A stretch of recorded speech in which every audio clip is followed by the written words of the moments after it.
Hey there, awesome viewers! It's your pal, Chronos, and today we're diving headfirst into a mind-bending, what-if scenario that's gonna blow your socks off. You've heard of superhero tales, but get ready for a twist that's gonna have you on the edge of your seat. I present to you, drumroll please. What if Deku was the king of serpents, the movie? We're talking about Izuku Yagi, a young hero who's faced the storm of neglect and bullying. But hold on to your quirk cards, because at the age of 13, he discovers a power that's gonna knock your socks off. Buckle up, cause this isn't your typical hero's journey, it's gonna be an electrifying ride into uncharted territory. Izuku, Izumi and Inko sat in the doctor's office. The three were impatiently waiting for the results of Izuku and Izumi to see what type of quirks they may have. The doctor came into the room with a cart in his hands.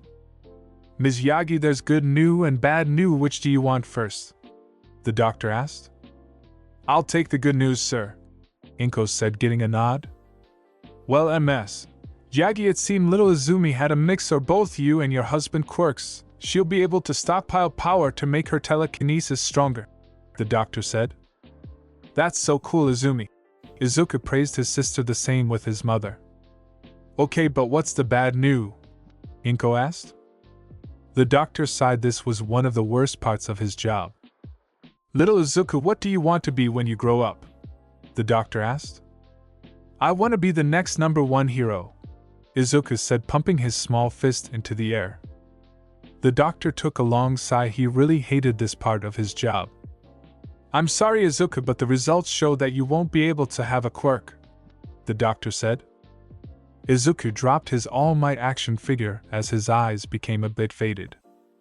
Izuku didn't even notice that Inko had taken Izumi out of the office.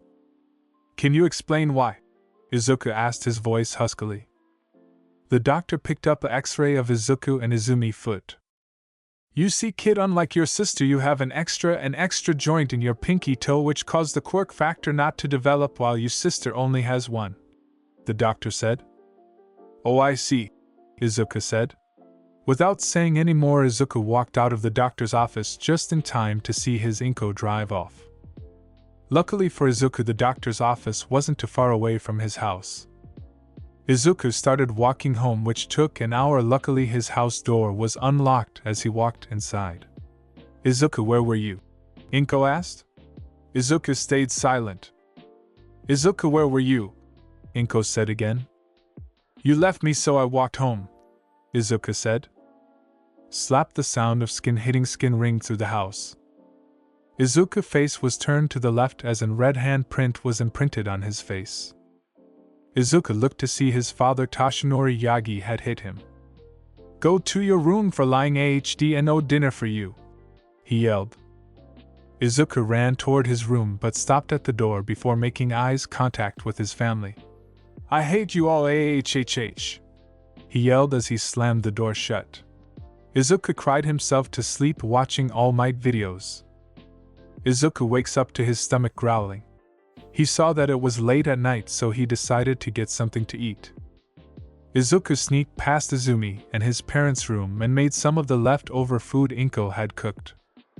He sunk back into his room and started eating, but after he finished, he heard a hissing sound coming from his window. Izuku walked toward his window and saw a small pool of water. He opened his window and climbed out. As he walked on his house grass, he avoided the cameras as he stood in front of the water. A snake head rose out of the water, but instead of being scared, Izuku placed his head on top of the snake as it curled around Izuku's arm, only for him to feel pain.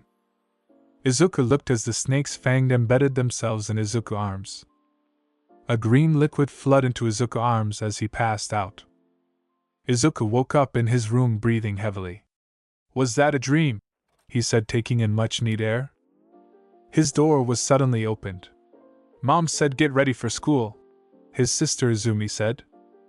Izuku didn't respond. Instead, he started getting dressed, taking a quick shower. Izuku made his own lunch, seeing his mother had only made Izumi's. As he exited the house to see his mother had already left him. He to his school, which was a mile away. Izuku arrived in school an hour late. He quickly took his seat and started doing his work. Izumi grew power earlier. Izumi walked into her class. She had been worried about her brother since yesterday when her father had hit him. She walked toward her friends who were Katsuki and Katsumi Bakugu, Shoto and Shoka Todoroki, Momo Yayorozu, Ochako Uraraka and Tenya Ida. "Hey guys," Izumi said sadly. "What's wrong, Izumi?" Momo said. "It's Izuku. He yelled at my parents yesterday. I think he's mad that he quirkless," Izumi said. The group gasped. Out of all of them, Izuku wanted to be a hero the most. "What should we do? He still wants to be a hero and I'm scared for him," Izumi said as his eyes watered. "Why don't we use our quirks to scare him, then he won't want to be a hero anymore," Katsuki said. The group agreed and decided to start their plan when school was over. Present third POV. School ended and the group went to go find Izuku. They found him sitting under a tree staring at his arm. Izuku was looking at 2 bit marks on his arms. It was strange to him. He had woken up from a dream and suddenly had 2 fang marks on his left arm. Izuku suddenly felt in danger as he wiped his head around to feel heat on his face. Izuku was blasted by an explosion against the cold bricked wall. He then suddenly felt a coldness cover his legs and arms as he was frozen in place. His eyes finally stopped spinning only for him to feel pain in his stomach. He threw up and looked to see his friends and sister getting weapons from his friend Momo. The group began to brutally beat Izuku with the weapons for what seemed like hours till the pain finally caused him to collapse. The group left a beaten and blooded Izuku. Izuku woke up hours later. He saw that it was night but could barely move. From what he felt, his right leg was broken, so was his left arm. A few of his ribs were broken and a few of his teeth were bloodily on the ground, and his head felt like something was broken. Izuku walked on his broken leg and limped his way home. When he arrived, he saw that the door was locked, so he was forced to climb through his bedroom window, which was luckily unlocked. Izuku went toward his room's bathroom and soaked his aching body in hot water, soaking the pain away, but one thing stayed. The feeling of betrayal and the feeling of pain and anger that followed changed something within Izuku for better or worse. Izuku, age 14. Izuku sat on the rails of his school roof as blood dripped down his left arm and a bloody knife in his right hand. Izuku had resorted to hurting himself to keep himself from being driven insane. Izuku could sum up his life pretty easily with only 2 words: pain, suffering. I didn't help that his girlfriend Kyukajiru has cheated on him with a blonde-haired kid named Denki Kaminari right after he had been beaten down, but it wasn't that she had broken his heart, it was the way she did it. As he was stumbling to his feet, she pushed him down with her sound waves and kissed the guy right in front of him. Why? Because Izuku was quirkless. Izuku hated his life. He was short and skinny, his eyes were dark and cold, holding no emotion. His hair was spiky and messy, reaching to his waist with 2 bangs framing his face, making him look like his father. Whenever he looked at anyone, they would always get a blank, emotionless face looking back in return. Izuku was lonely, a broken soul. He had no friends, and anyone who did want to be his friends were only doing it to get close to his sister. The amount of beatings Izuku took that would often put him on death's door broke him mentally and physically. It was like death was just playing around with his broken soul. He would always come back beaten and bloodied, but did his parents care? No. As a matter of fact, since being diagnosed as quirkless, Izuku has had to depend on himself. He learned to cook, clean, and he took a part-time job at a place animal enclosure. As a fact, Izuku loves his jobs, as his favorite part was that he was assigned to reptiles, his favorite being snakes. If anyone got to know Izuku, they would know he loved snakes and reptiles. Izuku was also a bi-genius and was extremely gifted when it came to music and engineering, but no one cared to bat even an eye to Izuku, and because of the beatings, Izuku was scared to show out. Izuku sat on the cold rail as it began to rain. His thoughts drifted as he thought about his pointless life. If I jumped, would anyone care? Would anyone even feel sad? Would anyone even be at my funeral?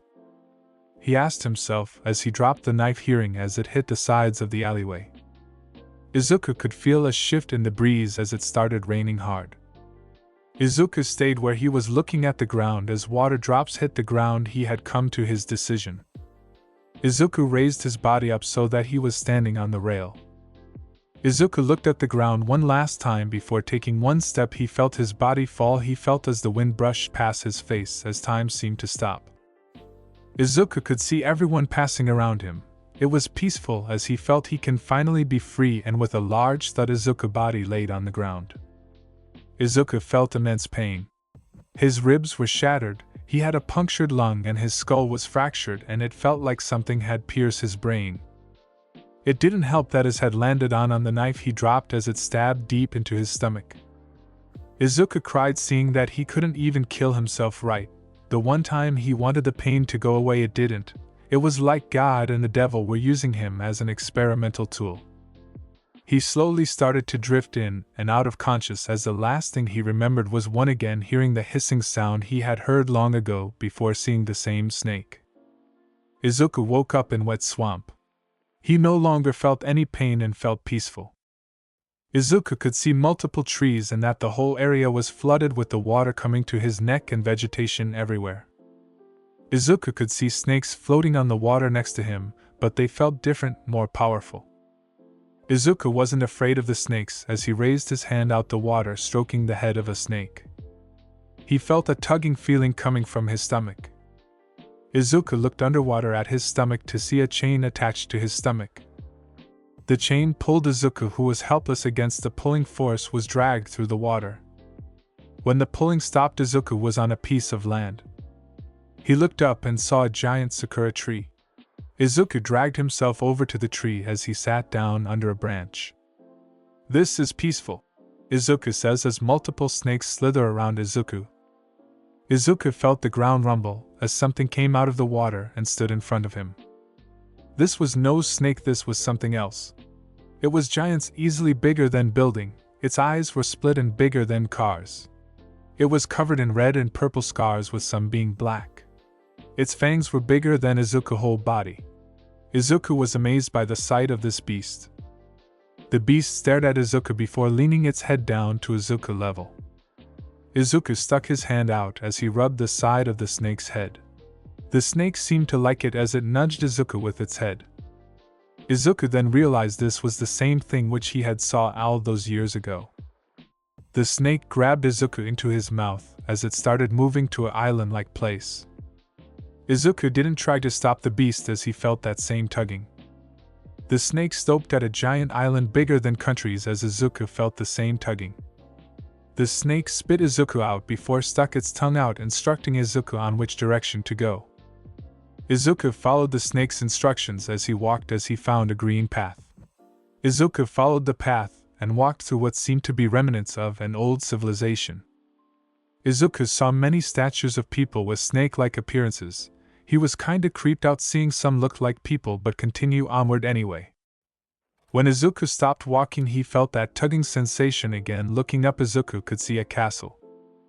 Izuku opened the doors as he could see the same statues of people with snake-like fractures again.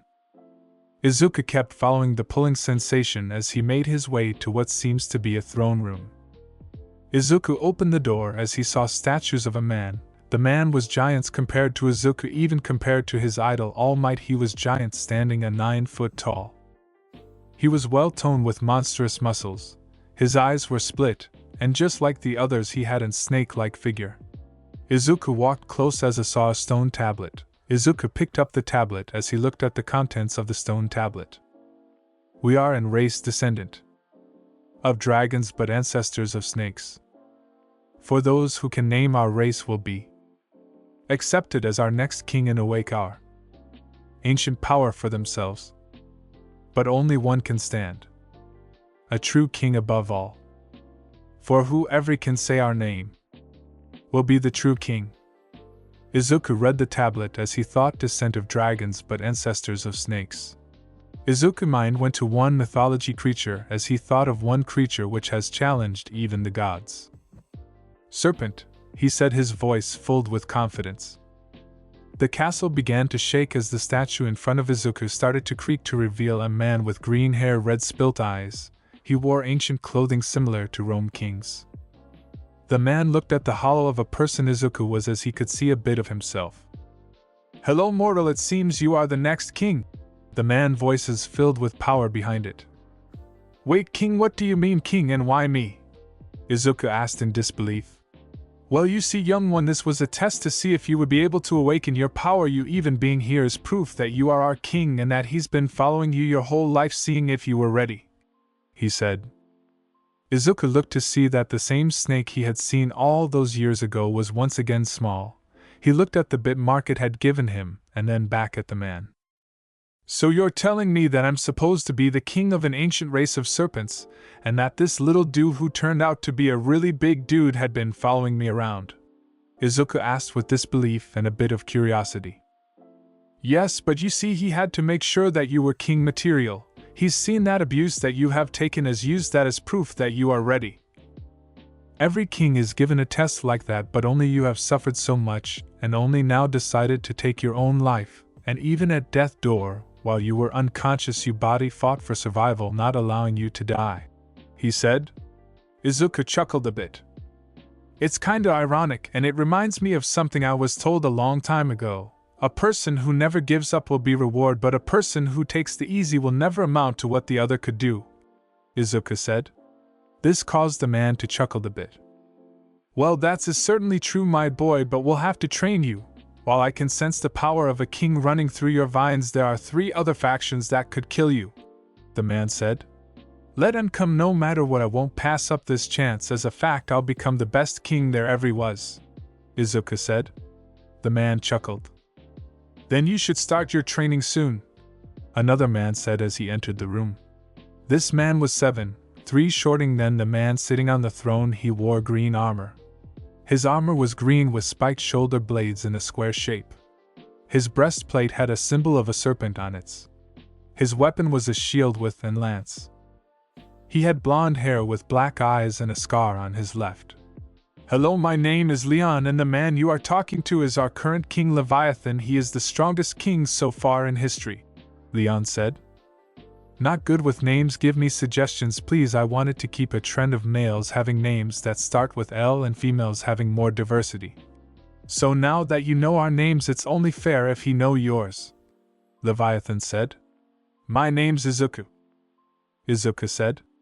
Well, Izuku, you shall start your training tomorrow then, Leon said. Izuku nodded. Well, Izuku, I know that you must be hungry, so how about you have dinner with us, Leviathan said. Izuku was unable to say no as his stomach growled. Izuku was brought to the dining hall as he found out all the statues were people.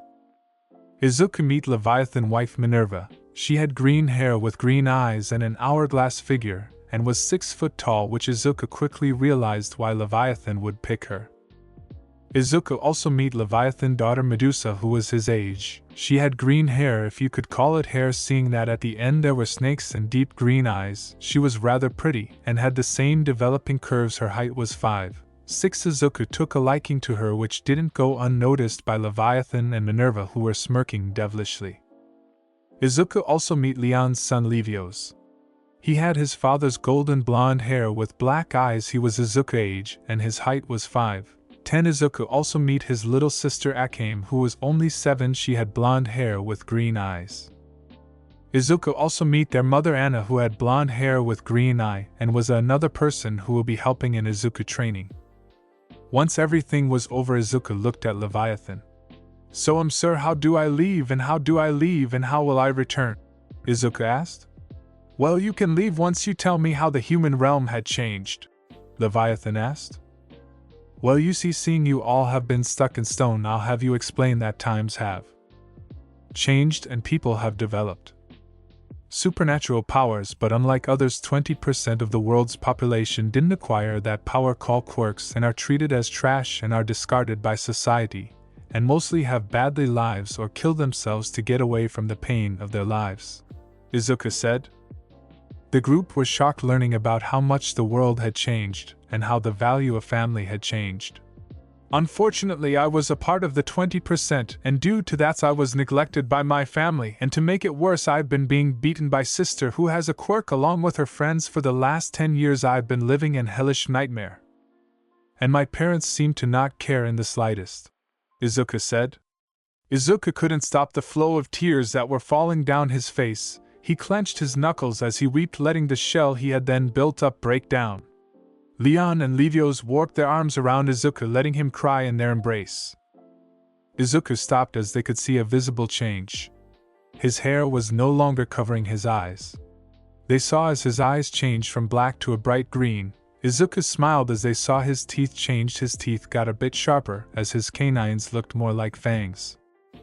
Okay, Izuku, even though I know you don't want to go back, you have to just till you're strong enough to protect yourself here, Leviathan said.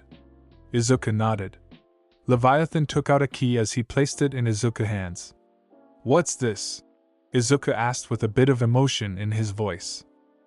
This is a portal key. I'll allow you to enter our world and allow you to leave. By using this key, a portal will appear allowing you to come in and out of our world. The portal will open up at any place you've been before as exit points. To leave and to use the key, just say open the door to the sea realm, Leviathan said.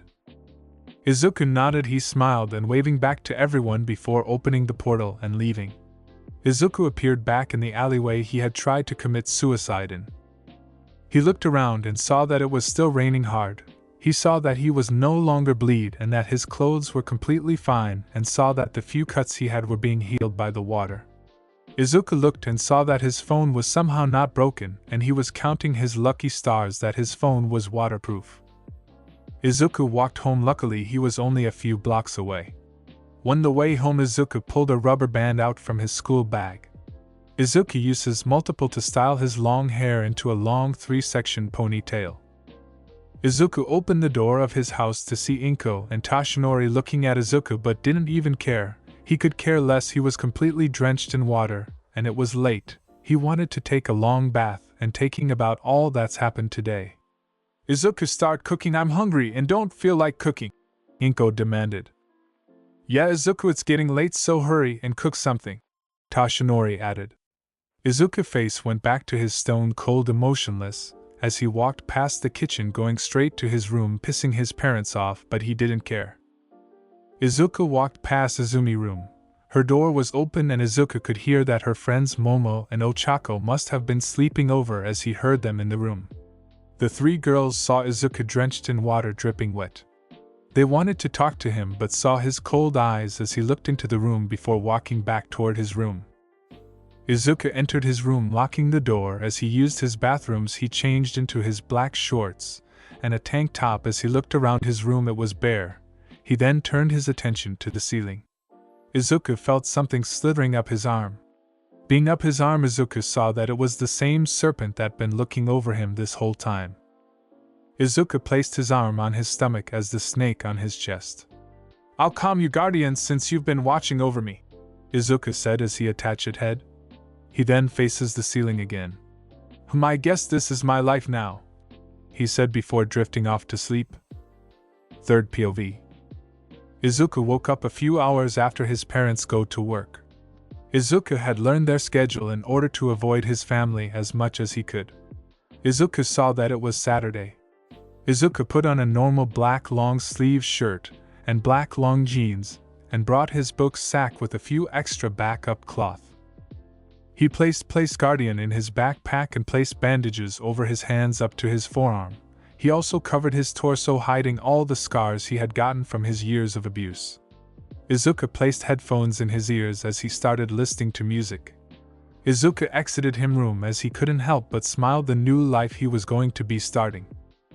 Izuku went into the kitchen as he saw Izumi and her friends seemed to not notice him. Izuku was happy that he had learned how to suppress his presence by watching snakes.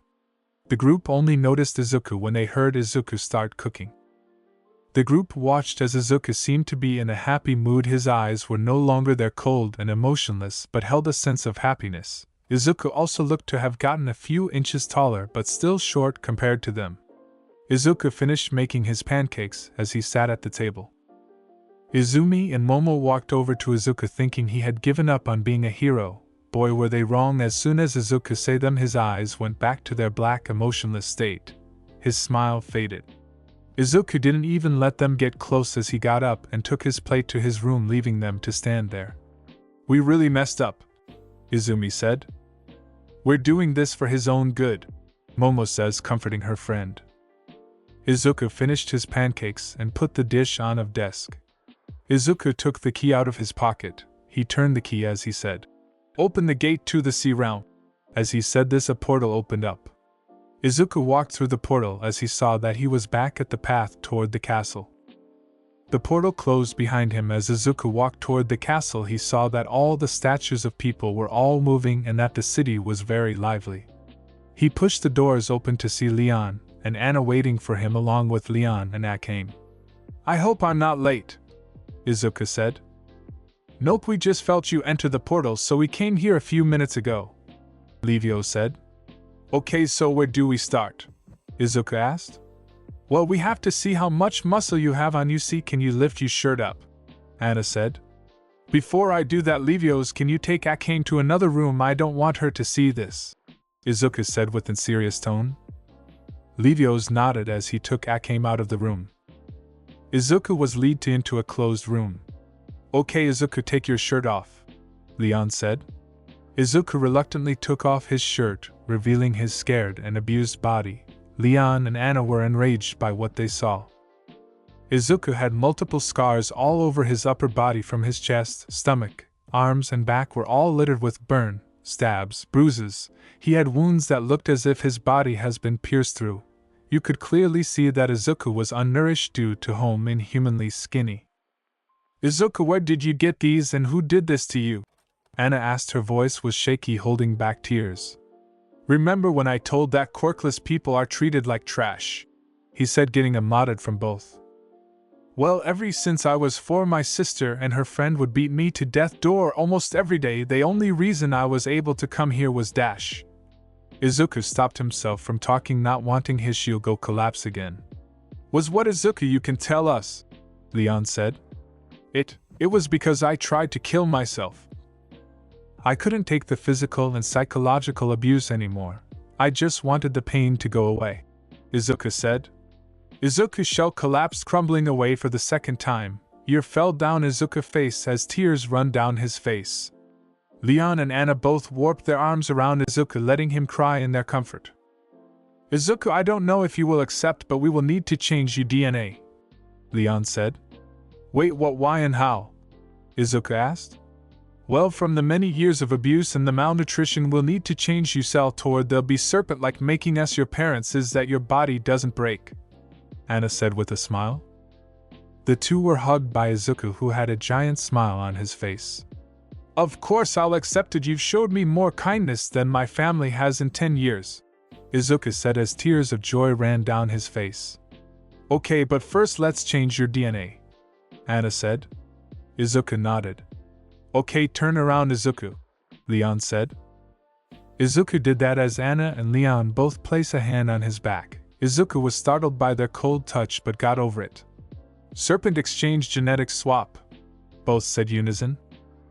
Izuku's body began to glow as he felt immense pain all over his body. He felt his genes break apart and reconstruct themselves. He felt his heart enlarged as a second set of lungs grow in Izuku's body. Fish gills grow on the side of his face. He felt as his eyes burned, changing.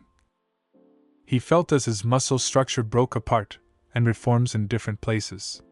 If it wasn't for Izuku's high pain tolerance, he would have been screaming so loud he could be heard from miles away, but that didn't stop the painful groans to come out of his mouth and the painful look he had. When the pain stopped, Izuku fell to his hand and keens. He looked like a regular person who hadn't worked out and wasn't insanely skinny. But Izuku passed out due to the burning pain in his back. Leon and Anna took Izuku to one of the many bedrooms to rest as they explained everything they found out to Leviathan, Medusa, Levios and Minerva, who decided to up Izuku's staring training, as well as Levios and Akane being happy to have a new family member. Izuku's eyes fluttered open. He groaned as he felt pain in his new lungs, which had merged with his old ones, causing more pain in his chest. Izuku saw that he was in an unfamiliar room. He saw that his body had changed. Yet again he grew a few inches, as he could tell he was just a few inches shorter than Izumi. He wasn't just skin and bone anymore. Instead, he had the body of an average teen who hadn't worked out. He got up and was a bit wobbly in his set as he walked over a mirror. He placed his hands on his new gills on his face. The gills were more like small lines on his face. He examined his body a bit more before hearing the sound of the door click. He saw that his new mom and dad had walked into the room. Guess you're okay then," Anna said. "Yeah, I'm a bit sore, but I'm ready to start training," Izuku said. "Okay, good, because we'll start as soon as you put your shirt back on," Leon said. Izuku nodded, putting his shirt back on. Izuku made his way to a courtyard where Leon, Anna, Minerva, Leviathan, Levios, Akame and Medusa were all waiting. Izuku saw that there was a crystal ball floating in the center. "Okay, Izuku, place your hands on the ball," Anna said. "Okay, but what is it for?" Izuku asked as he placed his hand on the ball.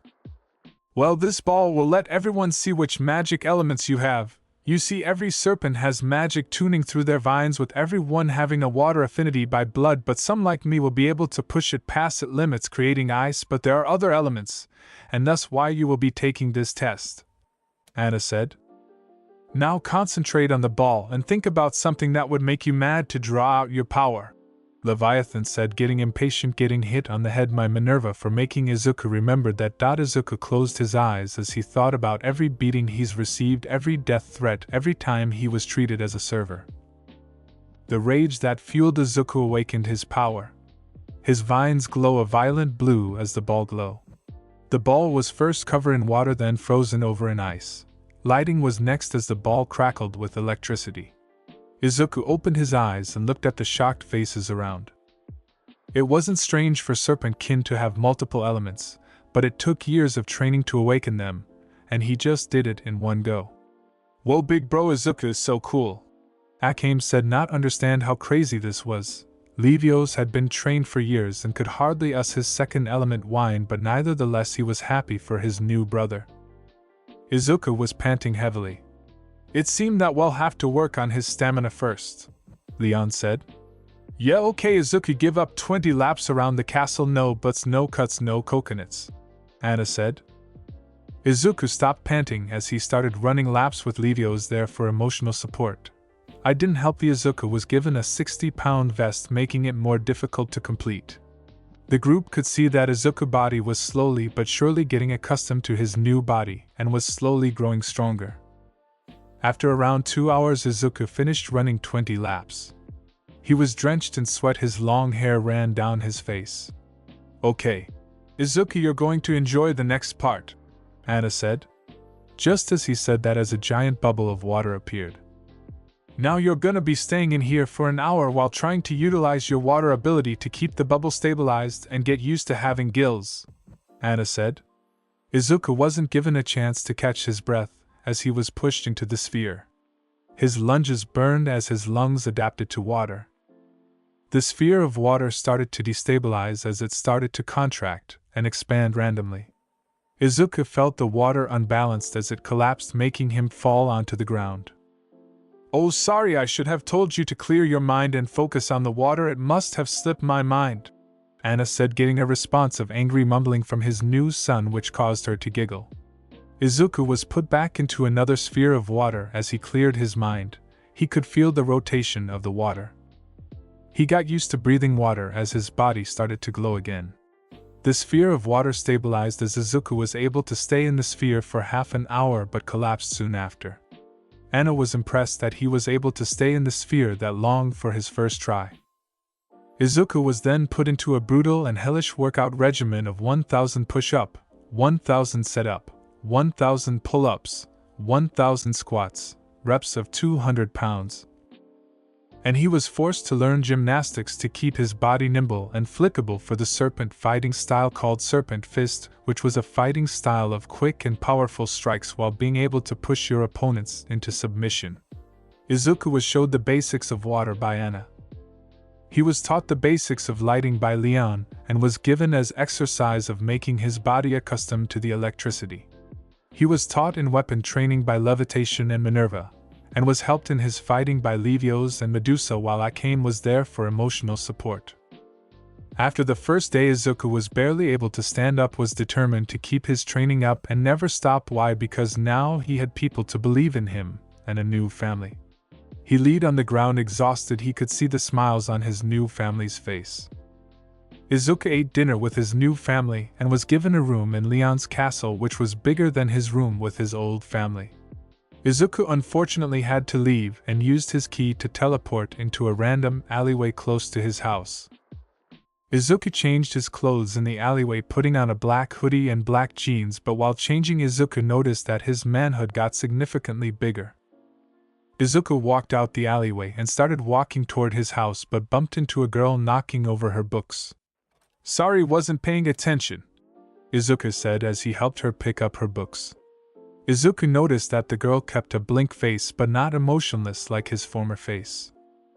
Izuku noticed she was pretty cute but pushed it to the back of his head. Izuku and the girl separated as Izuku put headphones in his ear and started listening to music. Izuku walked through his form's house door. It was quite late, and Izuku had 2 patches covering his gills. Izuku saw that his sister, Shoka and Katsumi were on the couch while Momo and Ochako were next to the table. "Izuku, where have you been?" Momo asked. "Out," Izuku said. "Mom and Dad said cook dinner for me and my friends tonight for our sleep. Katsuki, Ilda and Shoto are coming over too," Izumi said. The group perked up hearing that Izuku was cooking. He was in their book the best cook they knew.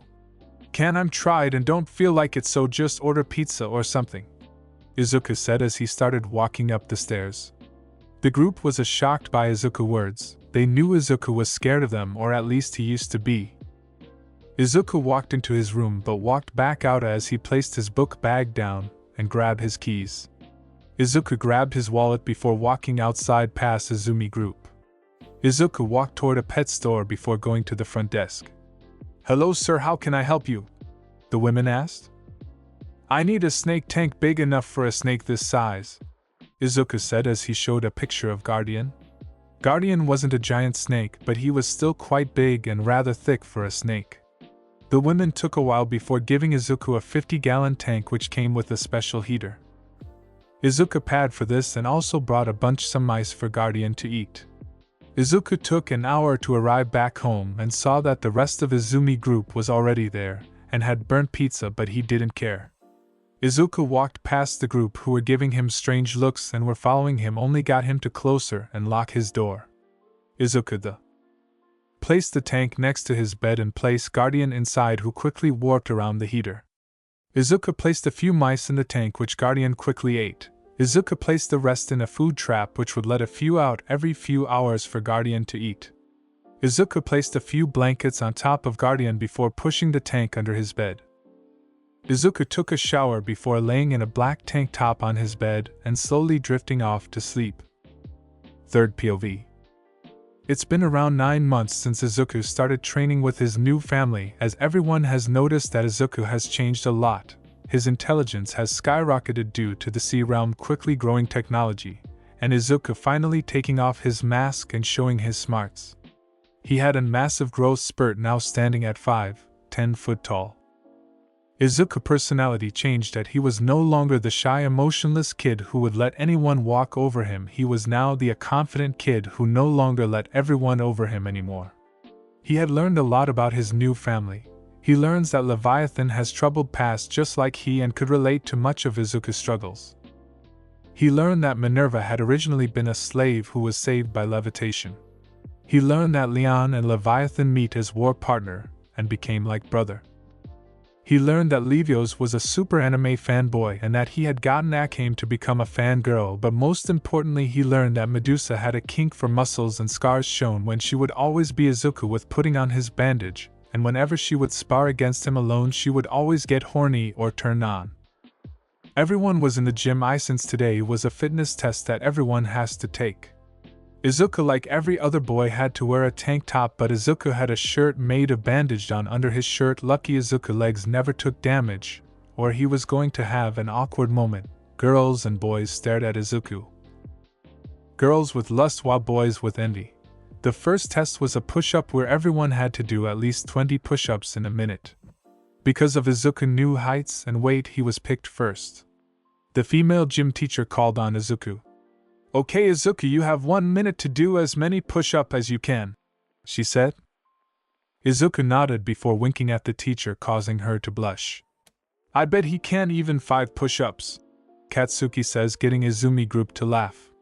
The group were then dumbfounded when Izuku did 300 push-up in a minute, and Izuku continued to surprise them with speed that surpassed Ilda and strength that matched Izumi with her quirk. Katsuki was getting pissed off at Izuku's new strength. DDDKKKKU he yelled as he grabbed Izuku's wrist. What do you want, Katsuki? Izuku says. How did you so strong, tell me, loser? He yelled. It's called working out. Maybe if you did that and calmed the fuck down, people would like you, Izuku said, giving him a cocky smirk. Everyone was taken aback by Izuku's words as some people began to laugh. I'll kill you, Deku, Katsuki says as he throws an explosion toward Izuku. Izuku ducks under the explosion as he punched Katsuki in the gut. He then went behind Katsuki and put him in a chokehold. Izuku turns around with Katsuki using him as a human shield to avoid a kick from Ilda, which landed in Katsuki's stomach. Fuck you, four-eyed fuck, Katsuki yelled. Izuku let go of Katsuki as he began running, being chased by Izumi gang. Izuku heard the end of the day school bell. He smirked as see the crowds of students rushing to get out of their classrooms. Izuku gets mixed up in the crowd, losing Izumi gang as he exits the school.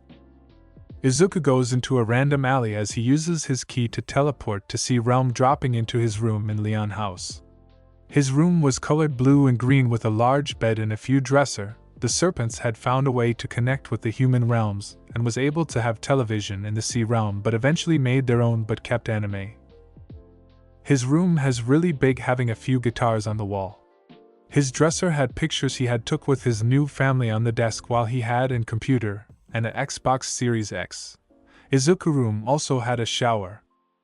He goes taking a shower and putting new bandages, and in taking of his school clothes, putting on a black long-sleeve shirt with black pants and red shoes. Anna walked into Izuku's room with Leon. Hey Dad, hey Mom, is it time for training? Izuku asked. Training is cancelled for the next week. We want you to get used to your new powers and your body, so only do light exercise, Leon said. We came here to give you this, Anna said as he held a black container. What's this? Izuku asked.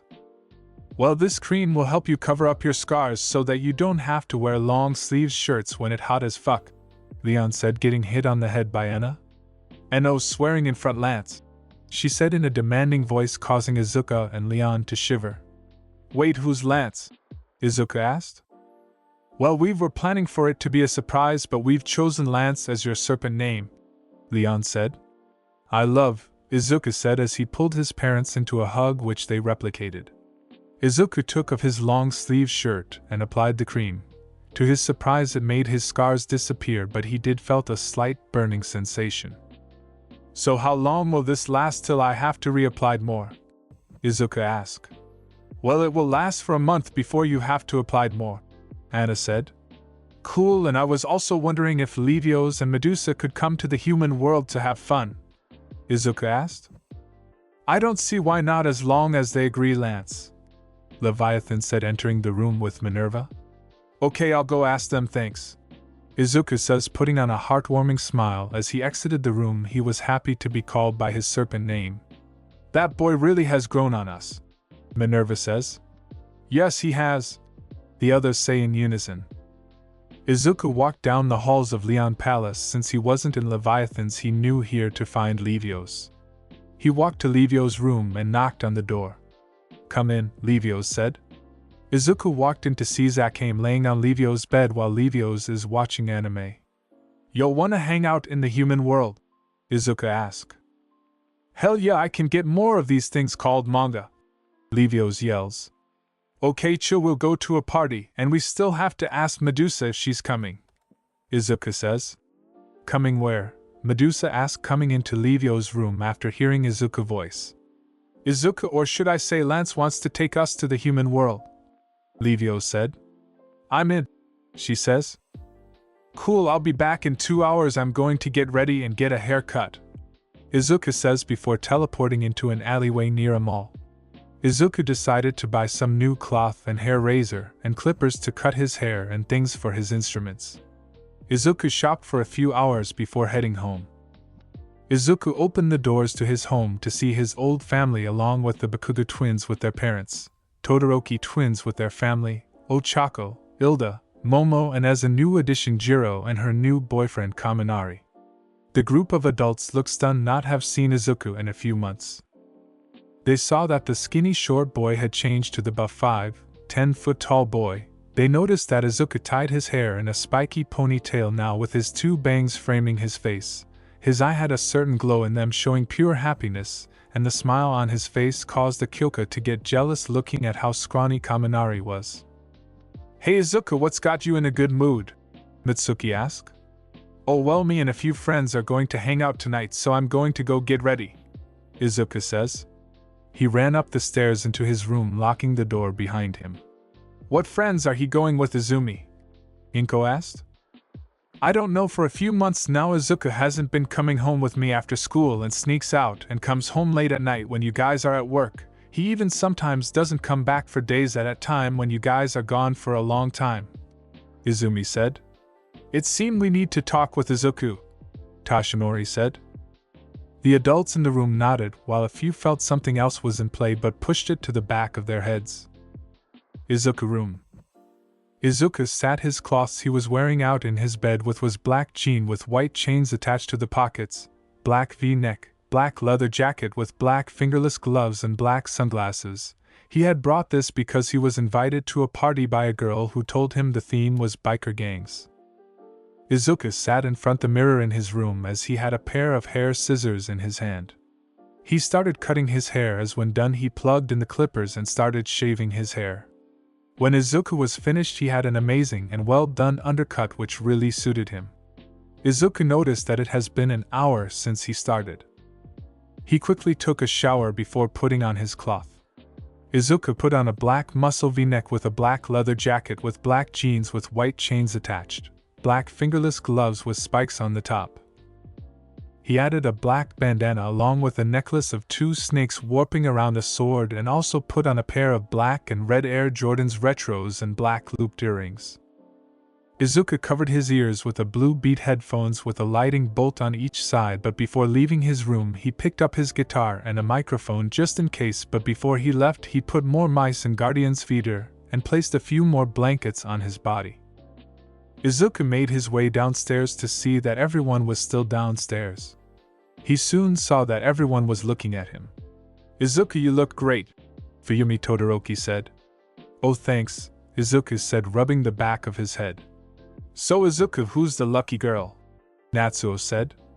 Izuku blushed madly, more than he would ever blush for Jiro fueling her jealously.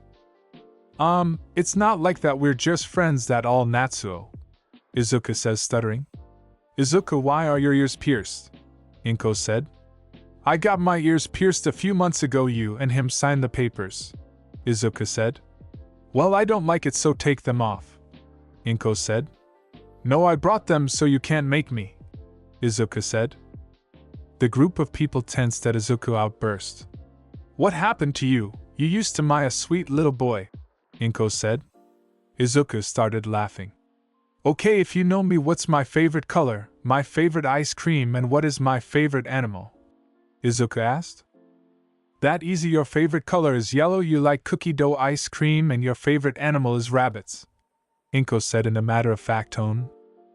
"Wrong, my favorite color is green, my favorite ice cream is cookies and cream, and my favorite animal is snakes. All those things you listed were Izumi likes, not mine," Izuku said, his voice holding a little sadness which was blocked out by the overwhelming amount of anger. Izuku didn't give Inko time to all or anyone else for the matter as he walked out of the door, slamming it behind him. Inko fell to her knees as she started sobbing. "I'm a terrible mother," she said. "No, you're not, he's just mad 'cause he's quirkless," Toshi says. "No, he wasn't. If he was mad because of that, he would talk to me. No, you two are terrible parents. I'll have talked with him when he comes back," Torino said. Everyone else in the room was silent as Inko went to her room to sob. Izuku had just left his house. He walked down the streets, walked until he walked into an alleyway. He used his key to teleport into the sea realm. He appears in his room where Levios and Medusa were waiting. Medusa was wearing a short black dress with spikes around the trim. a black half-shirt with a half-leathers jacket with a black half-shirt showing off her well-toned stomach, black heels and fingerless black gloves and black glasses. She had red lipstick on and black eyeshadow. Levios was wearing a black V-neck with black baggy pants and a black leather jacket with spikes on the edges. "Ready to go?" Izuku asked. Both nodded as Izuku took out his key and teleported the group a block away from a store. Third POV. Izuku, Medusa and Levios walked into a mansion which was decorated with many birthday signs and loud music playing. "Izuku, where are we?" Levios asked. "We're at a party for a guy named Johnny, it's his birthday," Izuku said. "I see, I wonder what inside," Medusa said. The group walked inside to see multiple people dancing and having fun. There were people with all different types of appearances. Levios and Medusa were interested in finding out what other humans like Izuku looked like, but now they know. The group went out into the dance floor where Izuku and Medusa stared dancing while Levios started dancing with a brown hair girl. Izuku, Medusa, Levios kept dancing till the songs ended and Johnny was in front of a ring. "Okay people, for everyone who thinks they're strong, we're going to be having fights, but these fights will be broadcast on national TV for everyone to see. We have pro heroes here to supervise the fights, so for everyone who wants to fight, sign this safety waiver and get a number," Johnny said. Izuku decided to fight. He signed the waiver. He was given a fighting number of 4. A camera crew as they started filming. Yagi household POV. The Yagi along with the Bakugus and Todorokis along with Torino and a few of Tashinori, which were the pro hero Eraserhead and the principal of UA, who were there to review the recommendations of Izumi, Shoto and Shoko, while Tashinori friend David Shield and his daughter were there to see if Izuku can join their researching team, seeing Izuku insane spike in intelligence. Inko then turned the channel to a special show that was coming on for one night, which, as she turned the channel, the group saw a teen in a black suit. "Okay ladies and gentlemen and all viewer Todi, we have many fights prepared for everyone today. As your host, my name is Johnny, and for the first fight, can we have numbers 3 and 4 come to the area?" Johnny said. Izuku POV. I look at my number to see I have 4. I walk to the stage as I see who I'm fighting. He was 7-foot tall with red bird wings, red eyes and long red hair. He was wearing shorts with black gloves. I walked toward the corner with my number as 2 people were there. "Gloves or bandages?" he asked. "Bandages," I replied.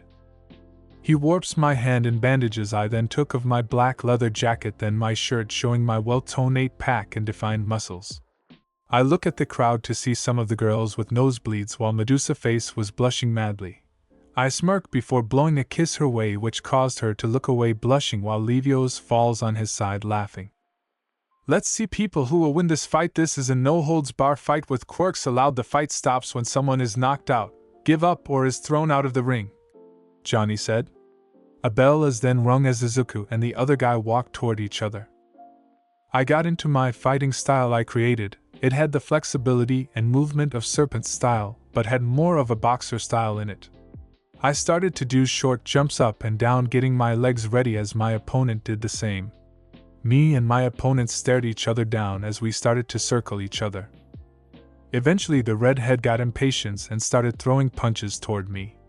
My fighting style made me look like I wasn't even ready, but to the surprise of most, I easily dodged every strike. I continued to dodge each and every hit as my opponents got more and more angry, increasing the pace of each attack but failing to land any. I kept my eyes focused on each punch. Eventually the guy overshot one of his punches, and that was all it took. With blazing speed I blitzed past his guard and landed a devastating haymaker to the guy's face, bashing it in and breaking his nose. As his body hit the ground, it bounced back off the ground from the force. I stood there looking over his body, and as I turned around, but my sharp sense told me to jump to the left. Quickly jumping, I was able to dodge a sword strike from Yen Guy. It had seemed that he used his quirk to make a fire sword, but something didn't seem right. I could sense magic coming off him as his hand was set ablaze with fire. I turned my attention back toward him as he began another full-on assault toward me. I was barely able to keep up with his destructive sword slashes. Even though I wanted to use my magic, I knew that my secret would be out. or at least everyone would think I had a quirk, but it seemed he was trying to kill me. I lose focus, and he used this, landing a powerful punch into my midsection. My body was launched backward, but before I could adjust myself, he grabbed my leg and started repeatedly bashing my body side to side like a helpless rag doll as the crowd cheered. I was able to see that the heroes that were supposed to stop the match were being paid to not intervene. My blood boiled as I looked to see Medusa on the verge of tears and Levios being helpless to break the grip of at least 20 guys barely holding him down. My opponents throw me into the ground before stomping my stomach and kicking me into the iron bar fence as my body fall toward the ground. I cough up a mouthful of blood as he grabbed me by my hair and brought my ear to his mouth as he whispered into my ear. "Now that I've beaten you, I'll be taking that pretty girlfriend ox yours," he said. This got my blood boiling. Third POV. Izuku opponents turned around thinking that he had won, only to feel killing intent and an icy feeling behind him. Izuku stumbled, got up holding his left side. A shadow cased across his face, body started glowing, and a red and blue aura surround him. The wind around Izuku started to pick up, forcing everyone to guard themselves. The cameras zoomed in on Izuku's face to get a chilling discovery.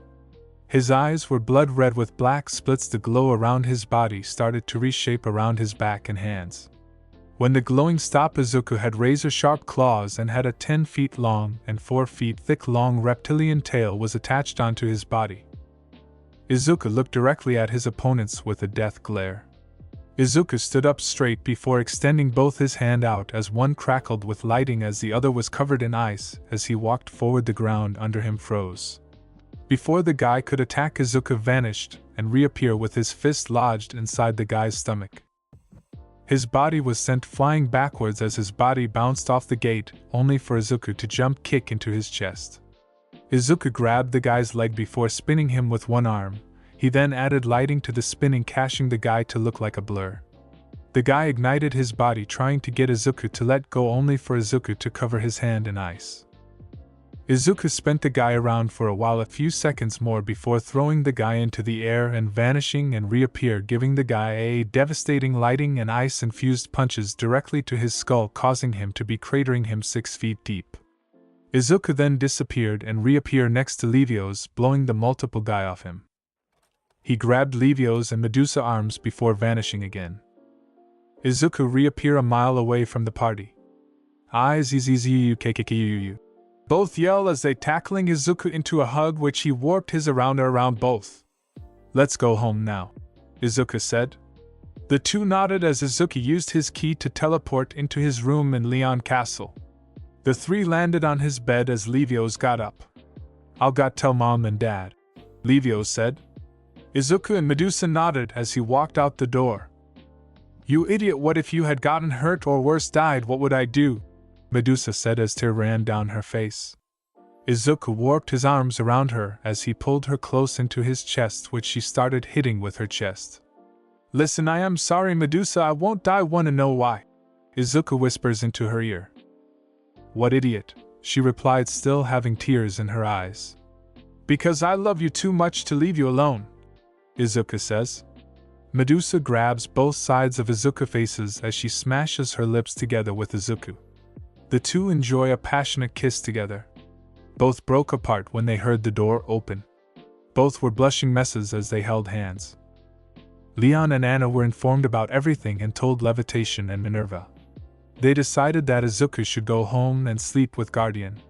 Izuku ate dinner with his new family and girlfriend. Before Izuku left, Leviathan and Minerva called him outside. "Izuku, you have our blessings to date our daughter," Minerva said. "But if you ever break her heart, we'll break you," Leviathan and Minerva said, their voice deep and demonic. "Noted," Izuku said as he tried not to run away. Izuku left soon after, a few blocks away from his home. Earlier Yagi household. The member of the Yagi family and friends were all incomplete, and other shock transformed, activating some strange quirk, and completely kicked that guy's ass, then teleported away. "Since when did Izuku have a quirk, Mom?" Izumi asked her mother. "I don't know, but let's ask him about it when he get home," Toshi said. "It's clearly obvious that he didn't want to show off his quirk," Aizawa said. Oh come, David asked. If he wanted to he would have used as soon as that other guy used his, so I suggest not pressuring him, Nizu said. The group agreed to ask Izuku, but Nizu and David installed a few cameras in Izuku's room to monitor him. The large group of people waited at least 2 hours till they heard the front door. Click. Izuku third POV. Izuku walked through of his home. His guitar had been destroyed while fighting. He sighed as he walked through the door. He saw his family, their friends, and his uncle David and his daughter Melissa. Yo, was all Izuku said as he started making his way upstairs. Izuku, can we talk? Inko asked. Izuku sighed. Fine, he replied as he walked back downstairs. What do you want to talk about? Izuku asked. Izuku, do you have a quirk? Toshi asked. This is what got everyone's attention, wanting to know if he would lie or tell the truth. Nope, I'm as quirkless as they come now, can I go? Izuku asked. The group were surprised that Izuku would lie and so easily. Izuku went back into his room as the group connected the camera to the TV downstairs. Izuku locked his door as he grabbed some cloth and took a shower. Izuku walked out the shower shirtless as he pulled out Guardian's take, which shocked the group that a snake that big has been living there. Guardian slowly slithered onto Izuku's bed as it curled up onto of Hidden Master's bare chest. Izuku then explained his whole day to Guardian in detail, which further proved the group point that Izuku had some sort of power. Izuku looked up at the ceiling as he slowly drifted off to sleep. The large group of people left the Yagi house as Inko, Toshi, and Izumi sat in the living room. What should we do about Izuku? Inko asked her husband. We should give him space till he's ready to tell us, Toshi said. Izumi left to her room as her parents talked a bit more while she went to her room. She wanted to repair her relationship with her brother but didn't know how. She connected her friends, who all decided to give up on bullying Izuku as she drifted off to sleep. Third POV. It's been a month since that party went horrible wrong. The heroes and some of the fighter along with Johnny were arrested for turning a blind eyes to attempted murder. Izuku woke up to Guardian biting his neck. Izuku took a shower and applied the cream to cover his scars. Izuku also made a clone to pack up his thing and teleport them to his room in Leon Castle. Izuku walks over to his bed and pulled out Guardian's tank from under his bed before giving him a few mice to eat. Izuku rubbed Guardian's head as he slithered into Izuku's backpack before cutely poking its head out. So I guess you're coming with me? Izuku asked, knowing the answer. His snake companion responds, warping itself around his waist. Izuku went into the sink and washed the dirty and blood off Guardian. Once finished, Izuku puts on a long-sleeved black shirt with black jeans and his serpent necklace he so very loved. Izuku placed on his shoes and quickly left his room. Izuku went downstairs, ignoring his sister friend group. Izuku walked outside as he walked into an alleyway as he used his key to teleport. As Izuku walked toward the castle, he remembered what he was told by Minerva and Leviathan. Flashback week after fight. Izuku sat in the dining room in Leon Castle. Levios to his right with Akame to his left. Medusa sat in front of her while Minerva sat to her right, and Anna to her left as she sat apart from Izuku. Leviathan and Leon sat at both ends of the table across from each other at the ends of the table.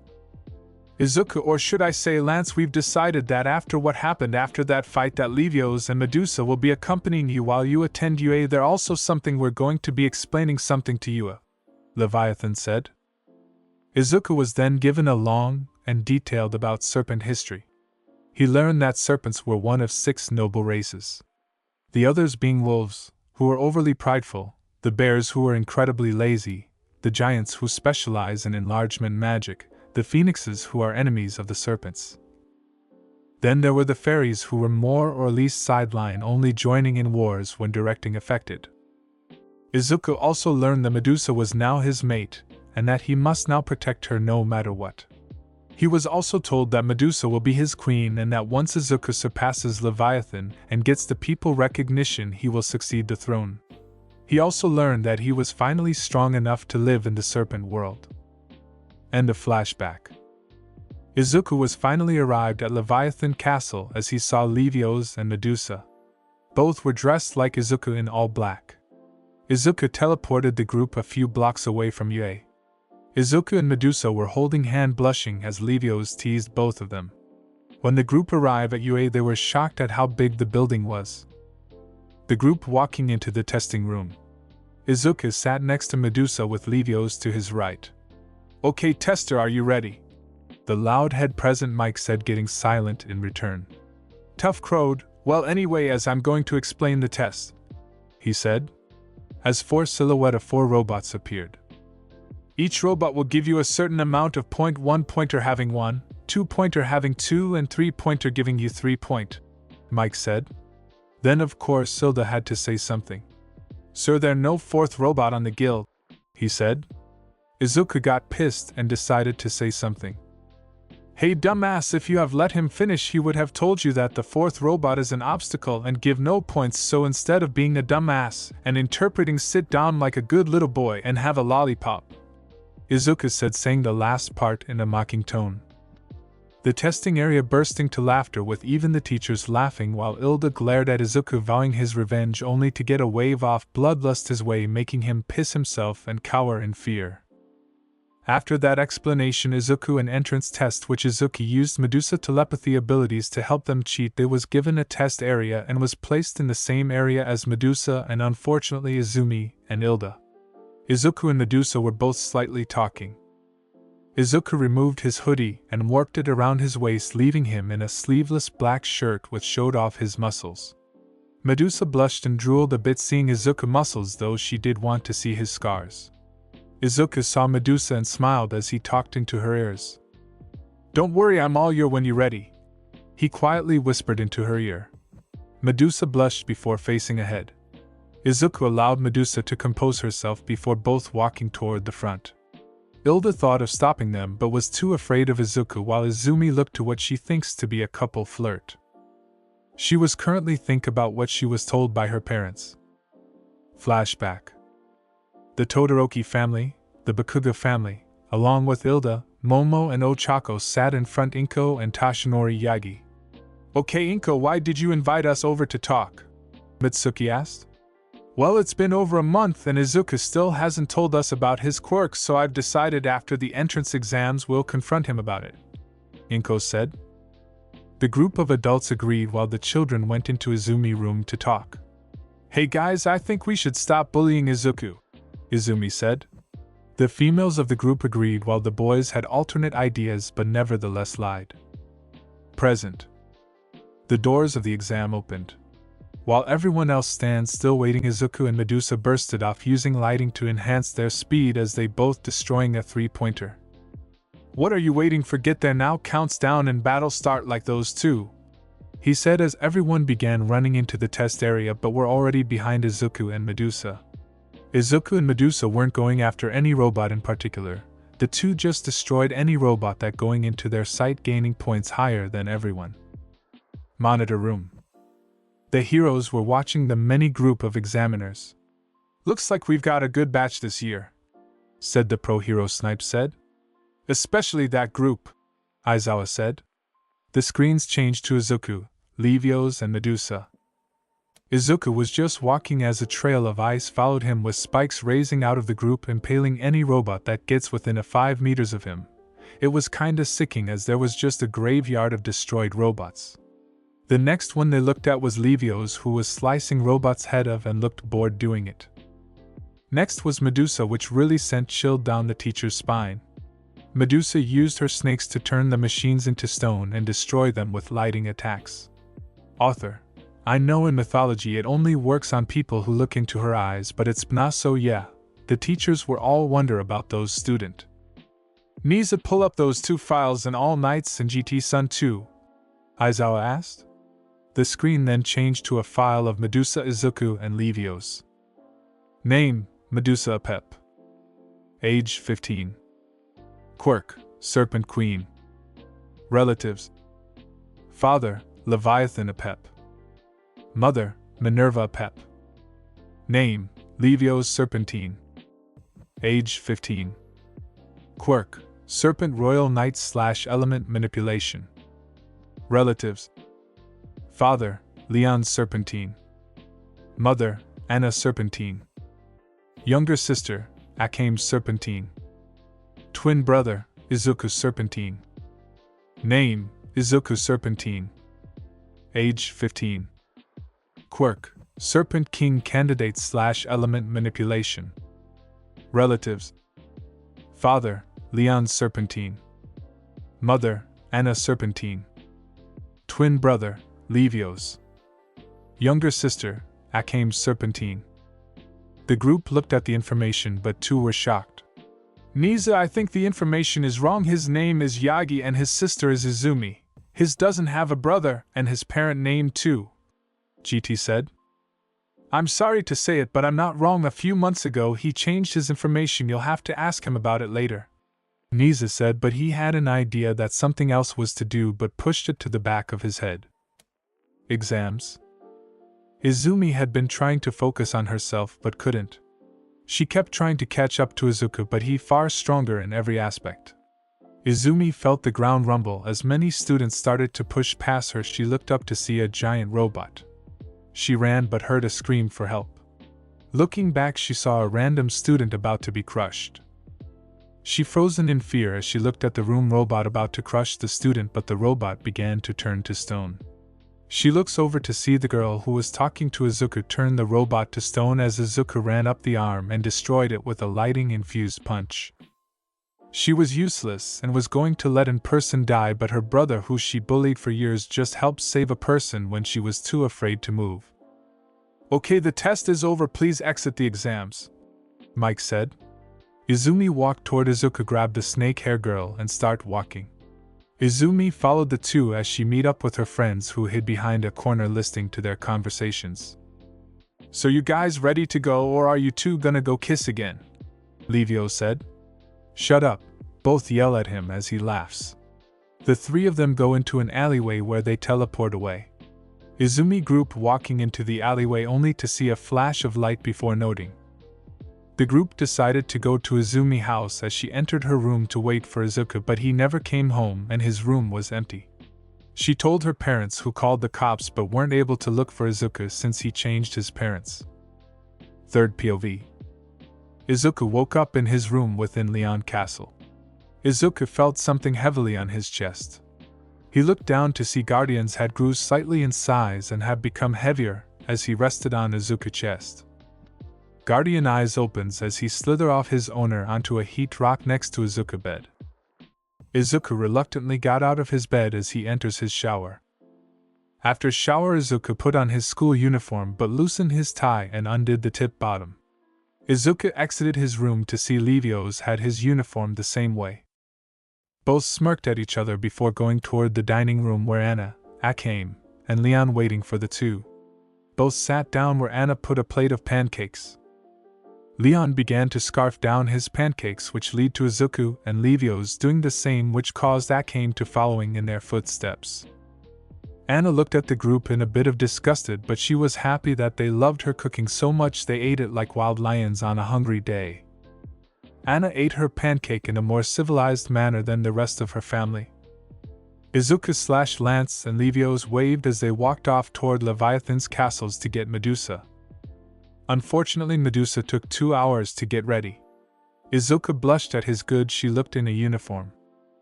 Medusa gave Izuku a kiss on the lips, which Izuku replicated. Can you two not do that in front of me? Levios asked. The two blushed but quickly calmed down, taking hand. Ready to go? Izuku asked. Both nodded as Izuku took out his key and teleported them away. The group reappeared in front of Yue Lucky on the other side of the gate, which had just closed. I suggest you kid hurry, if the gate's closing you only have 5 minutes left to get to class, the gatekeeper said. Class 1A POV.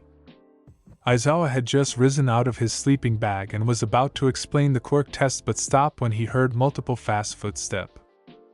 Bursting through the door, the class could see Izuku, Levios, and Medusa panting heavy. Damn it, Medusa pant, why did you take 2 hours to get ready? Levios said between pants. Medusa grumbled under her breath while Izuku scanning the class. It seems you three are late, extra homework, Aizawa says. The three grumbled. Okay, now that everyone put these uniforms on, very going to be doing a quirk assessment test, Aizawa says. Wait, what about orientation? Ochako said she wasn't expecting a quirk test seeing that she barely survived the entrance exams. Here at UA the teachers are allowed to teach the student the however they feel, now put these on and go, Aizawa says.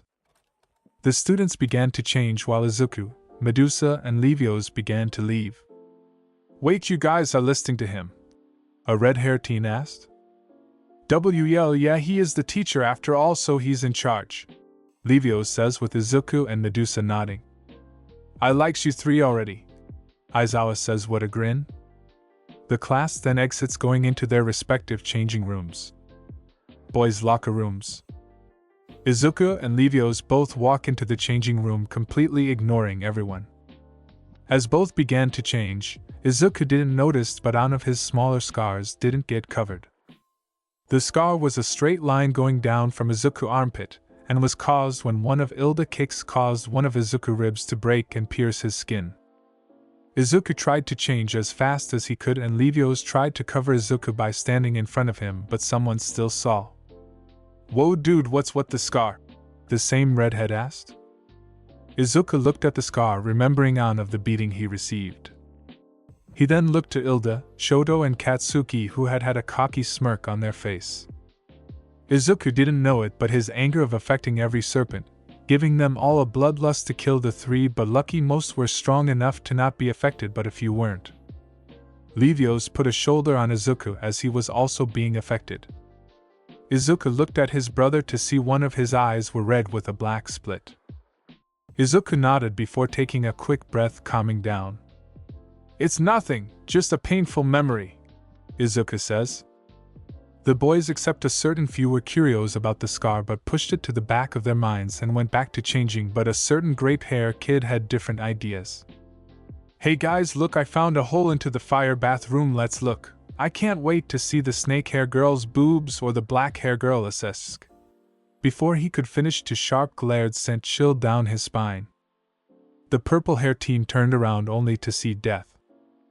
Izuku and Levios were both towering behind Mineta, a shadow casted over their face leaving their eyes red with bloodlust, and shark-toothed smiles to be seen by the unfortunate purple kid. Hey Izuku, I heard that Guardian hasn't had a big meal yet, Levios said with a grin. Yeah, Guardian favorite is fresh pervert and he's is very protective of Medusa, hope you survive pervert, Izuku says with a sadistic grin. Izuku smiled before a purple opens up under Mineta. Portal. Mineta fell face first onto a small piece of land in the middle of a giant hole. Where am I? He asked, looking around. The area was dark and a full moon could be seen high in the sky. A hissing sound could be heard all around, sending chills up the pervert's spine. Mineta turned around to eyes, giant's glowing red eyes staring at him. Quick as lighting, the creature attacked, leaving Mineta's scream to be voiced to the lonely moon. Outside portal. Izuku and Levios were chuckling to each other before Izuku walked over, covering the hole in an icy cover. All the guys looked at Izuku and Levios, whose eyes were still red with split in horror, not wanting to end up like Mineta. Aizawa then poked his head into the locker room. Hurry up, the girls are already done, he said, slightly annoyed. The boys quickly changed, meeting up with the girl. As soon as the boys made it out, Medusa took Izuku's hand, giving him a worried look. Suzu, are you okay? She whispered to Izuku. I'm fine, just got a bit pissed off, that's all, Izuku reassured her. Izuku then felt someone looking at him. Turning around, he saw Izumi, Katsumi, and Shoka looking at him. Third POV. Izuku, Levios, and Medusa walked the halls of UA. All three were bored as hell after having to sit through a dozen lectures by their parents. All three enters the clans and it was visible that the three were tired. Aizawa exited his sleeping bag and began homeroom.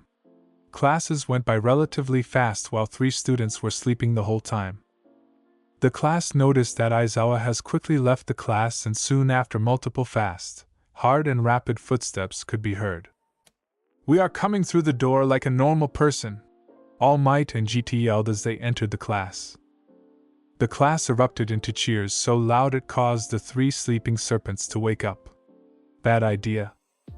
The class and even the whole school felt an wrathful aura surround the school. The class looked back only to see Izuku, Medusa and Levios. Izuku, Levios and Medusa raised their heads. Their eyes were red with black splits. "Can you please shut up?" Izuku said darkly. The class were shaking in their boots as Mineta ran for his life, not wanting to be a target of Guardian. Before Izuku could go on, Medusa hugged him from behind. Izuku looked back only for her to give him a sweet smile. For everyone else it looked as if she was calming Izuku down, but instead it was the complete opposite. Izuku had a look of horror as he and Levios were the only to see the demonic aura that was surrounding her. If Izuku and Levios knew one thing, it was never ever piss of a female serpent. Izuku face paled as he and Levios sat back down in their seats. Medusa whispered something in his ear which made his bones shiver. "Ahem, well, let's continue on with the lesion," GT said. The students were, for a lack of better words, scared shitless. "Okay class, we're going to be having battle training," All Might said. "But what are pros without the cloths?" GT finished off. She pressed a bottom on the wall with multiple suitcases popping out. The class took their costumes and ran into the changing rooms with Izuku, Medusa and Levios taking their sweet time. Outside, All Might looked at the heroes in training in front of him. "The cloths make the pros, but where is young Apep and the Serpentine twins?" GT asked. Then the class heard footsteps, turning around to see the 3 serpents. "Wow, those are some impressive costumes," All Might said. The class were stunned but also thought that the costumes were quite villainous for heroes in training. Izuku, Medusa and Levios walked over to the group with the girls blushing at Izuku and Levios' show of skin and small noses bleeds, but that was quickly stopped by a glare from Medusa, who warped her arm around Izuku, sticking her tongue at the girls, mainly Izumi, Shoka and Katsumi. Izuku chuckled under his breath, about to tease her, but was quickly put down by a glare from his mate. Levios chuckled under his breath, trying not to get noticed by Medusa. "Okay class, today we're going to be doing battle training of 3v3 teams battles, with one team being heroes and the others villains," GT said. The class nodded as their names were put into a random name generator, which due to some magic of Medusa got a good matchup. Izuku looked at the board only to see a name with brought unbelievable anger to his face, but he kept it in. Medusa looked worryingly at her mate's face. Izuku held in face vivid of empty emotions. His eyes were slightly red. As he leaned on the wall, he clenched his fist tightly. Medusa grabbed Izuku's free hand, giving him a gentle smile. Izuku sighed before going back to his usually self. Board. Hero team.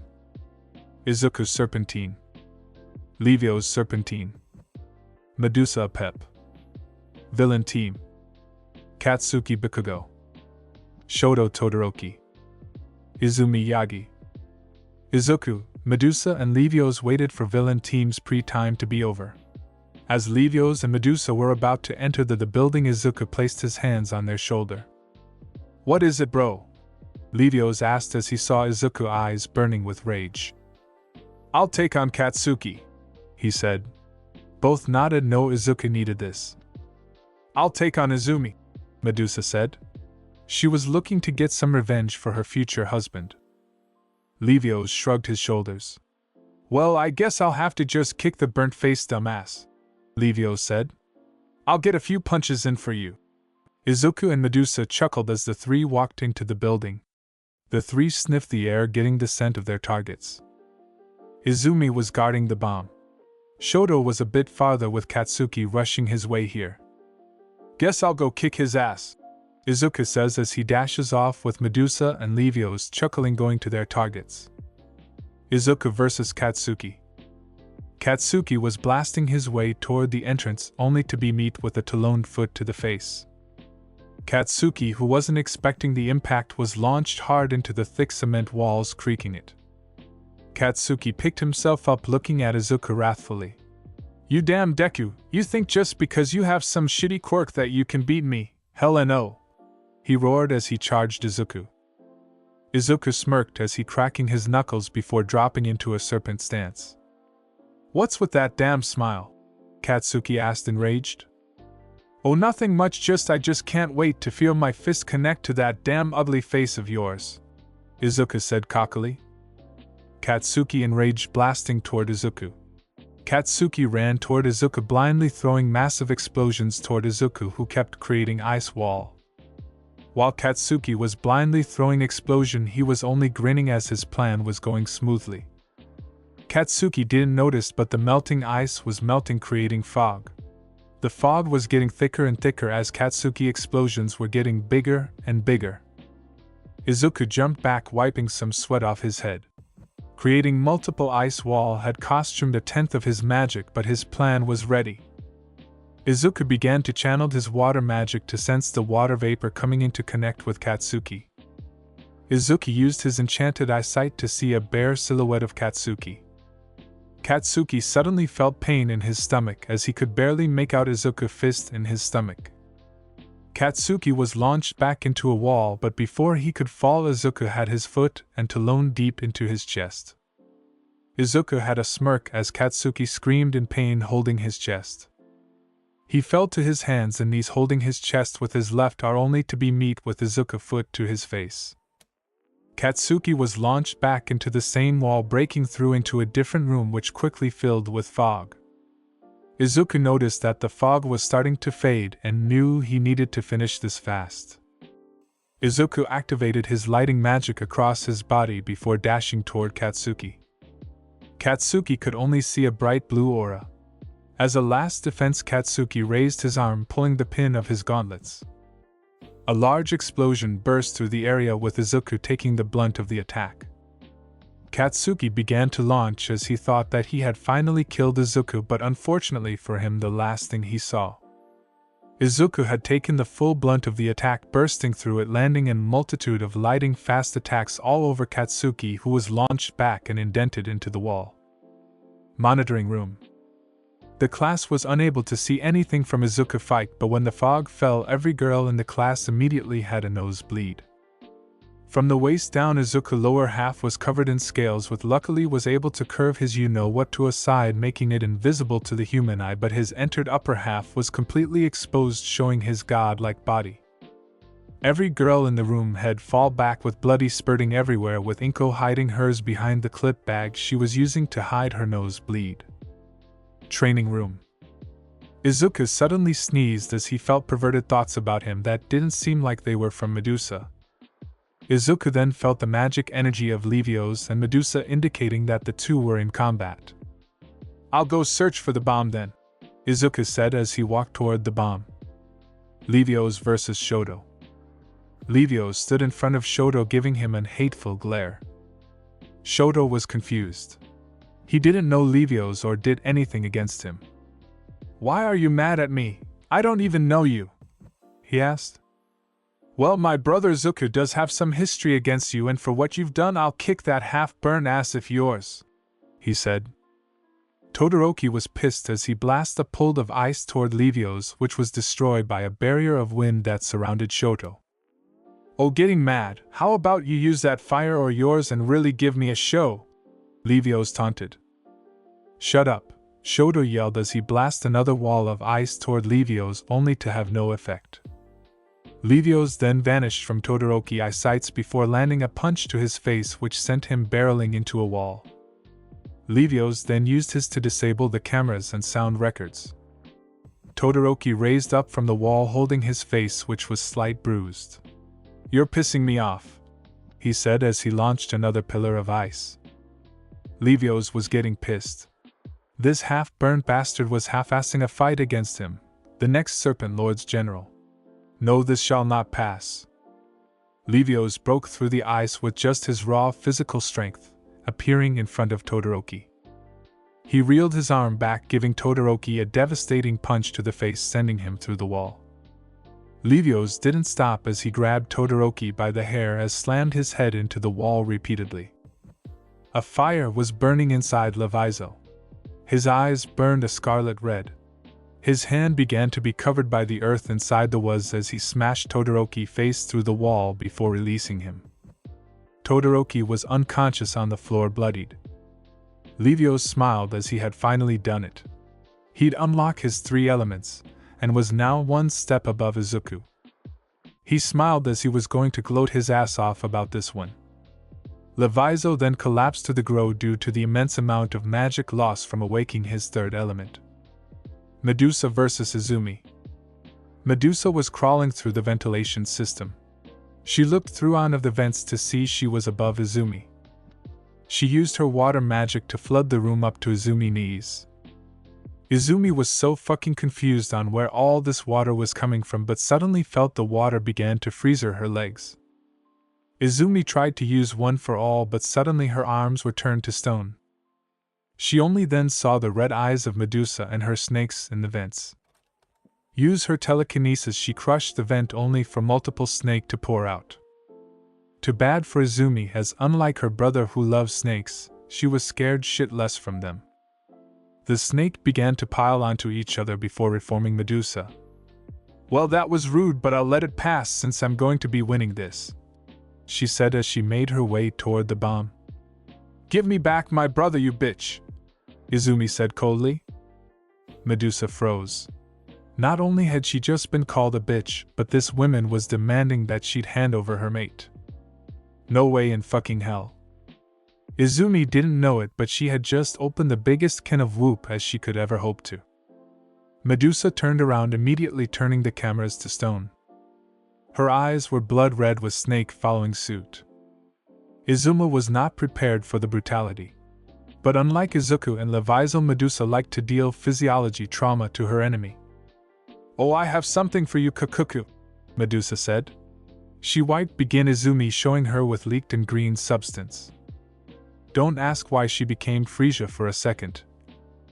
"What are you going to do with me?" Izumi quietly and fearfully to herself. Medusa smirked as she sunk her fangs into Izumi's neck as her body slumped over. "Well, that'll be a great surprise for when she wakes up," Medusa said as touched the bomb on stoning the cameras, allowing All Might to call the match, but no before cracking the stone around Izumi's arms, breaking them. Medical bots flooded the building and immediately took the unconscious 3 to the infirmary as Izuku, Leviathan, and walked out without a stretch. Well, except Izuku, who was naked. "What happened to your cloths?" Levios asked as he saw his brothers using his tail to hide his you-know-what. "Oh yeah, it got blown up," he said, rubbing the back of his head.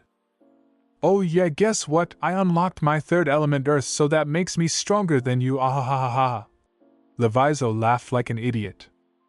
"I would let it go to your head," Izuku said, with Leviathan brushing it off, basking in his only glory. The 3 entered the monitoring room only to see everyone looking at them wide-eyed. "What do I have something on my face?" the 3 said in unison. The class sweat dropped. "Can anyone tell me anything that happens during that match?" GT asked. The 3 looking at each other confused before coming up with the conclusion that they each must have destroyed the cameras. "Nope," all 3 said. The class sighed as All Might and GT just gave them the win. The school days go on as Izuku and company teleport away as usual, but something was wrong with Izumi. She was terrified of Medusa and stayed far away from her. Izuku room time skip few hours. Izuku slept in his bed where he dreamed of puppy dogs and rainbows, but suddenly he was pulled into a world what looked like the Serpent Kingdom. He walked the streets confused only to see the bodies of serpents. "What the hell is going on?" he said as he continued walking. Eventually he felt the aura of a live serpent. Following 10 aura, Izuku was in Levitation Thor room, and sitting on top his throne was a teen only a few years older than him. He was 6'3", wearing a half cloak which shadowed his face while leaving the rest of his body exposed. He wore black plants with armor while being shirtless. On his back was an long giants with Rex engraved onto it. Through his cloak I could see scarlet red eyes. His nails were long and sharp. He gave off the aura of a king, making me feel like noting in comparison. "Hello, child," he said. Just from the sound of his voice I fell to the ground trying to breathe. "Don't worry, my name is Jaden Apep. I'm the ancestor of Levitation and the first true Serpent King," he said.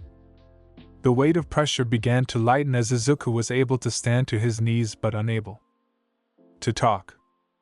"Don't worry, I'm not here to hurt you, but I'm here to warn you," he said. This caught Izuku's attention. "Soon to come there's going to be in danger, and if you aren't enough, all serpents will die," he said. Izuku began to panic, but soon everything began to change. He was floating in the sky with the mysterious teen. He looked down only to see Serpentkin being slaughtered. "This is the reality of which is to come to serpents. This is what happened to my world. This is why I am the Shadow Serpent. Protect this world and don't become like me," he said. Izuku was confused by the mysterious serpent, but the man raised his hand toward Izuku, shooting a pressurized blast of wind at Izuku, knocking him out of his dream. Izuku woke up in a cold sweat. Looking over to his left, he could see Medusa, who slept over next to him. A startled and worried Medusa reached out to Izuku. "Izuku, are you okay?" Medusa asked worriedly of her mate. Izuku looked over to her before taking her directly into his arms, surprising Medusa. Medusa, surprised, warped her arms around Izuku and stroked his face. "Shush, it's just a dream," she whispered in Izuku's ears. Nodding, Izuku released Medusa from his hold. "Do you want to talk about it?" Medusa asked. Izuku nodded as he began to tell her everything he said. Medusa was concerned as he knew of who this man was, and he was truly her ancestors. "Well, keep this a secret from everyone but Leviathan. We'll have to allow him to know as the next Serpent General," she said. Izuku nodded as he kissed her on the lips, with the two laying down going back to sleep. Third POV. Izuku sat in class with a lot on his mind. He kept having these dreams, but they felt more like two kings communing with each other. Izuku was suddenly pulled out his thoughts as Medusa pulled his ear angrily. "Zuzu, listen to the teacher," she whispered into Izuku's ear. "Sorry, I was spacing out a bit," Izuku said as he looked her in the eye. "Well, Aizawa said that we're going to a place called the USJ," Medusa told her mate. "Oh, the unforeseen simulation joint. I heard that all of heroes trained there," Izuku said. "Sound like you want to be a hero. Wonder if it's fun or something?" Medusa asked. "Not really, I'm just in this hero program so that I can get combat experience, nothing else," Izuku stated to Medusa. Izuku then felt a glare from Aizawa, who was staring to get annoyed of Medusa. Izuku and Leviathan speaking in serpent tongue. "You have two options, either teach me that damn language or speak regular," Aizawa said. Izuku, Medusa and Leviathan giggled before going back to English. "I'm American Big Wolf, wanna fight about it." "Okay, for those who weren't listening," Aizawa says, looking at Izuku. "Today we're going to the USJ for hero training, so everyone suit up," Aizawa said. The class left to suit up, but there was a clear difference in the way everything seemed. In the boys' locker room, everything was relatively calm besides the glare Izuku was receiving from Katsuki. But the girls were a different story completely. Izumi herself was in a bad spot. As she looked at Medusa, her heartbeat began to rise. Fear began to overload her. "Leave me alone," she screamed, surprising everyone as she ran out the locker room. "What's up with Izumi?" Shoka said as she went to her friend. "Don't know, Uraraka and Momo stay here," Katsumi said. Izumi mind. Izumi balled up in a corner as tear ran down her face. "Okay, Izumi, what's wrong? This is what quirkless people deserve, right?" a voice said. Izumi recognized the voice, knowing who it was. She suddenly felt pain shoot through her spine as she was blasted in the back into the wall. She watched as her friends began to beat and bully her, but it all stopped. She then saw Izuku, but it was him from when they were young. "Oh, look at Izumi Yagi, so weak and powerless to stop her torments," Izuku cackled. "Let me out," Izumi sobs as tear ran down her face. "Stop, please, just stop," she sobbed, rolling into a ball. "What about all the time I yelled for you to stop, all the times you left me on death's door? What about all the times I begged for you, so stop?" Izuku suddenly yelled, scaring Izumi. The room began to change to show current Izuku, Medusa, Levios and Akame on Izuku's lap. I have a new family and a new sister who I love, Izuku said as Izumi began to stutter. So what I'm trying to say is I fucking hate you. Izuku laughed as the room began to break apart. Real world. Izumi's eyes bursted open to see her friends siding around her in their hero costumes while she laid in the infirmary. Izumi, what happened to you? Katsumi asked her friend. That Medusa girl did something to me, Izumi said. What did she do? The group yelled. Whenever I'm around her or look at her, I'll get these terrible dreams of what we did to Izuku, but it's me, he said, sobbing. The group marched out of the infirmary to find Medusa. The group went to the most logical place, the buses, since everyone was supposed to go there. The group arrived to see Izuku, Medusa, and Levios leaning against the bus. Without a second of hesitation, Katsuki and Katsumi launched an explosion toward the trio, surprising the class and teachers. Izuku and Medusa both sidestepped their attack and returned a fist to their faces, while Levios ducked under and kicked from Ilda. Levios ducked under Ilda before sending him spiraling into the air, as he gave Ilda an undercut, shouting Shoryuken. Izuku looked at his brother, pinching the bridge of his nose. Come on man, that was so nerdy, but I'll have you cool point for it, Izuku said. Oh come on, don't be mad that I kicked you ass with Ryu, Levios taunted his brother. You know that only reason you won is because I couldn't use Kami, Izuku retailed. Oh fuck off, she's broken, Levios said. Shut the fuck up and stop ignoring us, the explosion twins yelled, getting everyone's attention. Oh yeah, can you explain why you attacked me, and the only reason I'm saying it nice is because I can beat all of you without trying, Medusa gloated, angering the twins. You bitch, what did you do to Izumi? Katsumi yelled. What do you mean because I don't follow? Medusa said with a smile. You know what you did, you made Izumi have those dreams, Katsuki yelled, jumping towards her with an explosion. As the teachers went to block Katsuki, a green blur passed them, and some after Katsuki was implanted into the cement, creating a cloud of dust. The dust cleared as everyone could see Katsuki unconscious on the ground with Izuku standing on top of him. Izuku hopped off Katsuki as if nothing had happened. Okay, can someone tell me what's going on here? Aizawa yelled. That bitch used her quirk to do something to Izumi, Katsuki yelled. Medusa, is that true? Aizawa said as his quirk activated.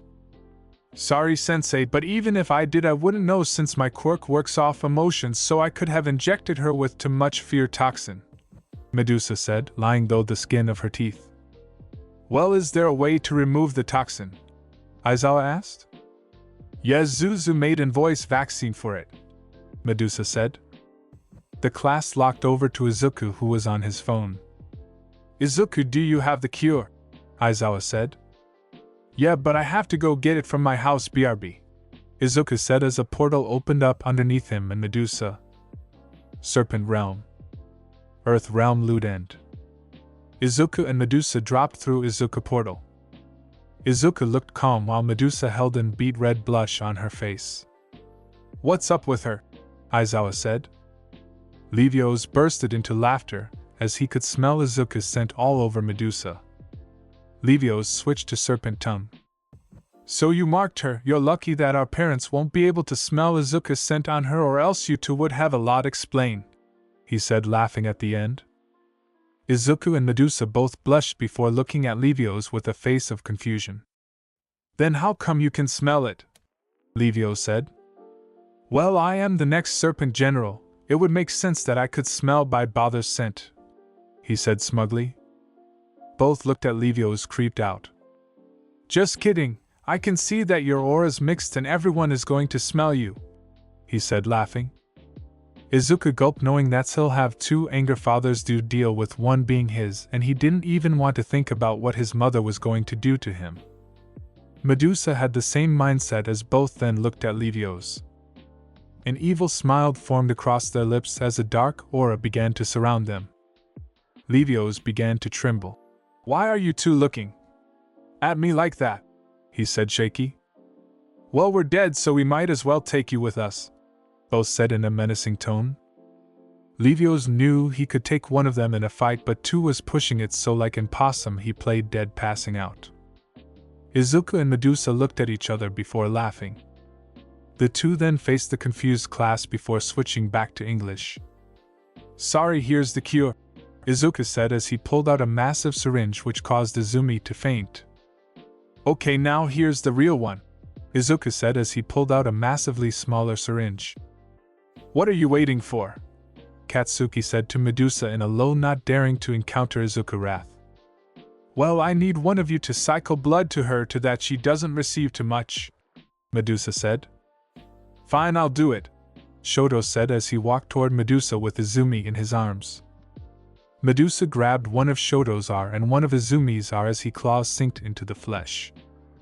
The toxin went from Izumi to Shoto as Izuku injected Medusa with the cure. A blue liquid flowed through Medusa's veins, which wasn't anything that would matter. In fact, inside it increased her toxin potentness. Unaware to Shoto and Izumi that had just been injected with a stronger version of Medusa nightmare toxin. "There, I'm done," Medusa said as she fell into Izuku's arms unconscious. "Izuku, is she okay?" Aizawa asked. "Yes, she'll be fine. The cure take a lot out of her," Izuku said. "And what about Yagi?" Aizawa asked. "She'll be fine. She might still experience the nightmares, but only for a week at most, but they might become more extreme due to the toxin fighting back," Izuku said. Aizawa nodded as he began to allow the students on the bus. Instantly Izuku, Medusa and Levios took the back row of seats. The bus began to move as Izuku woke up the playing dead Levios. The two began to converse as Izuku told Levios this was a joke. While the two were talking, the frog girl Ajiri asked the two a question which caught everyone's attention. "Hey, what are you two quirks?" she asked the two brothers. "We rather not say," both said in unison, with an unconscious Medusa saying it in her sleep. The class were confused but kept to themselves. The bus stopped in front of the USJ. Aizawa led the class inside, leaving Medusa and Izumi inside the bus to rest. As the class began to walk up the stairs, the redhead Kirishima called something out. "Hey, you guys even got fake villains for us to practice against Manly," he shouted, OU, alerting everyone. Izuku and Levios looked at the villains, but then both had a face of shock. Standing next to the villains was the same guy Izuku fought, and now he had two other of the same race. The guy made eye connect with Izuku, giving him a devilish smirk. Suddenly black portals began to open up, splitting the class up in different areas of the USJ. Izuku and Levios were sent crashing into the ground, making mini crater. Izuku and Levios stood up, seeing that they were completely surrounded by what seemed like to be between 50 to 100 villains. "How the fuck did they even fit this many villains in this one area?" Levios asked. "Be one guard, I can sense this three guys' magic, but I can pinpoint it," Izuku said to his brother. "Yeah, I'll take the 75 on the left, you take the 75-0 and the right," Izuku said. "Fuck no, I'll take 76," Levios said, with Izuku sighing and rolling his eyes. Both took their stance, with Izuku in the King's Royal Serpent stance and Levios in the Royal Imperial Guard stance. Both brother gave each other a cocky smirk before disappearing. Third POV. Izuku and Levios stood in the middle of 150 villains strong. "Let's get this over with," Levios said, with him and Izuku grinning. Levios' magic began to spike and gather in his leg. Slamming his foot down, Levios created a massive wall of earth, diving the USJ in two parts. Levios sighed. Levios looked at the 76 villain, smiling as he cracked his knuckles. "Ha, he's just a kid, what's he gonna do?" a villain said as he began to grow. Levios grinned as the villain grew to giant's proportions. The villain sent a fist toward Levios, who disappeared right before Connect reappearing on the villain's arms. Running up the villain's arm, Levios punched the villain hard in the face, causing him to crash into the ground. Backflipping off the villains, Levios landed on the head of another villain. Wind began to swirl around Levios, forcing the villains to buckle down as to not be swept up as he began to unleash his power. Blades of wind began to shoot from around Levios, hitting multiple villains and leaving them with Natsu injuries. Levios ducked, sensing danger and a sudden unknown magic spike. Levios jumped into the air, channeling wind magic into his feet to stay afloat. As soon as Levios had jumped, multiple spikes of magma had launched from underneath him, clearly meant to kill him. Levios looked down to see two figures in black cloak, both clearly female in their appearance. The two figures removed their cloak to reveal two beautiful women. The one to his left was taller, standing at 5'8", with long black hair, dark blue eyes.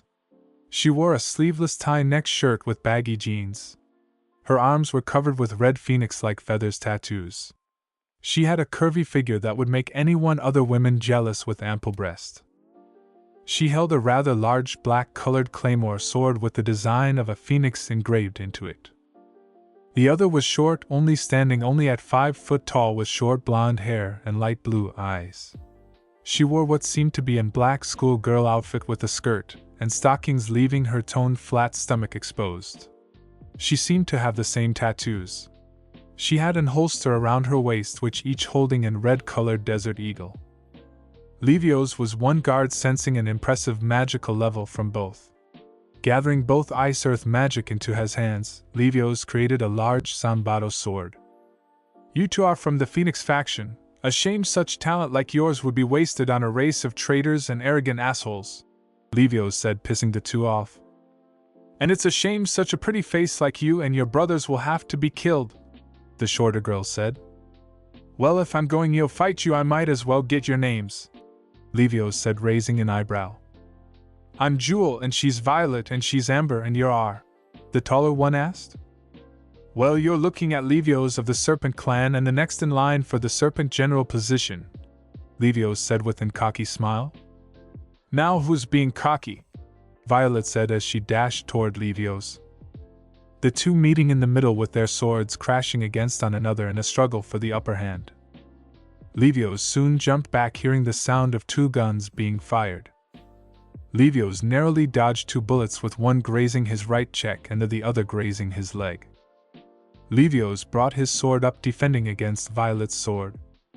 The impact of her sword was unexpected by Levios, as the force created a large crater around the two. Levios felt his legs turn to jelly from the blast. "Damn, the force from here swings are devastating, and with that Amber girl their teamwork is amazing," Levios thought. Sparks began to fly as the two danced around the us, eliminating villains who were caught in the crossfire of their attacks. Levios jumped back, channeling earth magic as he began to lose the edge.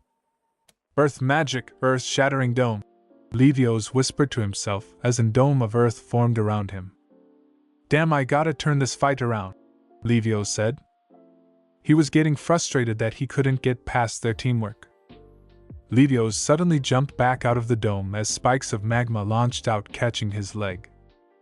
The spike left a gash on Levios' legs, forcing him to a knee. He was breathing hard as sweat dripped down his face. He soon brought his sword up, blocking a strike from Violet. Levios suddenly felt pain as both of Amber bullets hit him dead center in the chest. Violet began to apply pressure onto Levios as he was hit again with Amber bullets. Violet suddenly felt a rush of anger through her as she saw a smirk form of Levios' face. "Just die already," she said, anger as his smirk. "Sorry, but dying is something I don't do," Levios said. Violet began to push her blade into Levios, but suddenly a freezing sensation went through her. Levios broke into millions of ice shards before suddenly 3 Levios popped up from the ground, each with a sword. Violet tried to jump back, but looking down, her legs were encased in ice up to the knees. Violet closed her eyes, expecting pain, but a sudden scream caused her eyes to jump out of their socket. Amber screamed as she felt Levios' blade enter his stomach. She fell over, bleeding profusely as her eyes began loses their blue color as a pool of blood formed around her. Violet looked in horror at what seemed to be her dead teammates. Her eyes glow a venomous dark blue as flames began to erupt around her. The back of her shirt ripped apart, revealing 20 feet big wings. Her eyes were bloodlust as her magic levels raised, threatening to destroy the USJ. The earth underneath Livio's feet began to raise as he felt her anger. Before Livio's could even think, Violet appeared behind him, slamming him into the earth. Livio's eyes blanked out, turning pure white as his body bounced off the floors of the USJ. Before Livio's could think, he was suddenly kicked in the stomach, being launched into the mountain area. As Livio's crashed into the mountain area, Violet appeared in front of him with her arms extended. "Phoenix destruction," she said, blasting Livio's with a full-powered flame blast. Livio's felt incredibly pain as he also vanished alongside the mountain. Violet grabbed Livio's by the throat before throwing him into the shipwreck zone, causing a massive explosion. Livio's felt pain all over as he drifted further and further underneath the shipwreck zone. "Livio's, you have to fight," a soft voice said in the back of Livio's head. "Mom, is that you? I'm sorry, but I think I failed," Livio's said with a small tear coming out of his eye. "The hell are you saying? Are you or are you not a Serpentine? We give up. Just think of what you'll be leaving giving up. Do me, Izuku, your father and Akane mean nothing to you," she screamed into her son's head. Livio's suddenly felt a surge of power throughout his veins as a typhoon formed over the USJ. Livio's looked at Violet, who was about to destroy the ice barrier dividing the USJ. "Where the hell do you think you're going?" Livio said.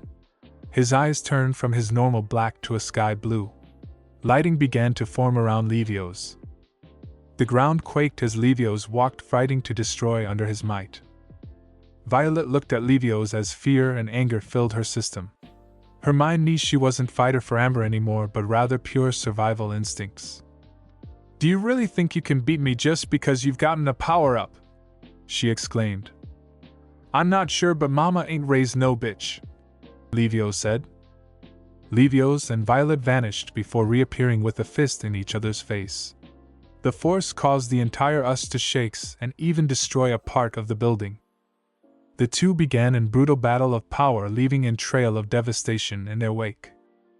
Violet grabbed Livio's shirt, pulling it over his head before rapidly punching him all over his body. Livio's shredding the rest of his shirt with wind, dodging a barrage of punches sent by Violet. Livio's ducked down, sweeping Violet's legs before summoning earth magic. A pillar of earth erupted from the ground, slamming into Violet's stomach. The pillar lifted Violet almost to the top of the USJ before forming restraints around her body. As Violet tried to get out of the earth, Livio's appeared above her.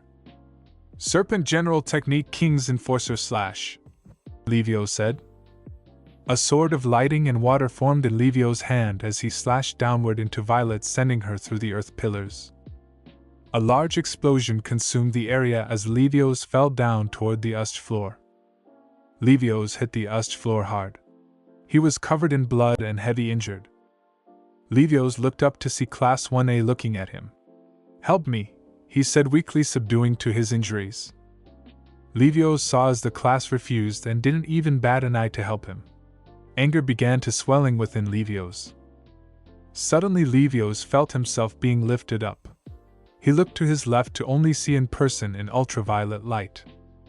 "Thank you," Livio said weakly before falling in unconsciousness. "You guys are all assholes, and you say you want to be heroes, yet you denied a fellow classmate help. You're all worse than scum," Toru yelled angrily as she carried Livio's out the USJ. The outside of the USJ had multiple pro-heroes, policemen and medics all located outside it. Toru brought Livio's to a medical tent where medic immediately rushed him to a hospital. Turning around, Toru saw that the top of the USJ was blown off and To's figure could be seen floating above it. Third POV. "Izuku Serpentine, the next in line for the Serpent King's throne," he said, spewing out malice. "My name is Ignis Flameheart, the next in line for the Phoenix throne," he said. "A few months ago you were in a confrontation with my brother, and you ended up hurting him severely. As payment, I'll make sure you destroy you." He wore a red-colored kasaya that covers one half of his body while the other half is exposed. A orange sash is also tied around the upper part of the garb that streaks to hip to go with one around his waist as well. He had long black feather-like tattoos running down his shoulders to his wrist. His 40-foot wide wings nearly blocked out the sun with their enormous size.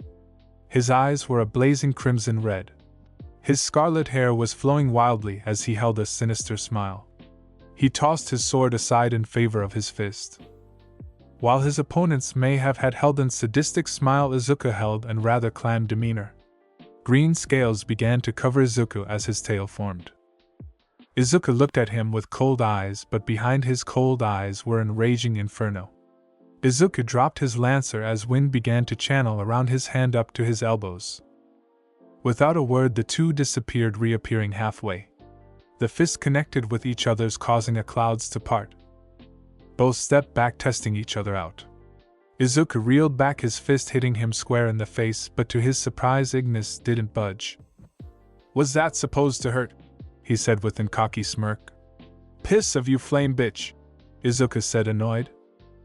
Izuku suddenly felt pain in his chest as Ignis punched him.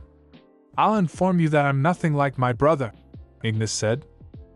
Izuku looked up at him before smiling. Two logos began to appear above the two.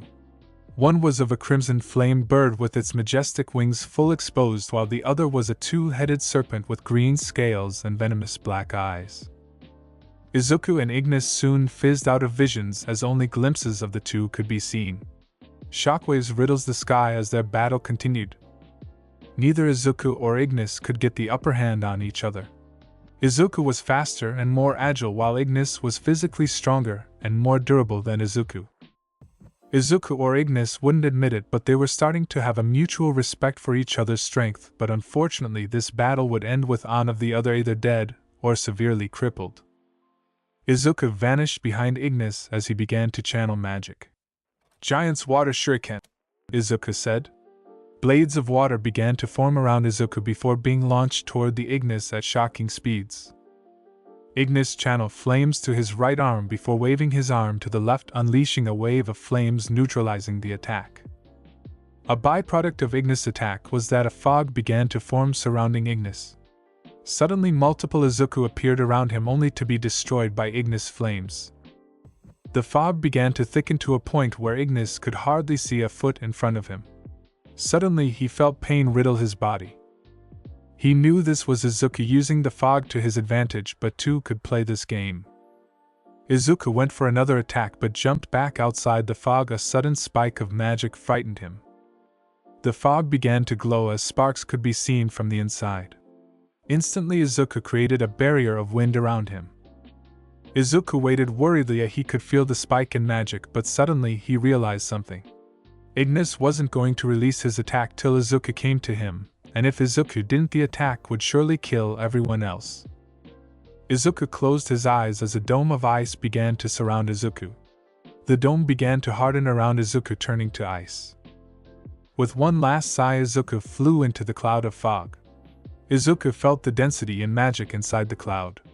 He began to pour more magic into his ice dome. As Izuku made it closer to the center, he felt the magic spark.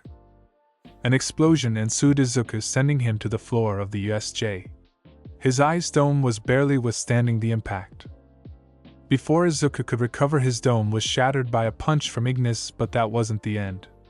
Grabbing Izuku's leg, Ignis threw him toward the ice wall he and Levios had created. Catching himself mid-air, Izuku turned facing the guy with a serious look. Izuku dodged and punched from Ignis, who was already on him. Izuku countered with his uppercut, sending him flying. Izuku covered himself in water, removing a few of his injuries as he watched Ignis stand up. Izuku opened his right hand as a lancer began to form, while Ignis formed a crimson square shield. Water began to surround Izuku, taking the form of a water serpent. Izuku took one step before vanishing. As he vanished, Ignis raised his shield to block. Izuku appeared slightly above Ignis as he brought his lancer down. Serpent thrust, Izuku yelled as he smashed into Ignis' shield. Royal protection, Ignis screamed. A barrier of flames surrounding Ignis as he and Izuku fought for dominance. Both began pouring all their magic into their respective spell in a heated struggle. Steam began to close the USJ floor as the two speeds raged on. Unaware to the two of them, a bigger threat was emerging. The two broke apart before running at each other at speeds no one could keep up with. Outside the USJ, the heroes stood outside, not daring to enter the fight. Sparks flew and shockwaves quaked the area, causing everyone to stay back. Ignis flew into the air, breaking out of their struggling. Flames began to cover his body as he flew toward Izuku in a raging tornado. Phoenix Dive. Serpent Rush. Water began to surround Izuku as he flew toward Ignis. The two clashed in the sky, resulting in a massive explosion covering the area. Both were sent crashing into the USJ floor, both badly injured for the clash. The heroes went to move in, but as they went to enter the USJ, but an invisible force kept them out. Green portals began to form around the USJ. Multiple warriors with vines for hair walked out. Shocking Izuku, the girl he'd seen around school walked out of the portal. He remembered that her name was Ibara Shiozaki and that he felt an weird presence around her. A green fairy-like logo began to form above her as it confirmed Izuku's suspension. So you really were a part of the fairy race, but why are you here? Izuku asked, confused. A twisted smile appeared on her face as her eyes glow in dark green. It's simply really. The other races have grown too powerful and arrogant too. We have decided we will eliminate every other race, putting the world back into equilibrium, starting with the new kings, she said, malice in her voice. Izuku and Ignis were shocked as they stood up. I'd like to propose a temporary truth, Izuku said. You read my mind, Serpent, Ignis said. The two stood side by side with flames covering Aigen's forming as he took on a bird-like appeared. The top half of a bird beak. His wings turned from a crimson red to golden red as his flames raged on. Izuku closed his eyes as wind began to swirl around him. His skin began to turn a dark brown as scales began to cover his body. His tail grew bigger as two dragon scaled wings sprayed from his back. Izuku and Ignis looked at each other, acknowledging each other's strength not as enemy but as equals. The two looked Ibara before vanishing, and a second later Ibara soldiers were sent fly as Izuku and Ignis broke through their formations. Izuku blades of water ripped through the soldiers like butter, while Ignis flames roasted the solders. A group of soldiers move ahead, pouring their magic into each other. Vine destruction, the group said together as vines began to erupt from the ground. Izuku and Ignis both jumped back, preparing a combined attack, but suddenly all the vines turned to stone. Looking behind, the two saw Medusa behind with her left hand out and two fingers extended. Her snakes were fully awoken in anger. Took you long enough, Izuku said as he laughed at the end. He then received a bonk on the head from Medusa. Yeah, it's not my fault, you're the one who told me to do that. Do shut up and I'd better get my reward, she said, giving her mate a devilish look, sending chills up Izuku's spine. I hope all serpents aren't like this, or else I might just kill myself, Ignis said, rolling his eyes. Will you shut the hell up? Ibara yelled, getting the group's attention. Okay, we'll talk after we beat her, okay, Medusa, Izuku said, getting a nod from his mate and a sigh from Ignis. We'll take care of the guards, go kick her ass, Medusa, Izuku said as he threw Medusa toward Ibara. Medusa versus Ibara. Catching herself mid-air, Medusa began to spin into an axe kick, bring her leg down on top of Ibara, who surround her arms and vine to block the kick. Jumping off Ibara arms, Medusa splashed into a puddle of water before reappearing several feet back. Ibara slammed her foot into the ground, causing a wave of vines rush toward Medusa, ripping apart the earth. Medusa's eyes glow red as the vines turned to stone. The stone was smashed away as Ibara appeared in front of Medusa with an extend his. Grabbing her wrist, Medusa slammed before kicking her away with an lightning-infused kick. As Ibara was sent flying, Medusa appeared in front of her before throwing a barrage of lightning quick punch to Ibara, who was helpless to block. Ibara crashed into the stairs of the USJ as Medusa was above her. As Medusa came down to finish Ibara off, a vine pierced through her shoulder, curtsy, or Ibara. Landing a few feet away from Ibara, Medusa ripped the vines out of her shoulder. She looked at Ibara pissed before sticking her right hand out in the shape of a gun. Spirit gun, 1 million bolt lightning bullet, Medusa said as a blast of lightning accepted her finger. The blast reached Ibra at lightning speeds, destroying the area around it. Ibra yelled as she was hit with the powerful blast, resulting in explosion. The dust began to clear as nothing was left of Ibra or that was with its seam. Medusa knew that right before the attack hit, Ibra had teleported away back to the magic realm, and to confirm this, all of her soldiers vanished. Then a shocking revelation hit her. All those soldiers were made from her magic, which meant Ibra was controlling, maintaining and fighting all at the same time, which would have surely have cut her combat performance. She wondered, if Ibra hadn't had made those soldiers, would she have beaten her that easily, or would she have lost? She was brought out of her thoughts by Izuku and Ignis, who appeared by her side. The group saw that Yahiro had finally entered and were looking at Ignis but not acting. Izuku switched over bird, which was one of the languages he had learned. Ignis, I suggest you leave. Even if we were once enemy, we'll need to ally up in order to defeat her and the fairies, or else we might have destruction on our hands soon, Izuku said. Ignis nodded as he took the unconscious Violet and what seemed to be dead Amber before teleporting away to the Phoenix realm. Hey Medusa, do me a favor, Izuku asked, getting a confused look from Medusa. Carry me, Izuku said as he warped an arm around Medusa's neck. Medusa groaned at how heavy Izuku was before walking him up the stair past the heroes. Medusa brought Izuku to an ambulance where both were rushed to the hospital.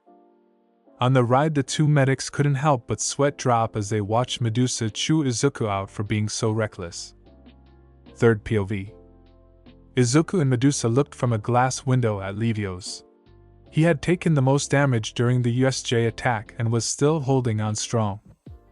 Izuku opened the door to his room before he walked inside, leaving Medusa to wait for him. Izuku stood on his brother's bedside as a tear fell down his eyes. This is my fault, Izuku whispered to himself as more tears fell from his face. This is my fault, so I'll fix it, Izuku said as he placed his hand on top of Levios' head. The room began to glow as Izuku began to surge his magic energy into Levios. With my power I order you heal, Izuku chanted as Levios began to glow. Magic began to swirl around the room as Levios' injuries began to heal. The glow faded as Izuku fell to one knee. Medusa entered the room, rushing to Izuku's side. Izuku, are you okay? She asked as she held Izuku's hand. Don't worry, I'm fine, just a tried, Izuku said as he held her hand. The two heard a low groan from Levios as his most serious wounds had been healed, only leaving him with a few broken ribs and a mild concussion. Izuku rose to his feet with the help of Medusa. Let's teleport him back home. The healer's home will be able to heal him better than I can, Izuku said, getting a nod from his mate. Izuku pulled out his key before focusing magic into it. The room began to glow as a portal formed under Levios' bed and the serpent couple. Serpent World. The group reappeared in medical area Leviathan Castle, where medics immediately took Levios and began to heal him. Medusa, I want you to go and inform your fathers on the events that have transpired today, Izuku said, getting a nod from his mate. Izuku himself left Leviathan and went toward Leon Castle. Upon opening the door, Izuku was met with Anna and Leon, where were enjoying a cup of tea, and to their left was Akane, who's sleeping on Anna's lap. The two looked at Izuku, noticing his bandaged arms and legs, his puffy eyes, and the large amount of unshed tears his eyes held. The couple immediately ran over to there soon as this sight could only remind them of Izuku when they first meet. The two immediately brought Izuku in a hug. Izuku hugged them tight as tears ran down his face. Then it hit the two, where was Levios? Izuku, where's your brother? Leon asked. Izuku's tears began to fall harder as he began to explain everything that had happened yesterday.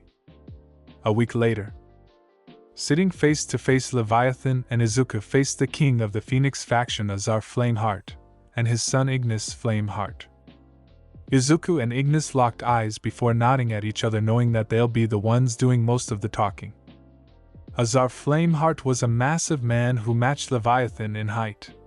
His eyes were scarlet red like his son's, while his hair was a cold black. He wore a red kimono with 2 arm brackets while his sword was against his side. "Leviathan, is what my son tells me true?" the man asked in a rather serious tone. "Yes, for what I've been told, the fairies have began to attack other nations, but I don't have everything," Leviathan said.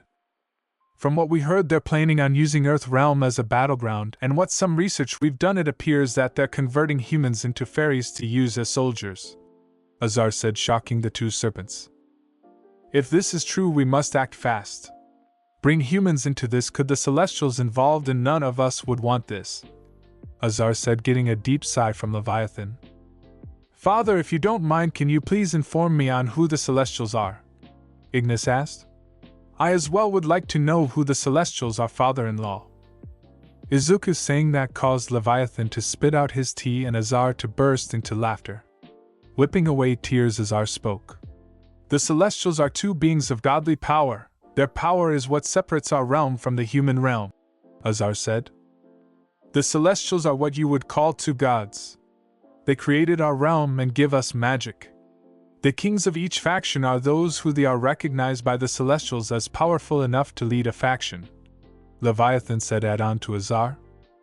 "The Celestials are the only reason why we don't engage in war on the human world instead. If we were to, we would all be erased by the Celestial, with the only exception of this is if a king has been located outside of a bloodline like you, Izuku," Azar said. "Wait, so if we can't engage in war on the humans, how are the fairies able to abduct humans?" Izuku asked. "That's what we're still trying to figure out. It seems that they may have found a way to block the Celestials or have found a loophole around this. We need more time till we are able to find an answer to how," Azar said, taking a rather large sigh. "Well then, Azar, I think it's time that we put our petty differences aside and make an alliance," Leviathan said as he held his hand out. "I also think it time we end this war," Azar said as he shook hands with Leviathan. Once the 2 shook hands, the symbol of both the phoenix and serpent appeared before mixing together and forming a dragon. The symbol appeared above Leviathan Castle for all serpents to see, and also the Phoenix faction's kingdom, allowing both nations to know that the war was finally over. Izuku and Ignis both held a slight smirk as the 2 fists bumped. "Leviathan, I will send you all our information on the fairies and then we'll move on from there, but as of now I must go back to my people and inform them on the current situation," Azar said, getting a nod from Leviathan. "Allow me to escort you 2 out, Lord Azar," Izuku said, giving a bow.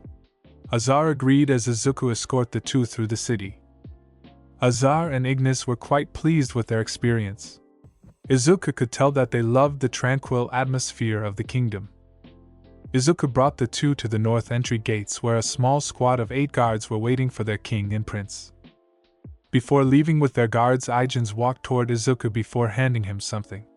Izuku looked at it, and it appeared to be a crystal-like object. "Before you ask, it's a beacon. Apply magic to it, and I'll send a signal to mine and allow me to know if you're under attack and need assistance. Likewise, mine can do the same thing," Azar said, getting a nod from Izuku. Izuku watched as the group disappeared out of view before returning back to Leon Castle, where he immediately entered Livio's room. Levios looked at Izuku before running toward his brother. "What happened that Leviathan had to drag you out of bed?" Levios asked, recalling this morning's events. "Well, the Serpent and Phoenix factions are now in alliance, so it was basically a diplomatic meeting. All we did was discuss what we'll do about the fairies and make the alliance. We'll be in touch with them more though," Izuku said. "Wow, I'm so glad I'm not you," Levios said before chuckling. Levios suddenly put on a shy face as a blush formed on his cheeks. "Hey Izuku, I need to ask you a favor," he said with a shy smile. Hour later, human realm. Izuku and Levios were outside the house or Toru Hagakure. Levios nervously knocked on the door. "Give me a minute," they heard from the other side. Within a few minutes, their classmate Toru was outside looking at the 2. "Oh, Izuku and Levios, what a surprise! Come in," she said, grabbing the 2 by the arm. She pulled the 2 into her house, being the 2 to the living room. "So what bring you 2 here?" she asked. Soon asking, Levios was on his knees. "Thank you for saving me," he yelled, startling her. Ha, I can't be here for this, Izuku said as he teleported away to his room. Third POV. Levios stood outside Izuku's room with a nervous look. He opened the door to see Izuku feeding Guardian. Hey bro, how are you recovering? Izuku asked as he walked toward his brother. It's going good, but can I ask you something? Levios said nervously. Yes, shoot, what's up? Izuku said smirking. So I kinda asked Toru on a date, he said. Yeah, what else? Izuku said. Well, she said yes, but she kinda said she wanted it to be a double date so that she can meet you too, you know, Levios said, blushing. Oh, you dirty dog, I see what you're trying to do and I'll all for it. I'll tell Medusa and see if she's good with it, Izuku said as he smirked at his blushing brother. 1 hour later. Izuku and Medusa are walked toward the meet-up place Levios and Toru had told the two to come. Oh, you guys look great, Medusa said as her and Izuku circled around the two. Both Izuku and Medusa were surprised seeing that Levios had adapted rather quickly to Earth realm culture. Hey Medusa, Toru said as the two began a conversation. Oh look, they're getting along with Medusa now, we just have to find a way to explain this to Mom, you know how she'll get, Izuku joked. This caused the hair on Levios' neck to raise as he thought back to when he asked his mom if he could have a girlfriend, and let's just say there was a thorough talk. Yeah, let's think about that later and let's go before they close, Levios said as he took charge of the group. Okay, let's guy and gals, Levios said, getting everyone to follow him. The group went toward a mall and immediately Izuku paled knowing that he'll be paying. Medusa dragged Izuku along, leaving Toru and Levios to themselves for a while. So Izuku, what do you think about Toru and Levios? Asked his mate, causing him to pause. I think she's what Levios needs right now, plus they're cute together, don't you think? Izuku said. Yeah, but now as cute as us, Medusa said as she worked her arms around Izuku's. Someone's jealous, Izuku said, smirking as Medusa began to childishly pout. Come on, I'm just kidding, Izuku said as he warped an arm around her waist, pulling her closer to him. The two walked around the mall, going to different clothing stores where Medusa quickly became one of their favorite customers, but while Medusa was shopping she didn't notice something Izuku picked up. Medusa took Izuku to a swimwear clothing shop where she began to try on multiple bikinis and onesies, causing her mate to blush as she continued to taunt him. Hey babe, I gotta use the restroom, be back in a little bit, Izuku said, getting a nod from his mate, leaving Medusa alone near the cafeteria area. Izuku walked inside to see his crystal started glowing a bright red light. A hologram of Ignis appeared above the crystal. Izuku, I've been able to get a hold of the wolf and giant factions. We'll be having a meeting in the giant kingdom in 3 days, Ignis said.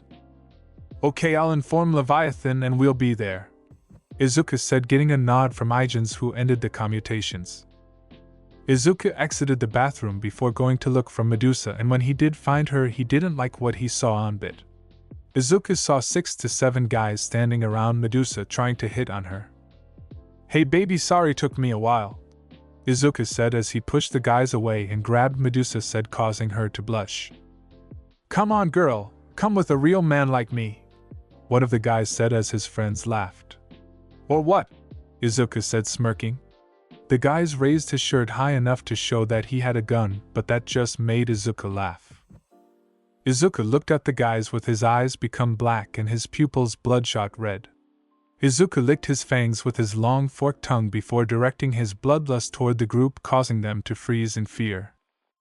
Go turn yourselves in, Izuku said in a demanding tone as the group his guys followed his order, turning themselves into the nearest security guard station. Medusa looked at Izuku, surprised seeing that Izuku mind-controlled the group I guys, but was also fearful seeing Izuku's angered eyes. Are you okay? She asked as she gripped Izuku's hand tight. I'm fine, let's just meet back up before Levios does something stupid, Izuku said.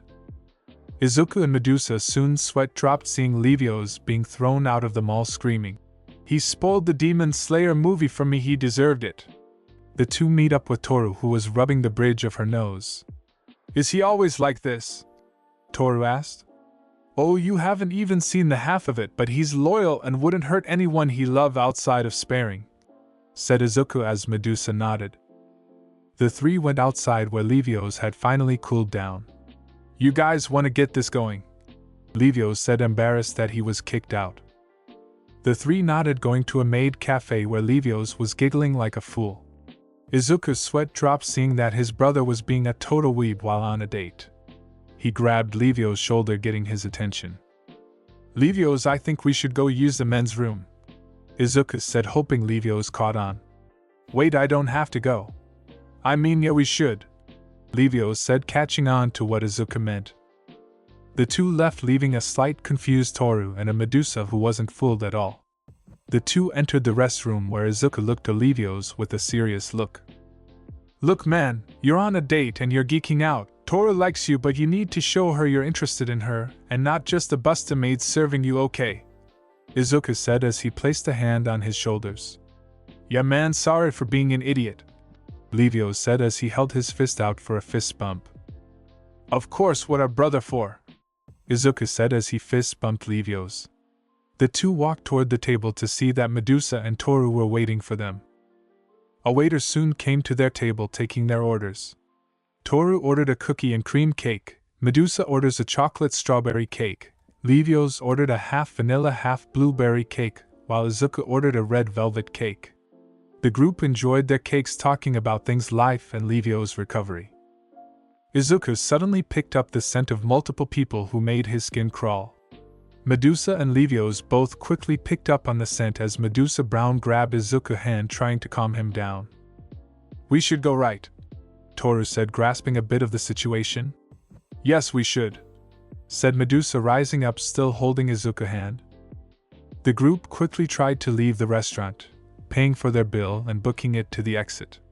The group left, just slightly passing the Yagi family, who were blissfully unaware. Once outside and a few blocks away, Izuku looked at Levios. Levios and Medusa walked Toru home. Right now, I don't feel up to it right now, Izuku said as he pulled out his key. As Izuku went to teleport away, Medusa grabbed his shoulder. Why don't you make that a two-person trip? Medusa said as she took hold of Izuku's hand.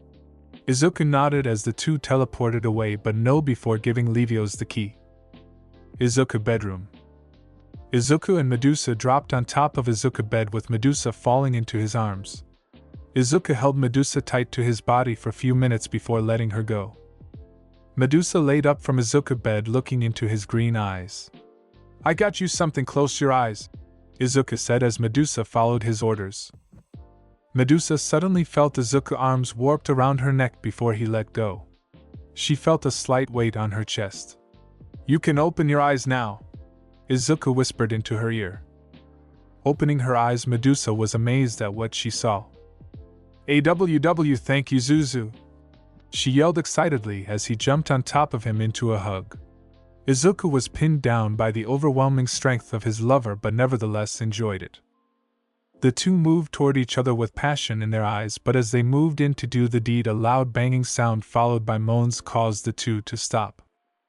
Izuku and Medusa paled, realizing who it was, and the two swiftly left the home with an Akame, who was using the best headphones she could to avoid the sounds.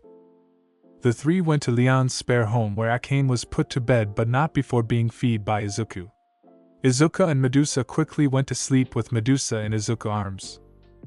Middle of the night. A battlefield was littered with the body of winged people. Don't let the Serpent Prince get to the borders, one of the winged men yelled to his men. A strong gust of wind soon brushed past as his men were diced into pieces. The leader looked horror, as he could barely make out the movements of the princes. Why are you doing this? The man asked, knowing death was coming. Because you threaten my home, I won't allow any of my people to die no matter what, he said as he lunged at man. The winged man was soon dead on the floor as the Serpent Prince walked away from the blood-filled battlefield. Izuku jumped away, breathing heavily and clutching his heart. He had never experienced a dream this vivid, only small glimpses. He went to the bathroom, throwing water on his face, but as he looked in the mirror, something looked back, something sinners. Third POV. Izuku woke up with a smirk on his face. He went through his morning routine where he meet up with Levios in the kitchen. Both looked at each other with a smirk on their faces. So that sport festival is today, you better win, Anna said, getting smirks from her sons. What she means is to have a good time and put on a good show cause we'll be watching, Leon said, which only served to ignite a fire in the boy's eyes. Izuku and Levios meet up with Medusa, who shook her head at the pair. Both had the top-bottom of their shirts untied, while Izuku only had his bottom-down shirt and tie-on.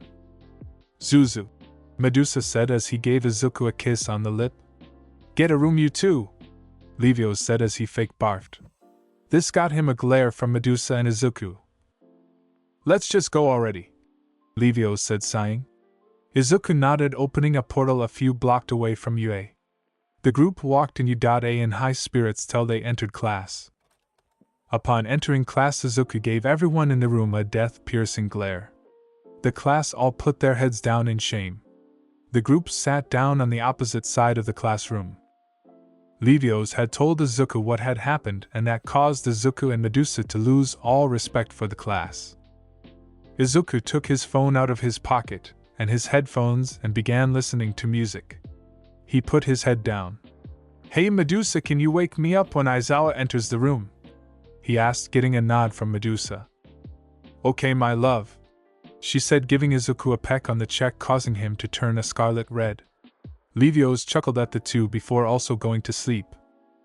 The two didn't get to sleep for long as Aizawa came into the room covered in bandages. The class gasped seeing their teacher. Mr. Aizawa, are you sure you can work in like this? Ida asked. I'm fine and we have more important business, Aizawa said, getting serious. The class all froze minus the sleeping brothers and Medusa, who all couldn't give a shit. Today, one of the most important events of your hero careers is taking place.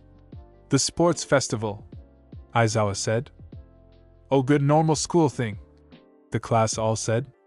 If you think you can take this easy, then you're wrong. The sport festival is where hundreds of hero agencies, your families, and all of Japan will watch you compete against one another, Aizawa said. The class immediately became quiet and focused in on Aizawa. Okay, we're going to be taking a bus to the stadium in 30 minutes. Hurry and changes in the locker rooms and get to the buses or you will not be practicing, Aizawa said as he left out the classroom. The class quickly funneled out of the room, leaving the three Serpentine to themselves. Were you able to find her? Medusa asked, looking at Izuku, who opened his eyes. No. I couldn't pick up her presence anywhere, but for now I know that she isn't in the building, Izuku said as he and Levios stood up. Levios, what about you? Izuku asked, looking at his brother. Levios' eyes were glowing a crimson red before turning back. No. I wasn't able to sense her, but I did pick up trace amounts of her magic around the school, Levios said, but Izuku could tell something was up. Izuku knew that Levios was better at picking up magic than Izuku and Medusa, but he also knew when his brother was lying, but he also trusted Levi's judgment.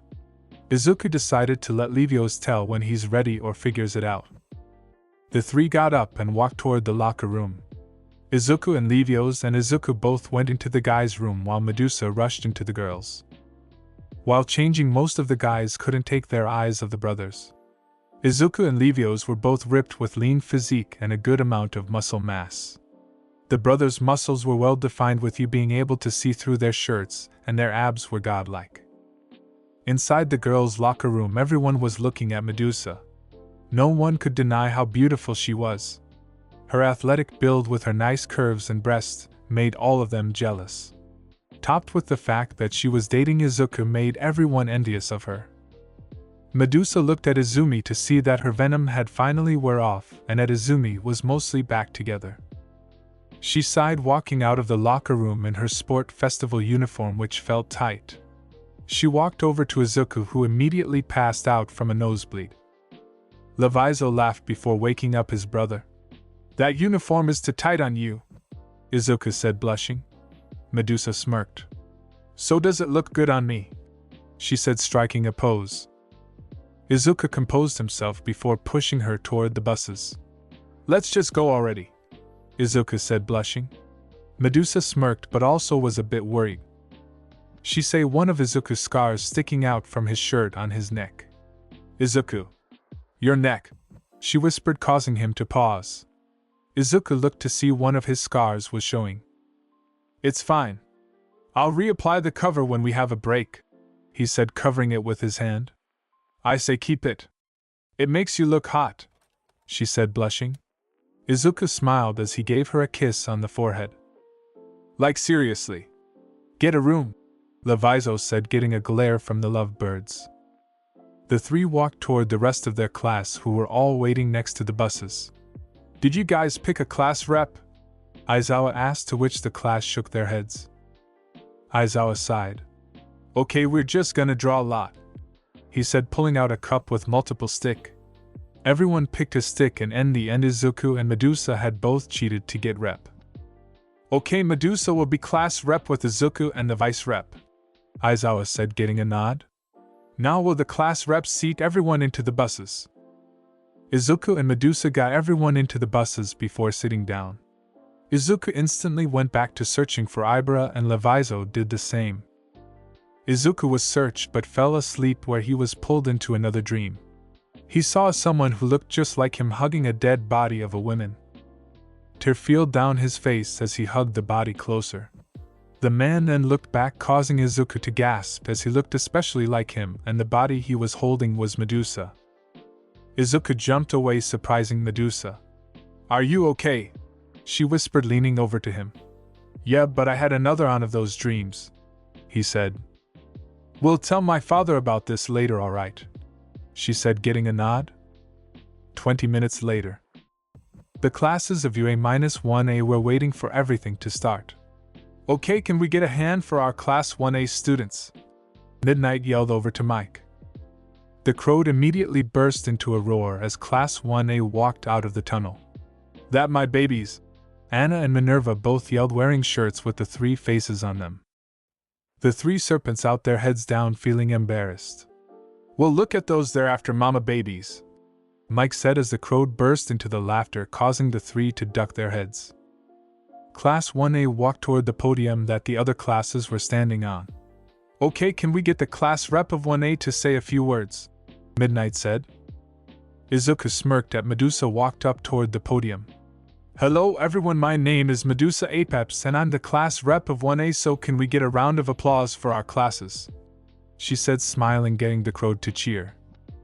We've all worked hard and here today we're going to show you all we've worked toward, but I have a question, she said, smirked and causing everyone to stare at her. I just want to know who'll be taking second place because I'm gonna win this thing, she said, giving a cocky smirk. The crowd burst into a rage, yelling at her, but the dominating aura of Minerva shut everyone up. Don't worry baby girl, mama's rooting for ya, she yelled, causing Medusa to blush. She walked off the podium, getting glares from the other class, which he responded to by releasing a bit of her aura. Medusa walked back to Izuku and Leviathan, who were smirking. Izuku then slid Leviathan $20. Told you she'd do something like this, he said, getting a groan from Izuku. A wheel appeared on the giant screen with Midnight spinning it.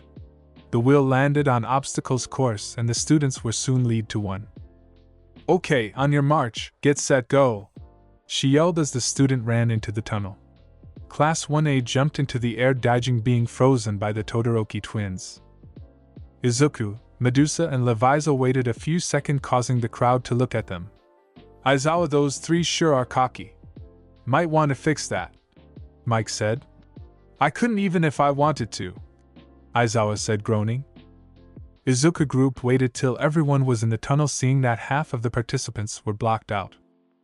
Izuku channeled ice magic underneath himself, launching him above the tunnel with Levios, creating a tower of earth to get over the tunnel, and Medusa using wind to get above the tunnel. The three landed with a barrel roll and broke into a sprint. A giant shadow was casted over the group as the massive 0-point machines were ahead. One of the 0-pointers sent its fist toward Izuku. Izuku held out his arm, catching the 0-pointer's fist. A puff of blue aura exploded from the collision as shards of Izuku began to explode from within the zero, causing it to fall over. Special move, collision impact, Izuku said, holding his right arm, which was covered in ice. Leviathan smirked as prepared his move. As the 0-pointer's arm came towards him, he jumped onto its arms. He jumped toward the head, and just as he was about to touch it, a large magic circle formed in front of his hand. A massive spike of earth pierced right through the zero-pointer's head. "Special move, burst," Leviathan said as he landed behind the robot. The last zero-pointer was about to step on Medusa, who was standing still with her arms crossed. As the zero-pointer's foot came down or Medusa, it stopped as the entire machine was turned to stone. Medusa then blew a kiss at the machine as it fell over, turning into dust.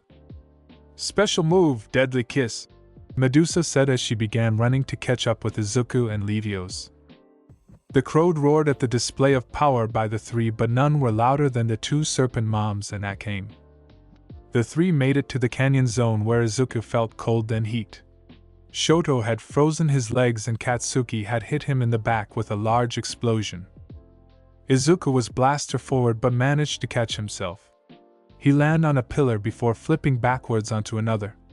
He brought his arms but to guard against a kick from Ida, which sent him crashing into another pillar. Izuku managed to grab hold of a pillar and pulled himself back up. Leviathan and Medusa both stopped running and turned around and helped Izuku up. "Keep running, everyone is catching up," Izuku said as they began running toward the finish line. Izuku's eyes were red with rage, but he kept himself under control. As the group ran, they saw that pieces of earth and the zero-pointer were being thrown at them. The three quickly dodged and turned around to see Izumi, who was using her telekinesis to throw objects at them. "Leviathan, give me a force field," Izuku said, getting a nod. Leviathan began to expand his magic aura outward, creating a bubble around the three which was blocking the projectiles. The three managed to make it to the third obstacle, which was a minefield. Izuku and Medusa both stuck their hand out, infusing their magic into the Leviathan force field as they ran right through the minefield.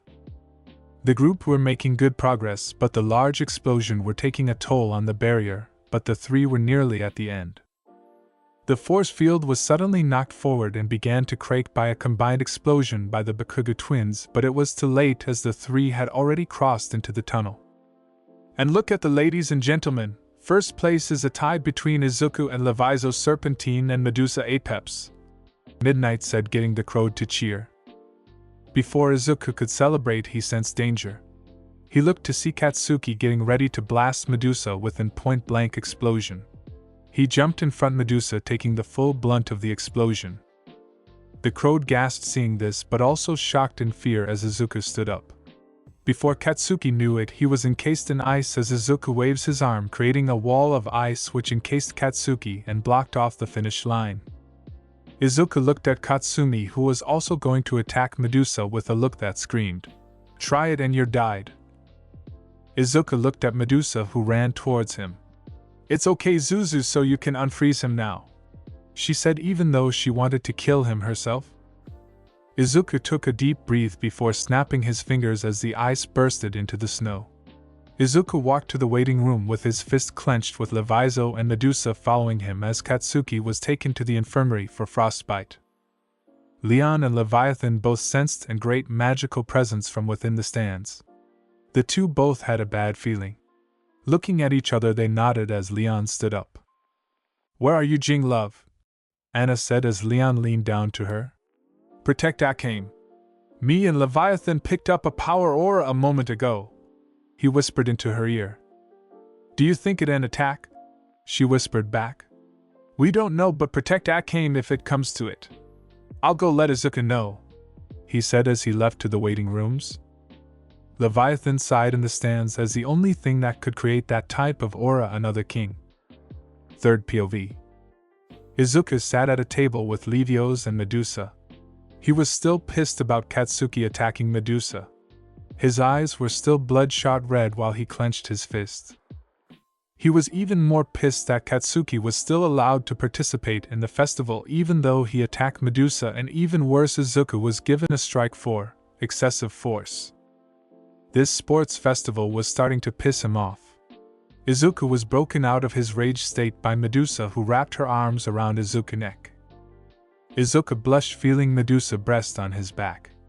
Medusa grabbed Izuku's hand and interlocked their fingers. "It's fine, Lance, don't worry about it," she said, calming Izuku. Izuku sighed. His eyes turned back to their usual color. Fine, but I'm gonna take a leak, Izuku said as he stood up. I'll come with, Leviathan said as he followed his brother. The two soon felt an ominous presence. They stopped dead in their tracks. This incredible power caused the two to freeze. The two both took a breath in and slowly exhaled. Someone is watching up, Leviathan said as he got himself under control.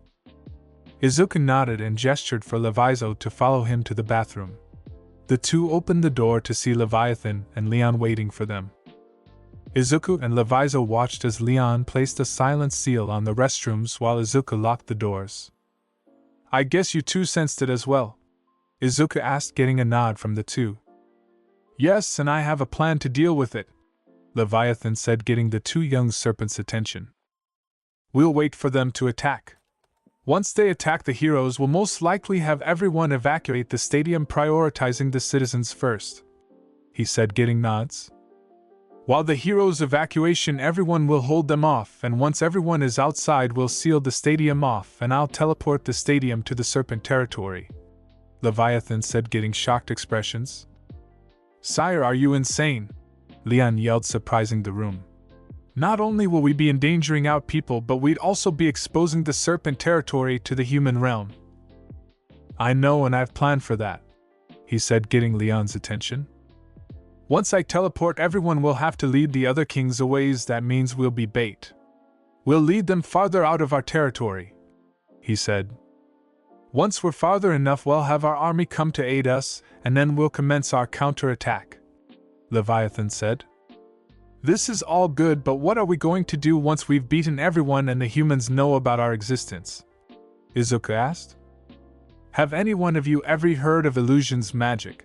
Leviathan said, getting nods. But have you heard of mind magic? To which Izuku and Leviathan shocked their heads. I see. You plan to use illusion and mind magic to erase the humans' memory before returning them home, Leon said, getting a nod. The four of them worked on the details of the plan before exiting the bathroom. A few people who were pissed about the bathroom line looked at them. What, you never seems four guys in the bathroom before? Izuku said, getting questionable looks. Lance, just shut up please, Leviathan said. Izuku nodded as he and Leviathan left back to the waiting room. Izuku and Leviathan quickly informed Medusa, who nodded. We should probably not use our full power so that the enemy doesn't know our abilities, Izuku said, getting nods from everyone. Izuku and crew soon went to stadium where the next event was about to commence. Hello ladies and gentlemen, we are excited for our next event, the Cavalry Battle, Midnight said, getting the crowd to roar in excitement. The classes started to walk out with Izuku and Leviathan having confident smirks. For this event, everyone who will break up into teams with at least on riders. The max amount of students on a team is 4, Midnight said. The students were given 15 minutes to form a team, but their certain serpents knew we're planning something. Izuku, Leviathan and Medusa were a team, with Izuku and Leviathan being the chariot while Medusa was the rider. Izuku was given his 1,000,000 points and warped the, while Medusa and Leviathan gave away their points, and by giveaway burnt them with magic. Izuku looked around and saw one person. He then came up with a plan. Hey Medusa, change of plans, you'll be a part of the chariot, Izuku said, getting a confused look. Then who'll be the rider? Medusa asked, but then realized what Izuku was planning. Leviathan, get your girlfriend over here, Medusa ordered. She's not my girlfriend, Leviathan said, blushing as he turned his head. Just go get here, Medusa said, pushing him away. A minute later, Leviathan returned with a confused Toru. Hey Toru, how would you like to join our team? Medusa said, smiling. Well, better than not having a team, so why not? She said in a cheerful tone. Izuku came up with an idea but wanted to get Leviathan's opinion first. The three lifted Toru on top of their back. A bell rings signaling that time was up. Okay everyone, time's up. Now when the timer hits 0, everyone starts. Crowd, start watching because it's time to start, Midnight said, getting the crowd to cheer. 10, 9, 8, 7, 6, 5, 4, 3, 2, 1. A pistol was fired into the air, starting off the event. Izuku teams looked to see everyone was staring at them for their points. The three smirked as sparks began to fly around them. Before anyone knew it, they were behind most of the teams. A few teams were knocked down by a massive gust of wind, but something happened. Something Izuku, not anyone on his team, could have thought of. A sudden surge of magic and into explosion caught Izuku off guard as he was blasted away from his teams. Izuku was blown through the air. He managed to get his composure mid-air and back-filled, landing on his feet and sliding back. His arms singed with second-degree burns. Most of the crowd gasped, seeing what's just happened, with the parents turning their children heads. Izuku's eyes widened from what he sensed. It was magic, but not any old magic. It was King's magic. He saw Katsuki and Katsumi's hand glow a bright blue before their explosions. "Lance, you okay?" Leviathan asked, getting a thumbs up from Izuku. "Levios, Medusa. I sensed magic coming from them," Izuku said, getting shocked expressions. Leviathan, Anna, Leon and Minerva were also shocked in how a human could have magic. Of course Izuku had it, but he was an exception. "Leviathan," Minerva said. "I know, and I can smell that ratcheted fairy scent all over them," Leviathan said angrily. "He's going to expose our realm," Leon said. While everyone else was concerned about the magic, Anna was concerned with Akame. She was only 7 years old and couldn't even use magic properly. To top it off, she was crying seeing Izuku. "Is Big Brother Izuku okay?" Akame asked, looking at her mother. Tears formed in her eyes. Izuku's arms dropped to his sides. He turned his head toward the crowd and looked at Akame. "Don't worry sis, Big Bro's okay," Izuku said, giving her a warm smile. Izuku turned back to Bakugo, glaring at him. His eyes turned red. Leviathan also let go of Toru, leaving Medusa to protect Toru. He walked next to Izuku, cracking his knuckles. "You ready?" Leviathan asked. "Yeah, let's kick some ass," Izuku said, smirking. Katsumi walked next to Katsuki, with Shoto and Shoka leaving their teams. Both Serpentine brothers smirked. "You take the time bombs," Leviathan said. "And you'll take the ice fucks," Izuku said as lightning sparked around him. Wind began to swirl around Leviathan as he stuck his right hand out. A barrier formed around the four, locking them for the outside. "This is unbelievable. Never seen before. We're having not one but two 2v1 fights at the same time," Mike yelled over the microphone. "Izuku versus Explosion, bitches." Izuku vanished from Leviathan's set, appearing in between the two siblings. Izuku crossed his arms as he held both hands out, channeling lightning into his palms. He smirked as he had been dying to try out some of his new spells. "Voltage discharge," Izuku yelled as he threw both his hands up into the air. A wave of electricity exploded from Izuku, throwing the two back. Izuku looked in surprise as he saw that the two had withstood his attack and in fact launched a counter-attack. The two came at Izuku with Katsuki going high and Katsumi going low. Izuku jumped, twisting mid-air to dodge the attack. The two quickly turned around, propelling themselves toward him. The two managed to break Izuku's guard, with Katsuki planting an explosion in Izuku's chest and Katsumi kicking him away. As Izuku flew back, the two began to attack him so fast that they looked mini balls of flames. It wasn't until Izuku saw the sparks flying off their explosion that he realized that the two were infusing lightning magic into their attacks. Blasting Izuku back once again, the two disappeared before appearing on each side of Izuku. "Die full power lightning blast!" the two yelled as they sent massive explosion toward Izuku. The explosion caused a massive smoke cloud to cover the area. Leviathan versus Ice Fucks. Shoto and Shoka both sent a massive iceberg toward Leviathan, but when the attack came near Levios, he simply swiped his hand. Spears of water appeared in the air before tearing the icebergs apart. The To-Do twins tried to up a wall of ice to block attack, but were forced to dodge when the attack pierced through. The two recovered from and went on the counter-attack. The two both sent a wave of fire toward Leviathan, slammed his hands on the ground. Earth Dome, he said as a dome of earth appeared around him. When the attack subsided, Leviathan's video was blurred by a smokescreen. Izuku. Levios! Izuku yelled, getting his brother's attention.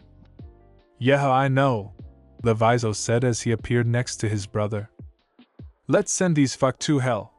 Both said as lightning began to spark around Izuku and wind swirled around Leviathan. The smoke was dispersed by the brothers' aura, allowing everyone to see them. Katsumi, Katsuki, Shoto and Shoka vanished, reappearing in front of the two brothers, but they could only see the smirks on their faces before they vanished. The two appeared on side of the four with Izuku in his king form and Levios in his royal guard form. The two somehow kicked the four into the air, with Izuku launching a ball of lightning into the air past them. The sky darkened with rain falling. Leviathan smirked as he manipulated the rain, catching the four in their attack. A sphere of water formed around the four, trapping them. Izuku smirked as he launched another ball of lightning at the sphere. But as this ball of lightning neared its target, it got larger and larger till it was the same size of the sphere. The two spheres merged into one, turning completely white. Everything was silent until the distorted screams of the four inside could be heard. Now fall! Leviathan yelled as he slammed his hands down onto the ground. The sphere came crashing down onto the ground, resulting in the water going everywhere. At that very moment, the bell rings, signaling end of the second event of the festival. The barrier dropped, with Izuku turning to Leviathan, who was falling over. Izuku caught his brother in his arms. He smiled, seeing the sleeping face of his brother. Good work, bro, he whispered as he lifted his brother over his shoulder. Izuku looked around to see the other contestants were either up to their necks in stone or were knocked out. Izuku then noticed something. Everyone was quiet, and after the show he and Levios put on, he was confused. Izuku, your shirt, Medusa said as he pointed at Izuku. Izuku looked down and nearly fainted. The top half of his sports festival uniform had been blown off, revealing all his scars. And it was here that Izuku relapsed into his former self.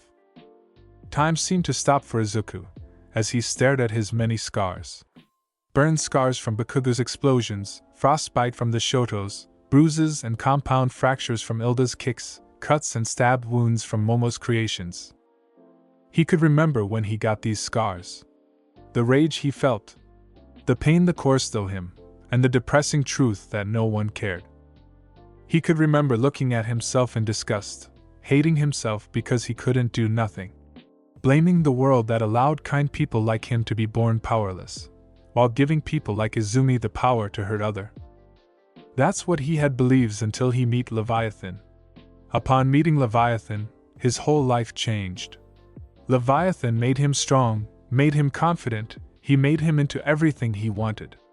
And most importantly, he gave Izuku a real family. Izuku looked around at his family, seeing the worried faces. His love Medusa had a concerned look on her face.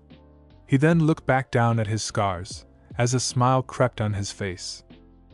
Then, Izuku looked around. Everything was still frozen. 10 seconds passed. Then a minute. Finally 5 minutes passed, and now Izuku knew something was up. He slammed his foot on the ground. His magic spiked, as everything became distorted. The world seemed to be teared apart. The sound of multiple people clapping alerted him. My, I seemed you've been able to break my ability, a voice said. A dark-skinned man walked out of the shadows. The man was tall, standing at 6'2", with dark brown skin. Black dreads going to the back of his head, with 3 in the front of his head. He was shirtless, wearing only black cargo jeans. Golden gauntlet wrapped around each of his arms. His hair was still black, matching the black tattoos on his body. Akin to Izuku, multiple scars littered his body. Dangle earrings with the kanji dragon and slayer were imprinted on the earrings. His eyes were a fiery crimson, with black dots on the outer ends. A smirk was plastered on his handsome face. When Izuku looked at him, he couldn't help but feel like he'd seen him before. the pain and suffering behind his cold stoic eyes. "Who the hell are you, and what did you do?" Izuku said. His magic was starting to flare. "Calm down," the mysterious guy said. "After all, I'm not here to fight a friend," he finished. Izuku looked at him confused. "Just who the hell are you?" Izuku said. "Oh, I'm hurt," he said, fake crying. "After all, I'm one of the only people who can understand your suffering." Izuku was tried of this. He vanished before reappearing in front of the mysterious person. He threw a punch toward the man, but he simply moved his head out the way. "Wow, you're fast. I'd expect nothing less from Leon's son, but a more fitting name would be Leviathan's successor," he said. "You sure do talk a lot," Izuku said. His magic aura began to surround him. "Less talk and more fighting." Izuku charged the man with a barrage of quick attacks. To Izuku's other shock, the mysterious person avoided all of his attacks. Not to mention that the mysterious person had yet to activate his magic. Izuku managed to land a punch to the abdomen, which managed to send the man sliding back. "Wow, Izuku, you really pack a punch, huh?" he said, chuckling. "Thought you're throwing around too much power." "What the hell is up with this guy?" Izuku thought. "He's dodging all my attacks and he's even complimented me." Izuku jumped back and took a sigh. He looked at the man. "Are you a part of Ibara's alliance?" Izuku asked. The man seemed to tense up a bit. "I ally with no faction. In fact, I quite despise her. Her goal is idiotic. She wants all other races to perish but won't allow her own to. It's quite pathetic if you asked me," he said. "Then why are you here?" Izuku asked. "Well, it's quite simply," he said. "I want a fan's revenge on the one who made my life a living hell. That include that sister of yours and her friend, plus..." He paused before continuing. "And it include my faction's king, but he's already been dealt with," he said. Izuku looked at him. His body frozen and his mouth went dry. His mind raced like lightning. You killed a king?" Izuku asked. "So what? The bastard had it coming. He did what Leviathan is doing to you," he said. For once his childish persona was gone, and the rage in his eyes sparked. "And what is that?" Izuku asked. "That's for you to find out," he said. The man walked off the stage. Everything began to crack around them. "It seems you still haven't remembered me, hero, but I guess it okay," he said. He turned around looking at Izuku. "I'll tell you one thing before I go," he said. "My attack will start soon and even Ibra won't be able to stop me, but you and whoever you love will be spared," he said. A crazed look appeared in his eyes. "When I'm done, nothing will be left. Not a king nor celestial," he said, as he vanished in a red smoke. Izuku watched as the smoke withered away. It was then that he felt a tug on his arm. He turned around to see Medusa. She quickly enveloped Izuku in a hug, thinking he was close to a breakdown, but when she looked up at him, a smile was on his face. Izuku rubbed her cheek with his thumb. "No need to worry," he said, a huge smile on his face. "After all, these scars are evidence of my survival," he boldly said. Medusa and Anna teared up a bit, while Minerva, Leviathan, Levios and Leon had a look of pride. The heartfelt moment was soon interrupted, as the sky darkened. Thunder and rain instantly fell, as a sphere of blue magic appeared overhead. The Serpentine became wary, channeling magic around their bodies. Heroes jumped down to confront the stage sphere with all might leading the charge. "Leon!" Leviathan yelled, over the cries of the panicking civilians. Leon took a deep inhale before exhaling a blue mist. The mist covered the entire stadium, minus the fighting arena. The civilians' eyes became dull, as their moments ceased. Leon's spell had taken effects, and now only the heroes and Serpent remains conscious. Leon looked at Leviathan, who nodded in response. He began to channel a golden aura around the festival stadium, only for that magic to cease. "Father, the spell," Izuku asked, sensing the disturbance in magic. It's fine, Leon, Leviathan commanded. When the spell is released, the humans won't remember a thing. Leon nodded before the group began walk down to the stage. Stepping onto the stage, the group braced themselves due to the powerful magic waves being emitted from the sphere. The magic levels of the sphere was equal to the power of at least third kings, while still seeming suppressed. It was then that Serpents realized that the heroes had passed out from the magical pressure. The Serpents looked up as 10 cloaked figures escaped from the portal. The cloaked figures formed 2 lines of 5, before the last figure escaped through the portal. The last figure walked down the aisle, stopping before Leviathan. He stuck his hand out, with Leviathan taking it. Upon the 2 grasping hands, everyone shielded themselves from the massively strong winds. Izuku, Levios and Medusa were nearly blown away, while Leon held on to Anna and Akame. Leviathan had a look of shock on his face, not expecting someone to match his power. His shock turned to a smirk, as he had one single thought in his mind. Maybe he'll be a worthy challenge. Just who are you? Leviathan asked. His smirk turned into a slightly crazed smile. I'm King of Apes, the cloaked man said. But what's the point in telling a dead man my name? He pondered. The 2 began to release more magic, causing an explosion of magic around the 2. Izuku and company, plus the 10 cloaked figures, jumped back. The explosion caused a brilliant rays of light to shine. Izuku looked past light, shielding his eyes, only to see the cloak leader's hood had been blown away. The person Izuku shocked him to no end. Leviathans looked in shock seeing someone so young. Well, this just got more interesting. Leviathan laughed. Leviathan smiled as he grabbed the hoodie man's hand tighter. His hands began to have blue sparks. The King of Apes quickly jumped back, barely avoiding having his hand blew off from Leviathan's hand explosion. What a dirty truck for a king! That could have blown my hand off if I wasn't quick enough, King of Apes said. Leviathans laughed. If you hadn't dodged that attack, then I would have been disappointed, the king spoke arrogantly. King of Apes vanished before reappearing in front of Leviathan. King of Apes extended his palm outwards toward.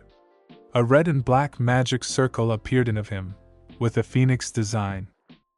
Scarlet Flame, Ape King called out. Scarlet red flames flew from the circle, with lightning fast speed. The flames devoured everything in its wake, scorching the arena and melting the cement. Father! Medusa yelled, as she tired to run to her father. Before Medusa could run into danger, her mother grasped her hand. When a tearful Medusa turned to her mother, she paused at what she saw. When she looked deep into her mother's emerald green eyes, she saw unwavering confidence. The type confidence you only have in someone after years of partnership. Medusa, your father is our king. He gives us strength in our darkness moments.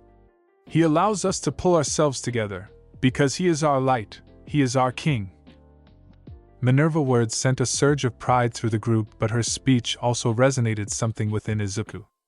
Izuku's magic sparked to life as looked to everyone else. This Leviathan's fight. So the most we can do is give our king, so the least we can do is support him, he commanded.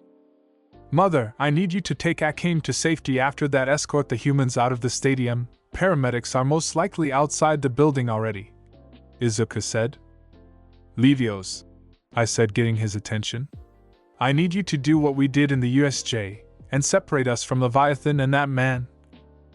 Once the barrier is up, me, Father, Queen Minerva, and Medusa will all take on 2 of the hooded people, I said. The group were surprised by Izuku's leadership. Leon looked at Izuku, feeling pride swell within his heart. You reminded me so much of Leviathan Lance, Leon thought inside his head. Mom, once the barrier is up, start evacuating the civilians, Levizo said. The group then looked toward the king's fight. Smoke enveloped Leviathan's body from Ape King's attack, while Ape King stood a few feet away. Ape King instinct took over as he jumped back, narrowly dodging an attack from Leviathan. Is that all you have to offer, King of Apes? Leviathan asked.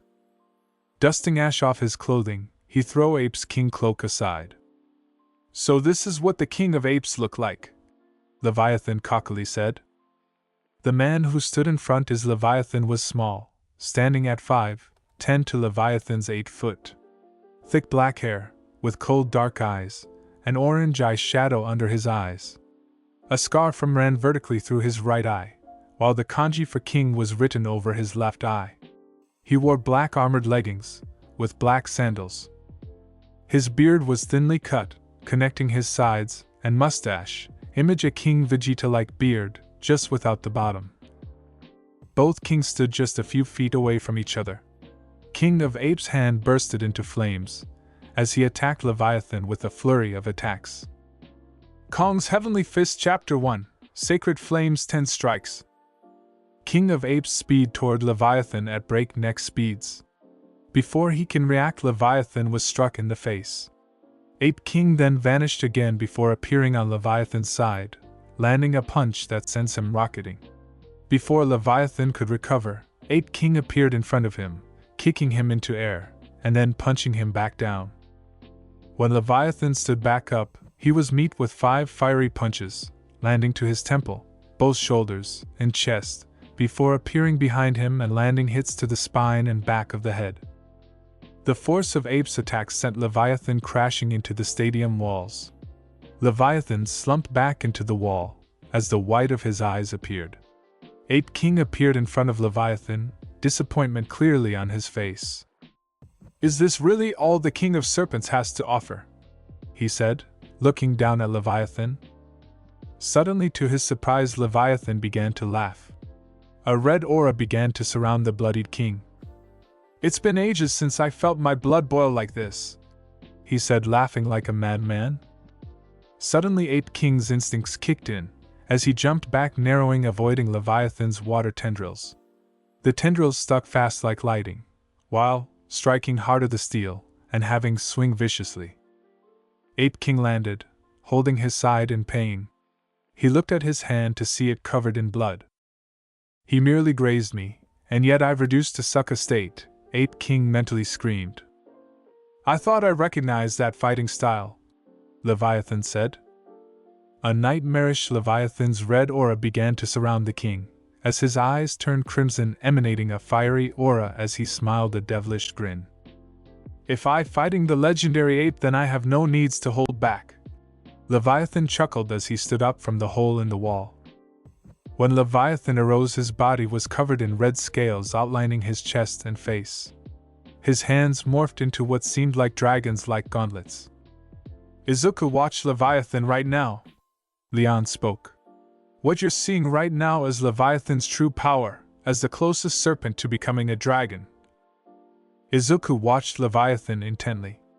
The power and authority coming off the Leviathan sent chills up Izuku's spine. "Will then I, Sun Wukong, the leader of the ape factions, will hereby fight at my full power," Ape said. His body began to glow as he began to morph, and his power spiked. Wind began to generate around him as the light vanished. His body had changed from his first appearance. Gold armor, bulging muscles. "It's been a while since I've faced someone this strong. Will I even be able to go all out?" Kong asked himself. He put his hand next to his ear, contacting his second in command. "White Horse, can you hear me?" Kong asked through a mental link. "Yes, brother, loud and clear," one of the hooded men said. "To my side, this one may give me some trouble," Kong explained. Immediately, one of the hooded men jumped away from the rest. He ran to his king's side, but before he could reach Kong's side, Leon intercepted him, with a thunderous kick to the stomach. "Thou shalt not stand in the way of thou's lord," Leon spoke in a broken English. Leviathan quirked his brow as he realized that Leon would be going all out from the beginning. Leon summoned his lance and Spartan shield. His hoplite armor appeared around his body. "You shall meet your end here," Leon said. The other hooded figure began to move, but a sudden spike in magic alerted them. Minerva had her hand outspoken. "Levio, save your magic, I'll handle this part," Minerva said. "Get ready to jump," she yelled to them. As soon the Izuku, Leviathan, and Medusa felt Minerva magic released by the slights, they jumped back. Kurin's garden immersion, Minerva called out. Immediately, thick green vines the size of building erupted from under the stadium. The entire stadium was covered in trees, plants and vegetation that separated everyone into different sections. Now with this, the true battle began. Leviathan drew his sword, standing sideways, with his sword held low in his left hand. He took a deep breath in, before a deep exhale. He looked at the sword, before facing his enemy. Father, Mother, everyone, be safe. I'll rejoin you all soon. I just have to end this fast. He looked down at his sword. A black and silver hilt, with a cold steel black blade. The curved edge had a silver edge. An image of a serpent was engraved in a bright green, going down the body of his katana. His eyes glanced toward his enemy. Both seemed to be human, as he didn't sense or see any abnormalities in their bodies. One was a tall, slender man, with cold black eyes and dark white short hair. Pale, almost gray skin, with a scar over his right eye. He held 2 black daggers, with strange engravings in each hand. He wore lightweight black armor. The other was a male, short but massive in size, fat man. His hair was black and unkempt. His eyes a cold brown. His skin white but covered in dirt. He wore bulky, dark green armor. He reeked of alcohol and emitted a feral odor. Damn it, Arthur, why do I always have to fight the weird people? Leviathan cursed. In another plane of existence, a handyman was repairing a wall. He suddenly looked toward the readers. What, it's been months since he's broke the 4th wall. I'll let it slid this time, he said. Another hole appeared, as he realized. He also broke the 4th wall. He cursed Leviathan under his breath, as he began to work. Leviathan suddenly sneezed, as he felt as if a higher power was cursing him. He shook his head before, gripping his sword tighter. Damn it, Vince, I thought we were gonna get the queen, the drunken man said. It would have been fun to play with her. I also wanted to play around with her. I would have loved to hear her scream as I sliced her apart, but at last Dale, we have to deal with him, Vince said. Leviathan began to laugh, causing the two to look at him bizarrely. Leviathan laughing became darker, as his magic slowly raised. If you two think you're going to survive long enough to see my queen, Leviathan said, raising his head so that they meet his bloodlust eyes, then you are bigger fool than I thought. Vince looked at Leviathan, with rage-filled eyes. It'll kill you! He charged at Leviathan, drawing his dagger. Vince slashed downwards toward Levios, who sidestepped the attack. Vince spun around and slashed again at Leviathan, nicking his left cheek. Vince began a heavy barrage of strike, which Levios began to block. Vince went for a strike to Levios' throat, but the serpent blocked just in time, batting away Vince's dagger. Before Vince could counterattack, Leviathan slashed him across the chest. Leviathan jumped back, never taking his eyes off Vince. Leviathan had a few small cuts, but all around he was perfectly fine. He looked around finding Vincent, but he couldn't see the other guy. Leviathan's senses kicked in, but it was already too late. As he turned his head to the left, he was struck hard by Dale's hammer. The impact flung Leviathan off his feet and into the air. Take this bastard, Blood Crush! Vince yelled, as he appeared above him. The blood from Vince's chest formed into a red sphere of blood. Vince threw the sphere which turned into a slash of red. The attack ripped through Leviathan's back, while sending him spiraling into the ground. A 10 crater formed due to the impact. Levios coughed up blood as he picked himself up out of the crater. His clutched his left side in pain as he glared at the two. Looks like he's was all talk, huh, Vince? Dale said smugly. Vince laughed next to his teammate. It seems I'll have to take them seriously, Levios said to himself. He cracked his neck and fingers, while spitting out a glob of blood. The pale bastard can use blood magic, plus he's fast, while the fat bastard is the power, he though, forming a plan in his head. Leviathan stabbed his sword into the ground, channeling earth and water magic into the ground, never taking his eyes off his opponents. "You really think we'd let you prepare an attack, kid?" Dale yelled as he charged toward Leviathan. The man missed the smirk on Leviathan's face, which his partner. "Dale, stop!" he yelled out, but it was already too late. The ground under Dale's feet became mush as he was dragged under. He shouted for Vince's help, but it was futile as he was quickly dragged under. His gurgles was the last thing heard, as bubbles floated from the top. Vince looked at his falling teammate, who was suffocated in Leviathan's trap. "Bastard!" called out as he ran toward Leviathan. Leviathan deflected the strike, spinning on his left leg, and landing a kick to Vince's jaw. Vince staggered backwards, allowing Leviathan to sweep his legs. Vince found himself upside down, as Leviathan slammed his foot in his jaw.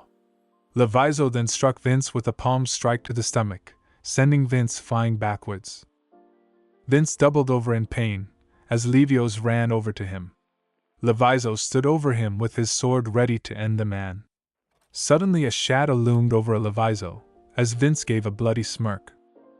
"You shouldn't have looked down on me," Leviathan heard Dale yelled. Dale swung his mighty hammer down toward Leviathan, never seeing the smirk in Leviathan's face. Leviathan vanished in a swirl of water, just as Dale's hammer came down.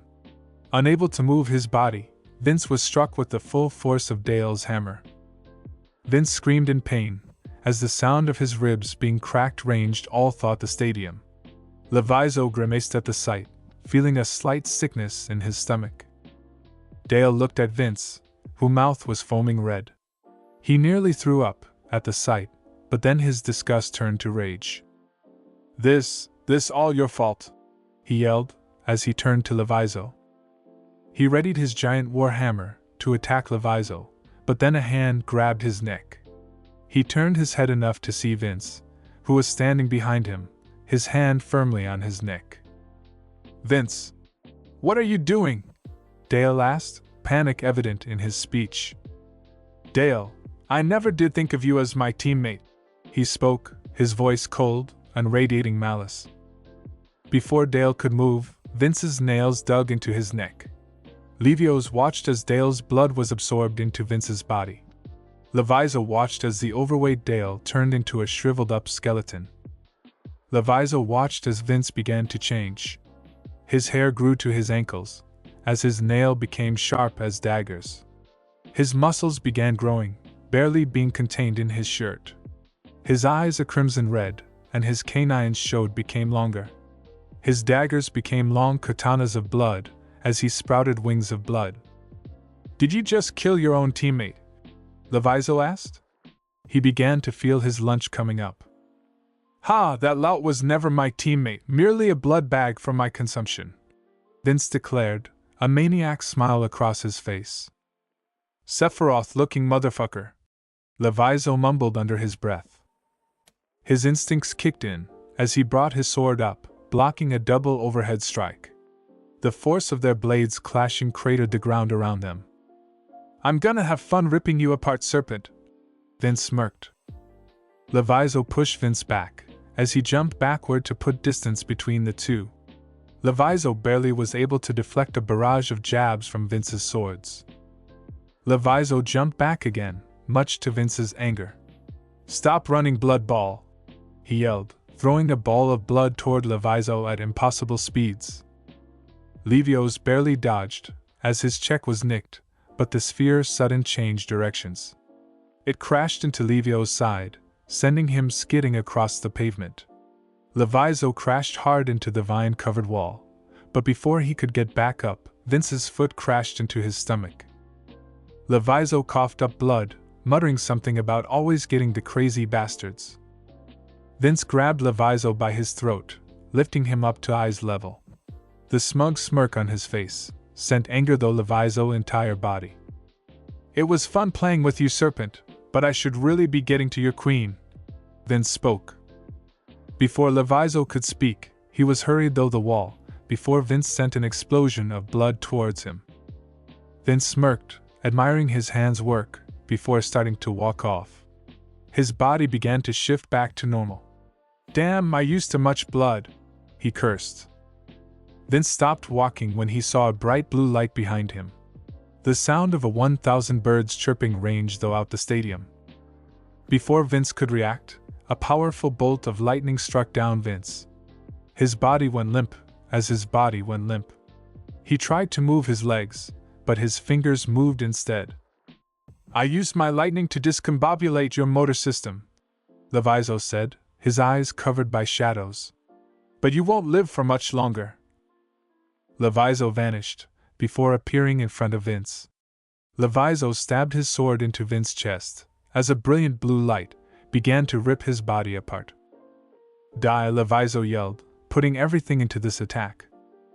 Vince's body exploded with lightning, nearly causing Leviathan to throw up.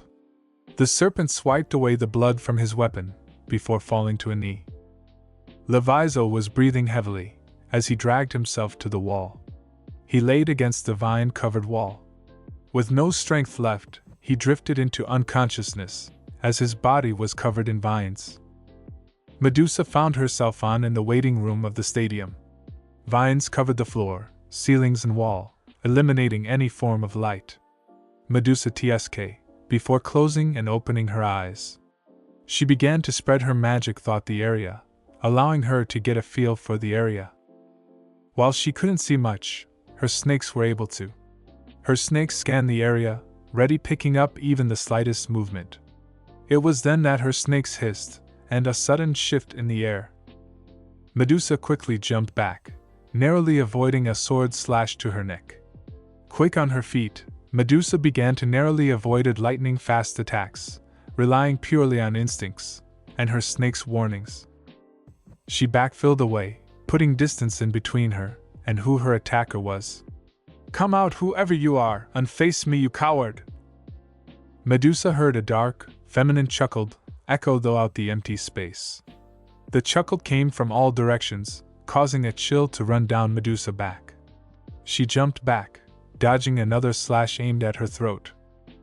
"I can't sense her at all, and this room is abnormally dark, almost like a void," Medusa thought. Medusa's thoughts were interrupted, as she was forced to dodge another attack, which nicked the side of her uniform. Quick on her toes, Medusa dodged a flurry of strikes. "Void." Medusa heard those words, as if they were echoing in her ear. Her vision went completely black, as her hearing vanished. She could no longer smell or communicate with snakes. It was as if she had lost all her sense. Another strike came, this time much faster and stronger. Medusa's body jerked in pain, as the skin on her right collarbone was torn into. Red blood sprayed everywhere, dripping down Medusa's arm. "I can't see, smell, hear, or even taste the blood in my mouth," but Medusa's eyes scanned over the endless darkness. "The pain I feel means I still have my sense of touch." Has she given up? The feminine voice asked herself, before grinning evilly. "Then I'll make her feel to despair, before I end her." Medusa closed her eyes and stood still. Her body relaxed, as her breath slowed. Her fingers' muscles contracted, nails into daggers. She braced her body, preparing for the next attack. Medusa stood seemingly helpless, as her attacker relentlessly ravaged her, with brutal slashes. Medusa's blood began to stain the ground, as her opponent ripped and tear her beautiful skin, but like did she know, Medusa was adapting. Slowly, as to not be noticed, Medusa's body began to move, minimizing the damage, as she began to remember her attacker's attack pattern. "Man, this is getting boring," the voice said, after finishing another round of attack. "Guess I should end this now." Medusa's breath slowed, as her eyes slowly opened. It seemed as if time had slowed, as she felt the cold blade impact her skin. Her body reacted like lightning. Medusa smirked as she felt her opponent's skin in her hands. Her eyes opened, as she finally saw her opponent's face. Pale white skin, with dark circles under her eyes. Black eyes with demonic red splits. Her hair was a pale white, that reached down to her waist. She wore a black slim dress, with armored shoulder guards and a breastplate. black armored shoes, and 2 bloodied daggers. Medusa instantly recognized the girl as a vampire. How did you? The vampire stuttered out, as she tired helpless to break Medusa's grip. It was then that the vampire began to feel something. Medusa's sharpened nails dug into her skin, unknowingly leaking a green liquid into the vampire's blood. Medusa's face morphed into a crazed grin. Half of Medusa's skin began to be covered in dark green scales, as her eyes glow a serpent green. Her fangs began long and jagged as they leaked venom. The vampire's body shook as she realized what she was feeling.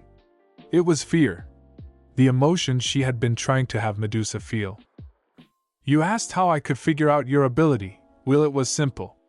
You only took away 4 of my senses, and even my ability to sense mana, but you left me touch. Coupled with your predictable attack pattern, it was only a matter of time before I caught you. The serpent smirked. Medusa raised her scaled-covered hand high, as her nails sharpened and became elongated. Medusa's hand came down fast and swift. Blood dripped on the floor, as the vampire fell to the ground lifeless. Medusa's hand dripped red, as she stood over the vampire's dead body. She heard footsteps and clapping. Her eyes whipped around to see a dark-skinned teen walked out of the shadows. The teen was tall, standing at 6'2", with dark brown skin. Black dreads going to the back of his head, with 3 in the front of his head. He was shirtless, wearing only black cargo jeans. Golden gauntlet wrapped around each of his arms. His hair was still black, matching the black tattoos on his body. Akin to Izuku, multiple scars littered his body. Dangle earrings with the kanji dragon and slayer were imprinted on the earrings.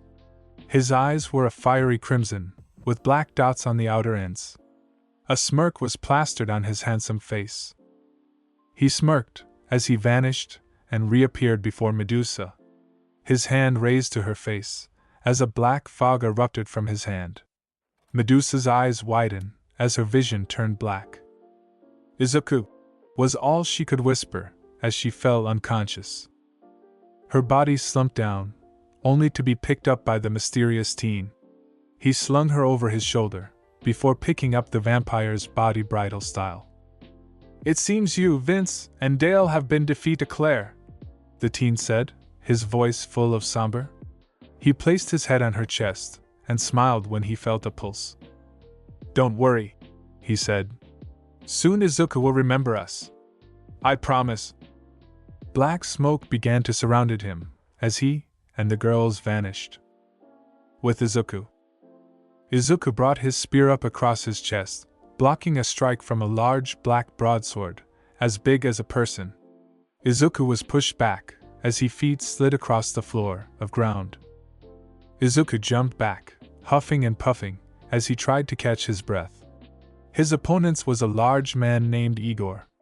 He wore a large and bulky suit of black armor, including a helmet with a red feather. This bastard tough, more than his teammate. Izuku's eyes darted to the dead body that he had implanted into the wall. He's tough, but he's slow and predictable, plus his armor isn't that strong. One good hit from my spear should be all it take. Are you ignoring me? The large man shouted, as he charged at Izuku. Izuku readied himself, as the man took off towards him, at impressive speed for a man his size. He appeared before Izuku, bringing his sword down. Izuku smirked, as he finally had his opening. His channeled lightning into his feet and spear as he whipped around, dodging the mighty sword. With a strong thrust and a burst of lightning, Izuku plunged his spear through Igor's armor and into his heart. As the large man fell to the ground, Izuku huffed and puffed. Blood leaked down his right bicep, as he hadn't dodged the blade good enough.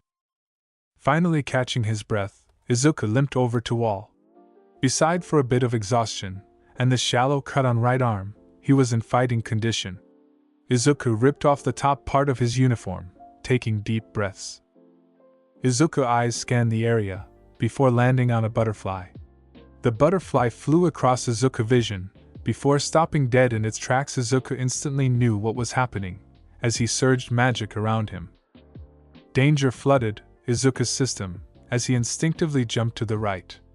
Almost instantaneously, a wave of destruction passed through where he stood just moments ago. Izuku's eyes widened as he saw the destruction left behind. Nothing was left behind but destroyed land, an overwhelming feeling of death. Izuku looked towards the source destruction, already know who it would be. True to his assumptions, he saw the same team from earlier.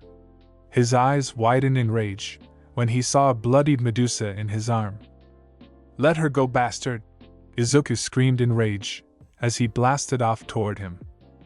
With spear in hand, Izuku thrusted toward him, only for the figure to drop Medusa. Izuku quickly withdrew his spear and grabbed Medusa with his free hand.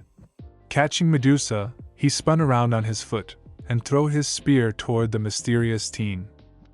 The teen TSK, as he sighed, was slashed by Izuku's spear. Izuku TSK, as his spear crashed into the wall, creating a cloud of dust. "Medusa, wake up!" Izuku yelled, as shock her. Izuku glared toward the teen. "Don't worry, Izuku, she's just unconscious," the teen said. Izuku slightly took the teen's words, standing up and turning his back towards the teen. He walked towards a vine-covered wall. He placed a kiss on Medusa's head before propping her against the wall. Vines covered her body before encasing her in vines. "Pretty balls, turning your back to the enemy," the teen said, but Izuku said quite. Izuku slowly turned around as the sound of lightning began to crackle. Izuku's eyes crackled with lightning and burned with rage. Electric blue scale began to cover his body as his hair turned neon blue. "First I have to deal with Ibara, then you hurt my brother, then you pull this shit, and now you've endangered the lives of my loved ones." As Izuku talked, his voice became progressively deeper, darker. "I'm really starting to get pissed off." Izuku's voice crackled with lightning as his eyes turned blue. "I'll ask one time before we fight," Izuku said. "How the hell are you, and why are you here?" The teen laughed. "I'm here to make you remember," he said, a smile. Izuku clenched his fist in anger, glaring toward the boy. "You're really pissing me off." The teen began to float as a black aura surrounded him. The teen spread his arms and lowered his head. Black spheres began to form around him. "For now, call me Dragon, but let's see if this will jog your memory, brother." "Leviathan is my only brother," Izuku stated, cold and harshly. "You hurt my feelings, brother." The spheres spun around the teen before shooting toward Izuku at amazing speeds. Izuku stood firm as a blue aura surrounded his hand. "You thought something like this was enough to beat me, then you're sadly mistaken," our hero called out. A spear of lightning formed in Izuku's hands. As the spheres neared Izuku, he pivoted on his right foot and spun around. His lance moved like water, slashing the spheres like butter. The halved spheres exploded around Izuku, whose body flares with lightning. "Interesting, brother," Dragon spoke, his smirk never leaving his face. "My only brother is Leviathan, now shut up," Izuku repeated. Izuku charged at the teen, who flew towards Izuku in response. Their fists clashed with hurricane-like winds erupting around. Dragon's smirk grew even more. "Yes, you're quite powerful, my hero," Izuku growled as he stepped back. The serpent summoned a round spear of lightning to his hands and charged once again. Izuku swung his spear towards Dragon, but he brought his arm up, blocking it with his left arm. "Come, hero, real men fight with their fists," Dragon said, aggravating Izuku. Dragon brought his right arm down like a blade, cutting Izuku's spear in half. Izuku quickly jumped back, but within an instant Dragon had already broken into his guard. Dragon's fist became covered in a black aura as his fist smashed into Izuku's face. Izuku's body soared backwards, smacking the wall of the stadium. He dazedly stood up, only to see a black sphere launch towards him. Impact was unavoidable, as Izuku was smashed through the stadium walls with a giant explosion. The smoke fell to reveal a bloodied hand Izuku, who had his arms crossed in AX. So you managed to block that. Dragon chuckled, darkness sparking around him. Izuku dropped his hands. As he shifted into an fighting stand, Izuku's eyes became trained on the foe in front of him, who smiled. Dragon dropped into his own stance, with the two waiting for the other to take a step. Pieces of debris fell, hitting the ground, as the two charged towards each other. Izuku threw a hook, which Dragon ducked under. Dragon launched his right fist forward, slamming it into Izuku's side. Izuku grunted in pain, gritting his teeth. Izuku grabbed Dragon's hands, lifting the teen up, and flipping him over his back. Dragon managed to stop Izuku's attack, planting his feet firmly on the ground. Dragon tried to drop down and sweep Izuku's legs, but Izuku vanished in a stream of blue. The teen stood up, and quickly surveyed the area, barely catching a glimpse of blue. A kick to his head sent the teen spiraling into a nearby wall. Izuku took this moment to catch his breath, as he stared at where he kicked him. The rumble on top of the teen exploded in black aura. "Haha, this is more like it!"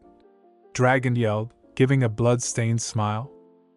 Blood rushed from the left side of Dragon's face, as he gave a sickening grin. Dragon threw away his cloak, revealing a body branded with scars and tattoos. A muscular and lean build that'd take years to develop. His eyes blackened with golden pupils. Izuku looked at those scars with familiarity. It then hit him. Those scars, they were almost identical to him. Hypertrophic scars from explosion. Fractures from powerful kicks. Scars that could be only caused by extreme and precise levels of heat and frost. All things that he had experienced. Izuku's head began to hurt, as he caught flashes of a boy. Someone who was suffering alongside him. Someone who knew his pain.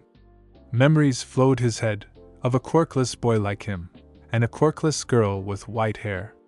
Izuku shouted in pain, grabbing his head in pain. Izuku never noticed the teens appear in front of him. A sphere of black and gold was slammed into Izuku's chest.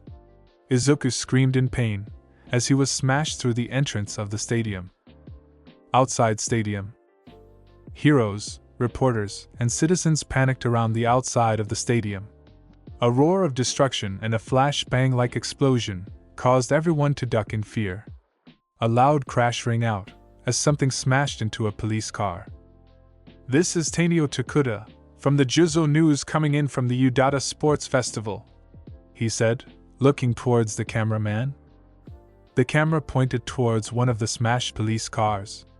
The sound of metal being thrown echoed, as a figure arose from the smoke and ash.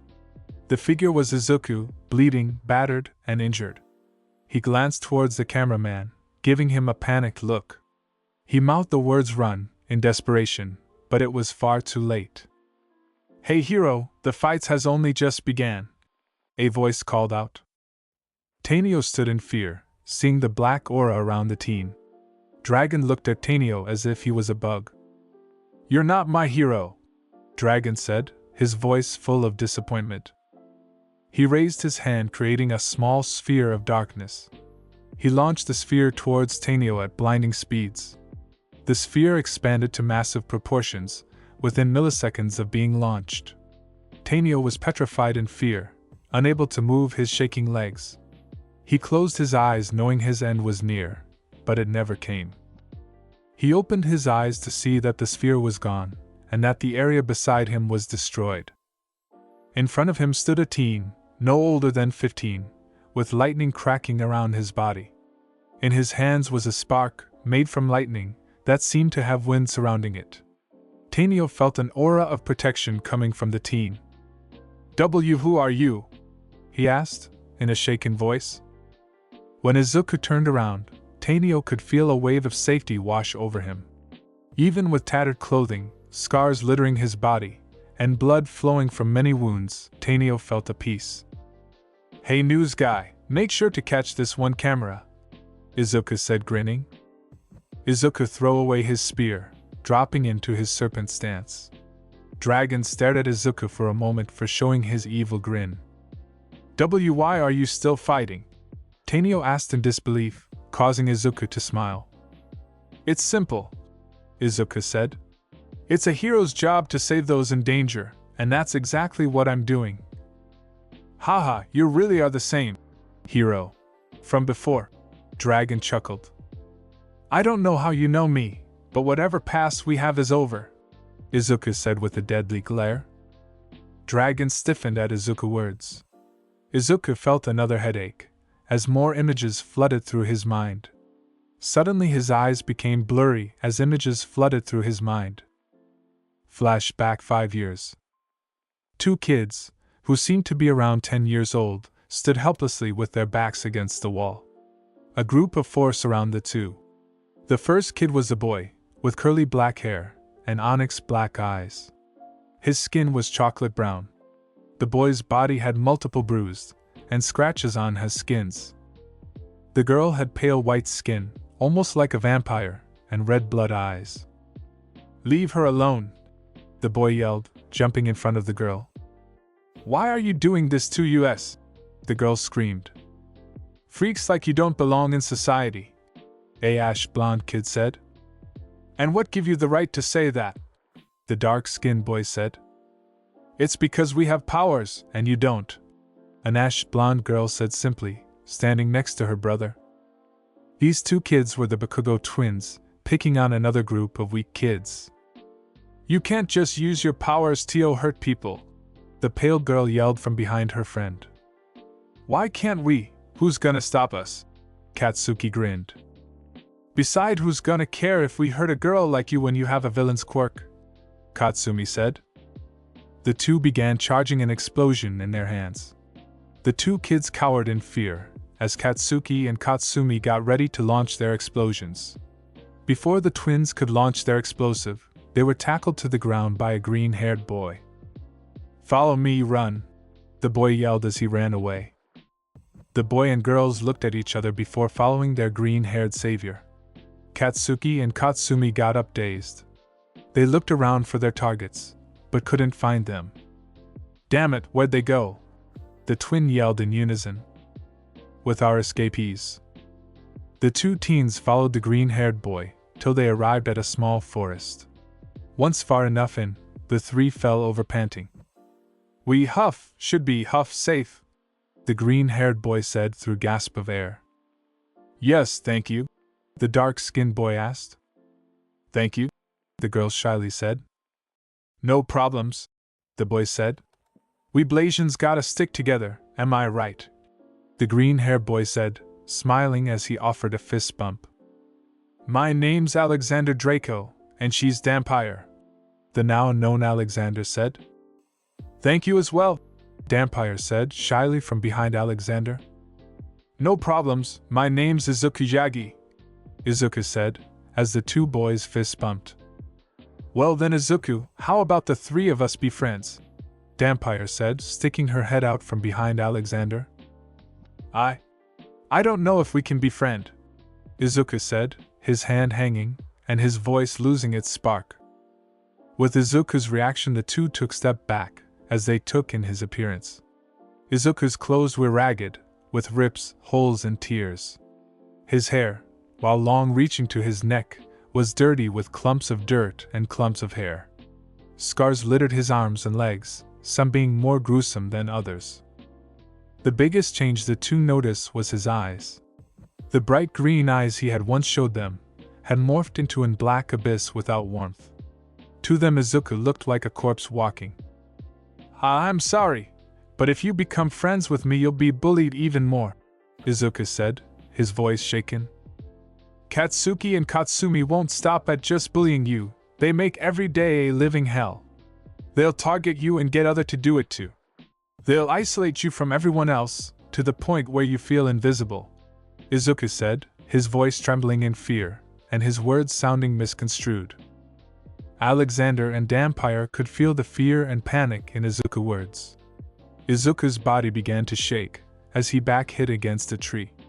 Izuku began to hyperventilate, unable to calm down his rapidly beating heart. Alexander's mind went blank, unable to process what was going on. The guy who had just saved him, and seems brave and courageous, was now on the ground cowering in fear. Dampire, I don't think we shall dash. Alexander was cut off by Dampire moving from behind him.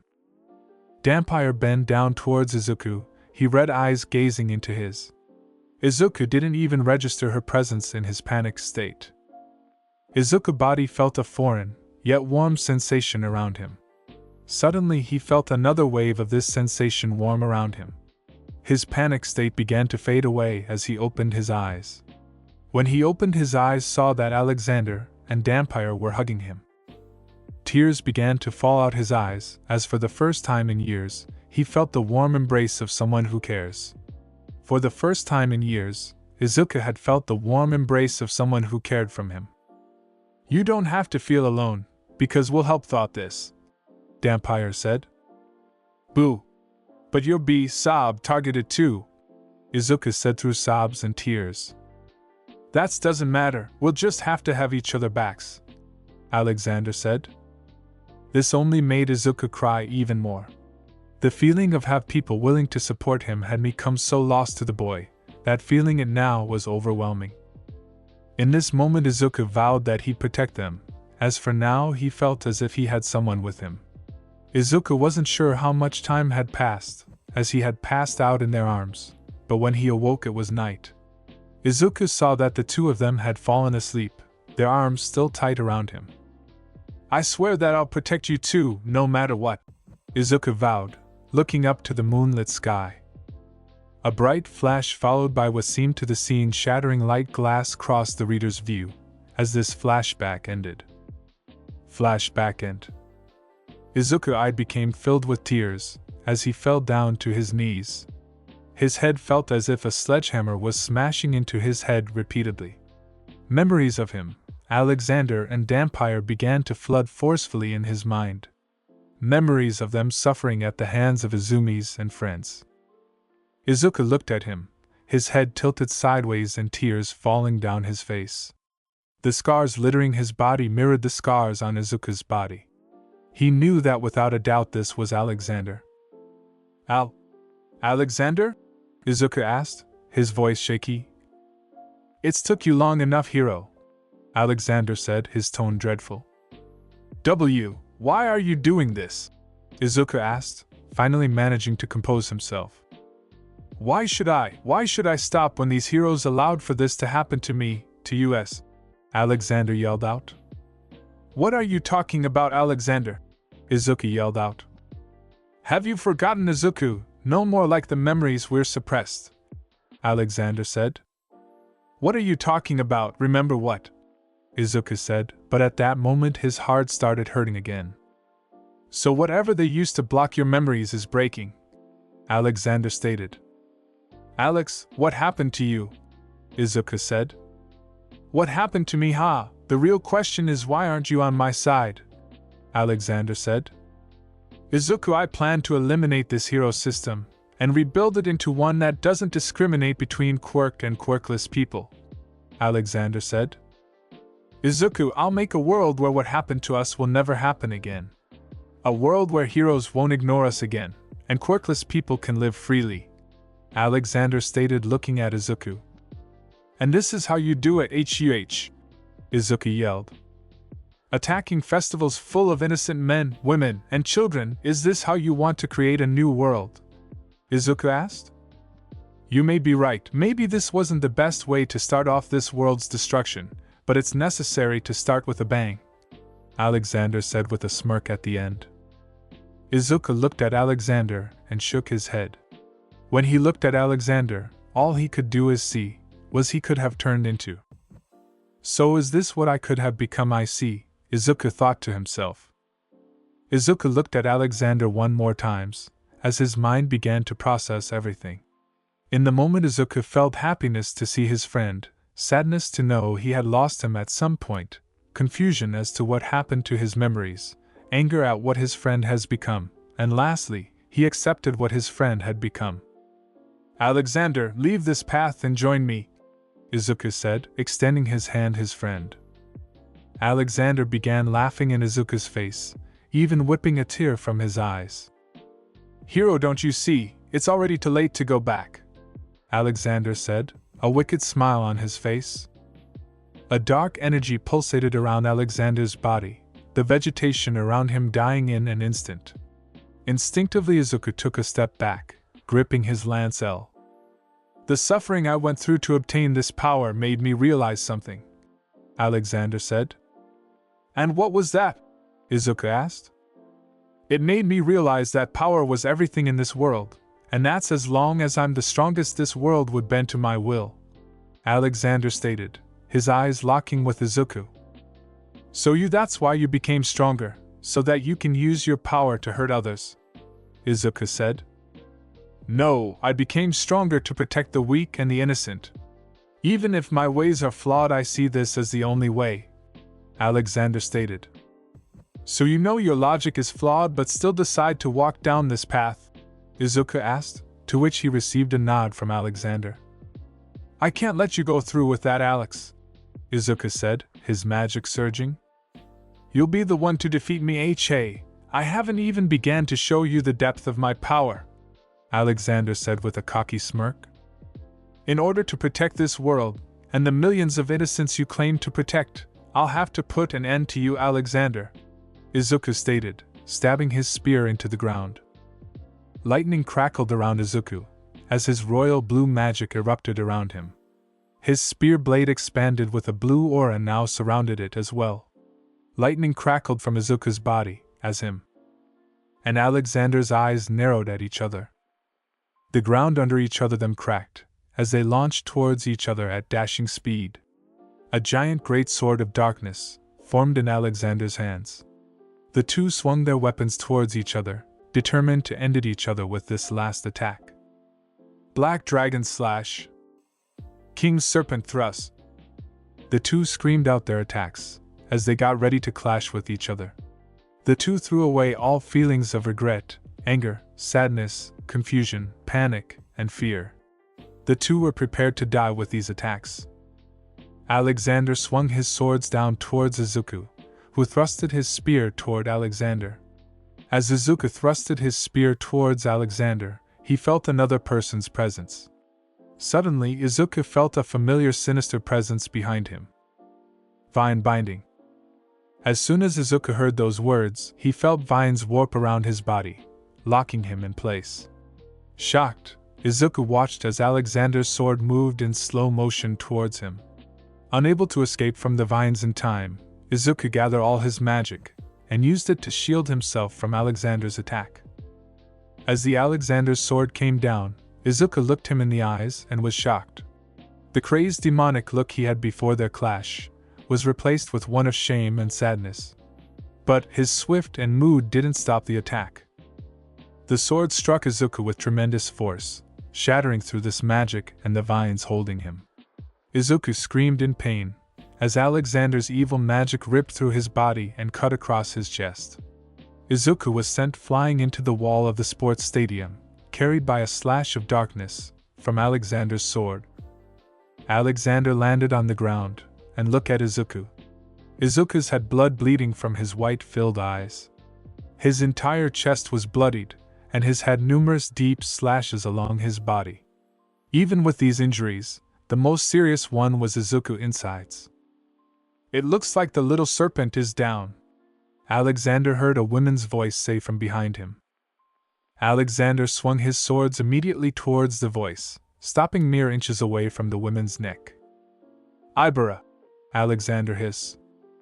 Alexander the Shadow Dragon, it's been a while, Ibera said, a close-eye smile on her face.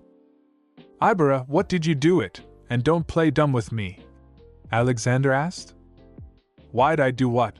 Ibera asked, her smile never fading. Why'd you hold him down? Alexander barked in rage. Oh come on, Alex, we both know that attack would have done some serious damage, she said with a sly smirk. And we both know how much of a pain in the ass I'd be to take over this world if you damaged, she said, eyeing Alexander. Ibera, next time you interrupt one of my fights I'll personally end you, Alexander stated. Ha, as if, she laughed.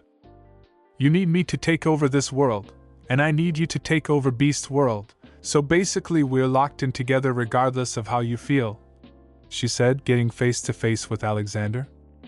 That means that if I can't see you ending a battle without serious injuries, I'll step in, Ibera stated. Before Alexander could refute this, she disappeared, leaving him alone in the battlefield. Alexander yelled in rage, but suddenly felt a blast of water and electricity hit him. Alexander turned around to see that he was surrounded by random heroes. "Surrounded now, kid, before we have to hurt you," a flame hero said. "Hurt me, ahaha, I should be the one saying that," Alexander laughed. "Fire, take him down," the hero yelled. Before the heroes could attack, Alexander stomped his foot on the ground. Immediately after stomping his foot, black spikes erupted from the ground, cutting the heroes. Alexander took one last look at the blood-filled area, and lately at Izuku. "I'm sorry it had to be like this, but this is the path I've decided, Izuku," Alexander said, and with that he vanished in a swirl of black smoke, fading away into nothingness. Izuku fell from the wall, laying in a pool of his own blood. His limbs felt as if they were being laid down, and his body was in excruciating pain. As much as he tried to fight away the fatigue and damage, his body fell subject to exhaustion as he passed out where he lay. Well, my fellow curious minds, I hope you've got your jaws off the floor after witnessing that mind-blowing journey. What If Deku Was the King of Serpents? The movie isn't just a tale of power, it's a tribute to resilience, friendship, and the uncharted potential that resides within all of us. So, hit that like button, smash that subscribe, and ring that notification bell like it owes you money. This movie is not just a celebration of hitting 5K subscribers, it's a celebration of you, the amazing community that makes this channel what it is. I'm utterly grateful for your support, and I can't wait for you to join me in this cinematic adventure. Remember, my awesome viewers, the power of imagination knows no bounds, and together, we've just scratched the surface of infinite possibilities. Until next time, this is Chronos, signing off. Stay curious, stay awesome, and keep rocking those hero vibes.